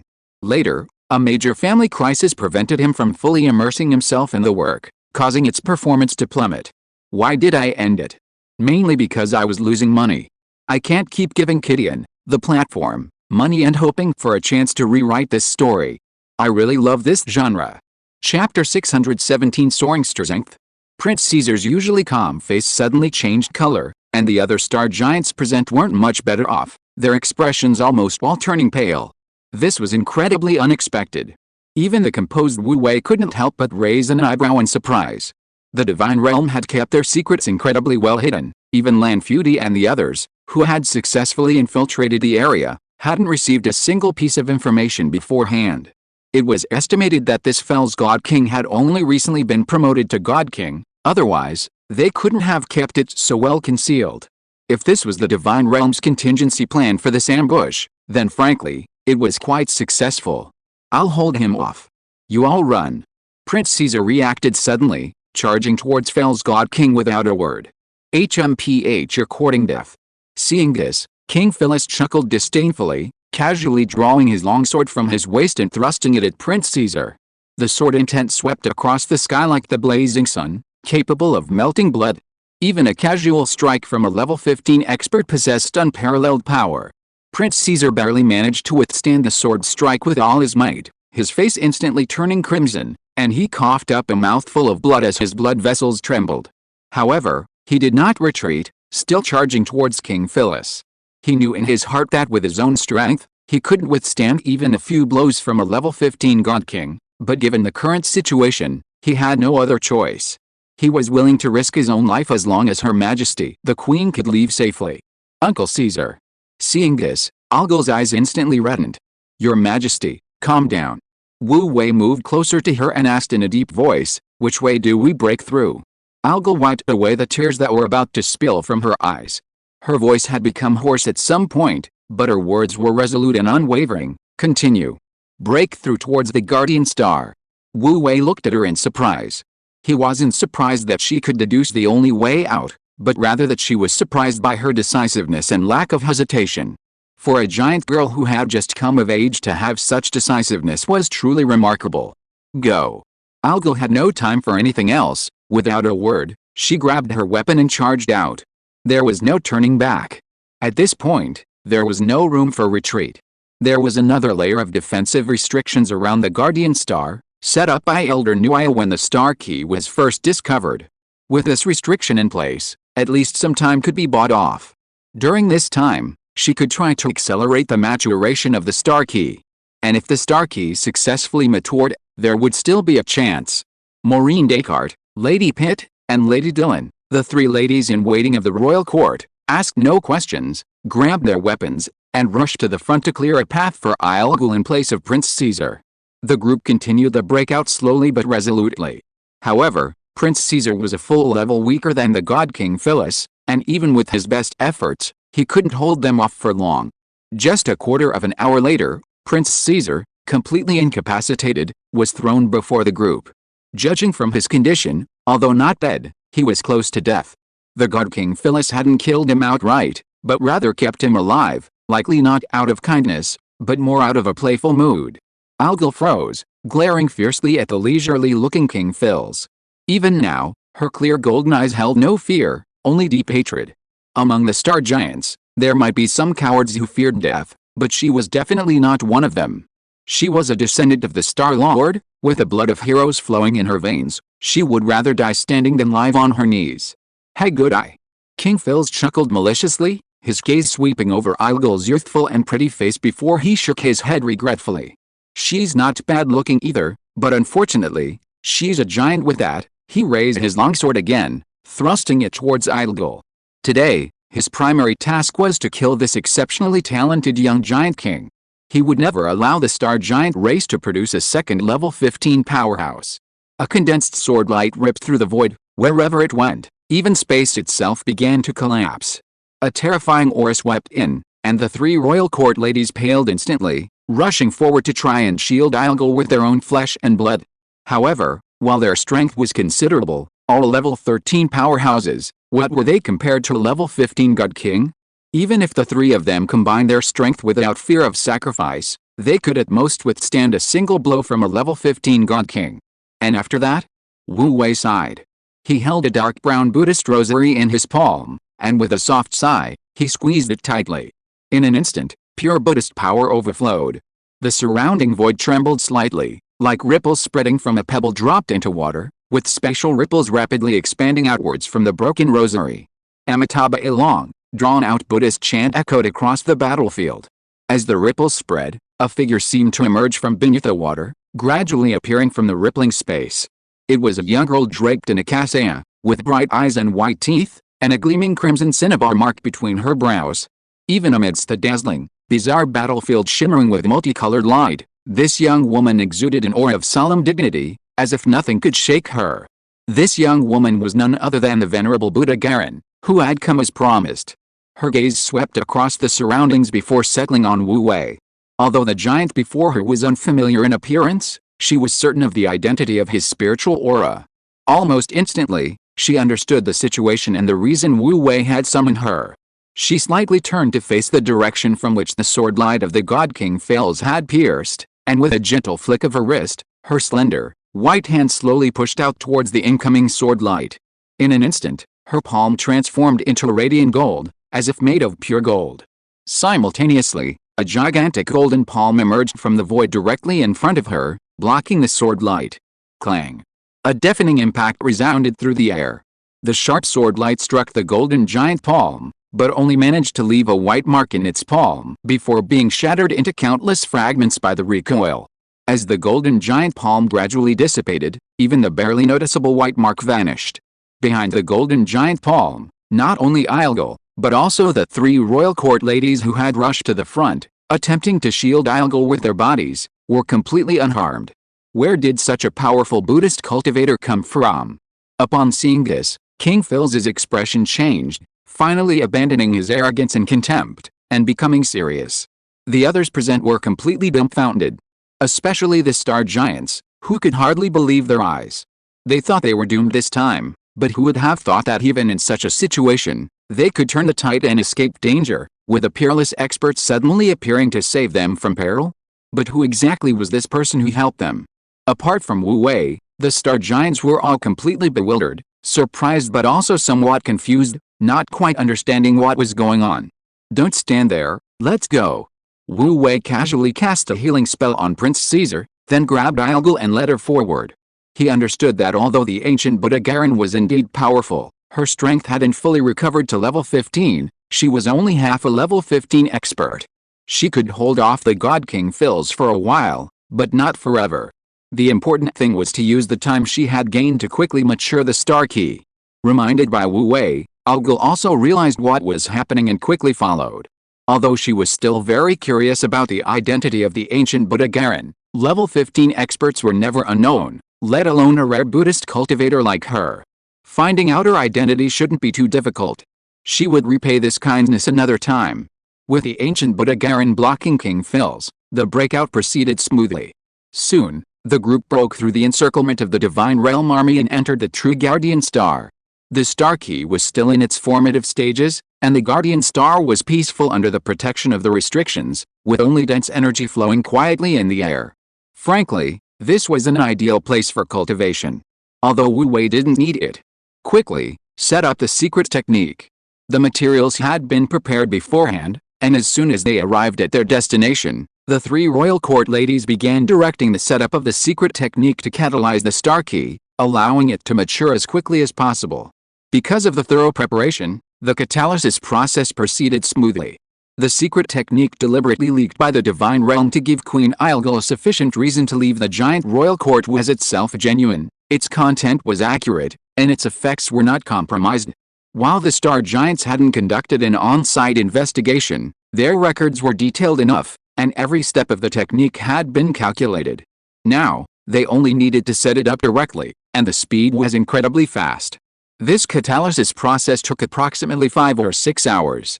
5 or 6 hours later, the ground of the Guardian Star suddenly began to tremble slightly. Moments later, the ground began to crack open, revealing deep fissures.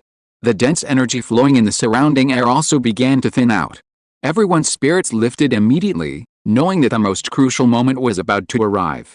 About an hour later, the ground suddenly trembled violently, and an incomparably dazzling silver light began to slowly rise from the deep fissures, gradually appearing in everyone's sight. It was a silver ball of light that seemed to be entirely composed of energy, with what appeared to be flowing galaxies and twinkling stars within it, looking extremely mysterious. The energy fluctuations emanating from that ball of light were so powerful that they were terrifying. It's the key to the galaxy. The key to the galaxy has been successfully catalyzed. The crowd erupted in excitement. Even the giant Queen Ilgal's expression brightened, and Wu Wei's eyes lit up. The upgrade of their divine kingdom was just one material short of this. However, just as everyone was cheering, a figure suddenly shot out from the crowd, lunging towards the key to the galaxy, which hadn't yet fully risen from the crack. The figure was incredibly fast, and it looked like he was about to pounce. Fortunately, Wu Wei had anticipated this move and drew his sword in time, slashing at the figure's back. Instantly, a cold light flashed, chilling and sharp. His attack was a full-force strike. The flying figure froze, ultimately not daring to directly withstand Wu Wei's full-force attack, now at level 13, and had to dodge to the side. This delay allowed the others to react, rushing forward to try and grab the figure, some to obtain the Star River key.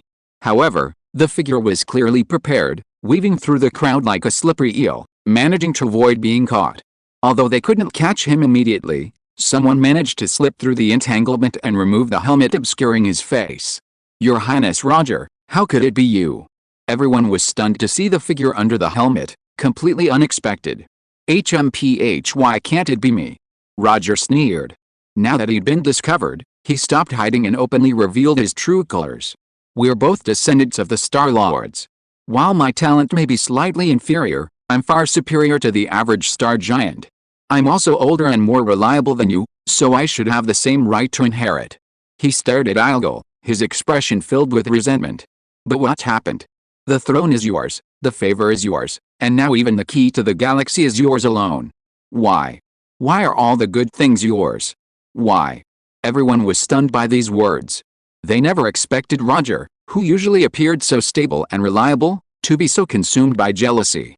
This wasn't just a matter of jealousy. It was practically becoming a demon within him. After a while, Roger finally calmed down a little, recovering from his extreme anger and urge to vent. "Since I've been discovered, I won't waste any more words," he said coldly. "Make your move." As soon as he finished speaking, chaos erupted within the guard ranks. Several scattered guards suddenly attacked, severely injuring those around them before quickly regrouping and forming a battle formation against Ilgal's guards. Judging from this formation, it was clear that he had planned this for a long time, having even infiltrated many of his personal guards, including several level 13 warriors. It seems he deserves significant credit for the Divine Realm's accurate ambush of the Giant Queen and their precise prediction of the Star Giant's plans. "Roger, are you insane?" Ilgal exclaimed in shock and fury. "This is betrayal. You'll bring shame upon our ancestors. Give me the Star Key, and I'll leave immediately with my men." Roger remained unmoved, his gaze still coldly fixed on Ilgal. "Otherwise, don't blame me for being impolite. You're dreaming." Ilgal gritted her teeth in anger. She would never hand over the Star Key, not even in death. But absorbing the Star Key required time and a completely stable environment. Originally, with a protective barrier of the Guardian Star and numerous guards, she could have absorbed the energy with complete peace of mind.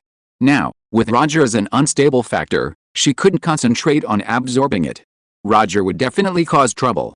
Meanwhile, during this brief standoff, The battle between the 4 level 15 and near level 15 powerhouses had reached the vicinity of the Guardian Star. The ancient Buddha Garen's expression was tense, his face deathly pale, clearly severely exhausted and unable to hold on much longer. Algol's heart grew increasingly heavy. She knew that if this mysterious ancient Buddha couldn't stop the God King Phils, their group would likely be trapped and die on the Guardian Star. Perhaps, she would have to sacrifice herself to protect the Star Key, perishing together with the enemy. Just as Algol was racking her brains, Wu Wei suddenly spoke up. There is a way to break the deadlock, and even turn the tide against the divine realm. Would your majesty be willing to try? Upon hearing this, Algol grabbed his arm as if grasping at a lifeline. What way? Tell me. Wu Wei glanced at her and slowly uttered 4 words: prayer. Sacrifice. Prayer? Sacrifice. Algol was stunned, then her eyes lit up as she suddenly realized. That's right. How could she forget? The Father God had awakened. I understand. She immediately took the key of the galaxy, knelt down under the protection of the crowd, and began to pray, indicating her willingness to offer the key of the galaxy as a sacrifice in exchange for power. Although doing so might expose the fact that the Father God had awakened, there was no time to worry about that now. A low, solemn prayer began to spread around them. It was remarkable that Algol could remain calm amidst such chaos. Back when she established a connection with the ancient statue of the God of Light, Algol and the others' faith channels had already connected to Wu Wei's divinity. Now, Wu Wei could naturally sense their prayer. Soon, the prayer ended, and the Star Key in Algol's hand vanished. At the same time, Wu Wei's consciousness returned to his divine realm, and he clearly saw the Star Key appearing on the altar. Knowing the urgency of the situation, he dared not delay for a moment and immediately retrieved the Star Key to begin upgrading his divine kingdom. All other materials had already been prepared. Now that the Star Key was in place, the upgrade of the divine kingdom became a natural progression. Amidst rumbling sounds, the area of the divine kingdom further increased, and its capabilities in all aspects experienced a leap forward. At the same time, the divine kingdom also gained the ability to cultivate level 15 powerhouses. At this moment, Algol was already showing signs of anxiety. Unexpectedly, just as she was about to open her eyes, a pure white pillar of light descended from the sky, instantly enveloping her in its center. Blessed by light. Almost instantly, her strength began to rise wildly. How is this possible?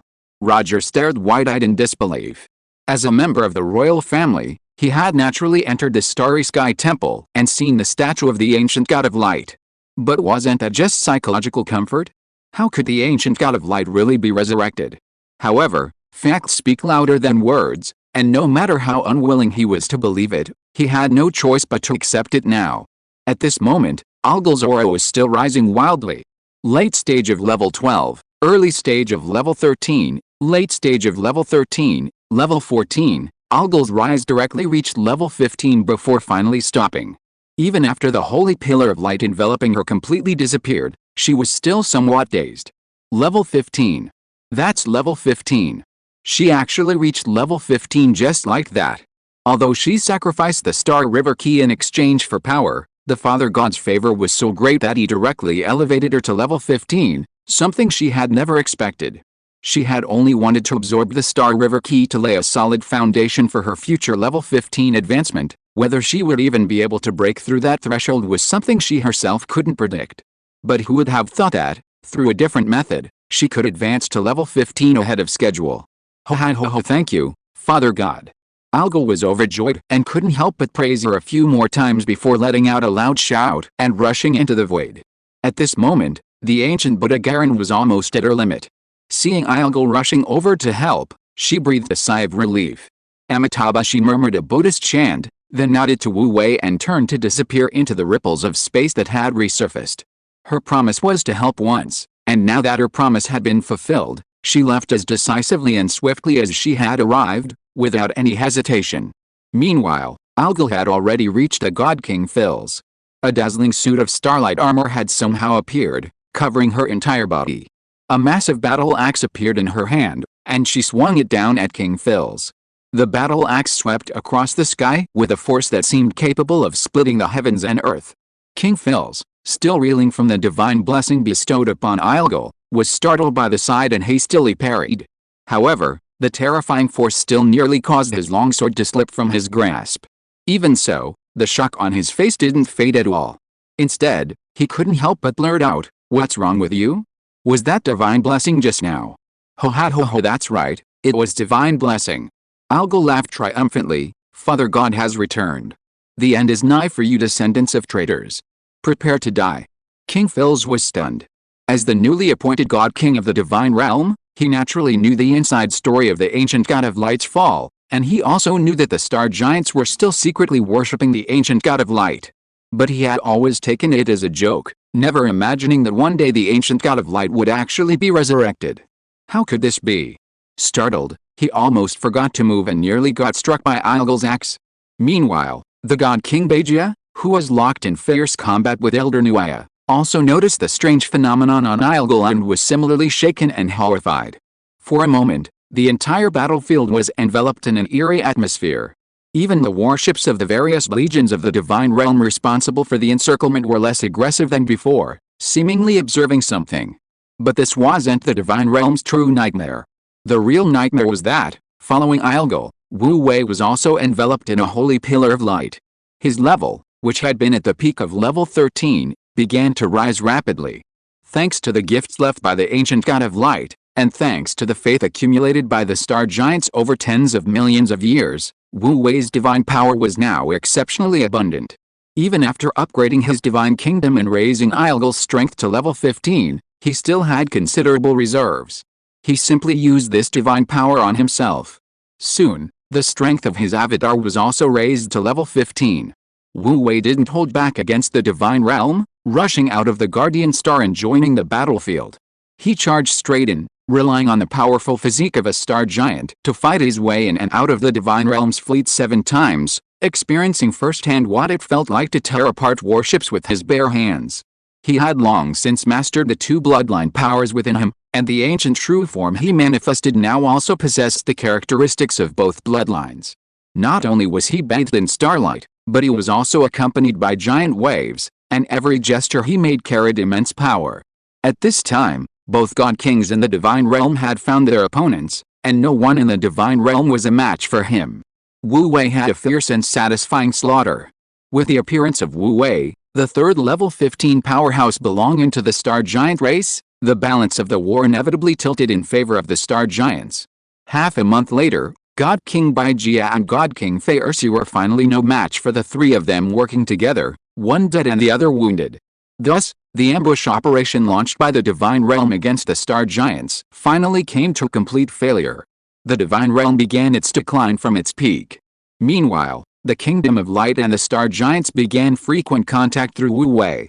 However, for some unknown reason, the Star Giants believed Wu Wei to be the resurrected ancient God of Light, who had apparently suffered some problems during his resurrection, resulting in the loss of a significant portion of his memories. The evidence was the statue in the Starry Sky Temple. It was said to have been erected by the ancient God of Light himself, and only a resurrected ancient God of Light could awaken it. Wu Wei was utterly speechless and could only acquiesce. The Star Giants were thus naturally incorporated into the subordinate civilization of the Kingdom of Light, beginning their campaigns for the kingdom. 2 years later, the Kingdom of Light conquered the Divine Realm, utterly destroying it. Wu Wei led his angels to re-erect the divine statues within the Divine Realm and conducted a series of propaganda campaigns, finally completing the brainwashing and successfully converting the original believers of the Divine Realm into his followers. From then on, there was no longer a level 6 civilization called Divine Realm in the universe, only the level 6 civilization, the Kingdom of Light. Thus, the Kingdom of Light laid the foundation for becoming a cosmic hegemon and entered a period of rapid development. 1,000 years later, the Kingdom of Light grew even stronger, finally breaking through its limitations to become the only level 7 civilization in the universe, regaining its cosmic dominance and restoring its former glory. Wu Wei became known to countless believers as the Lord who rules over all, the only God Emperor in heaven and on earth. The era in which the Kingdom of Light dominated the universe and civilization was thus ushered in a new chapter. End of this chapter. Thank you so much for reading until the end. Don't forget to give it a like. Looking for more exclusive content and immediate access? Subscribe to our Patreon. Remember, every like, subscription or donation encourages us to continue. Thank you all. See you in the next video.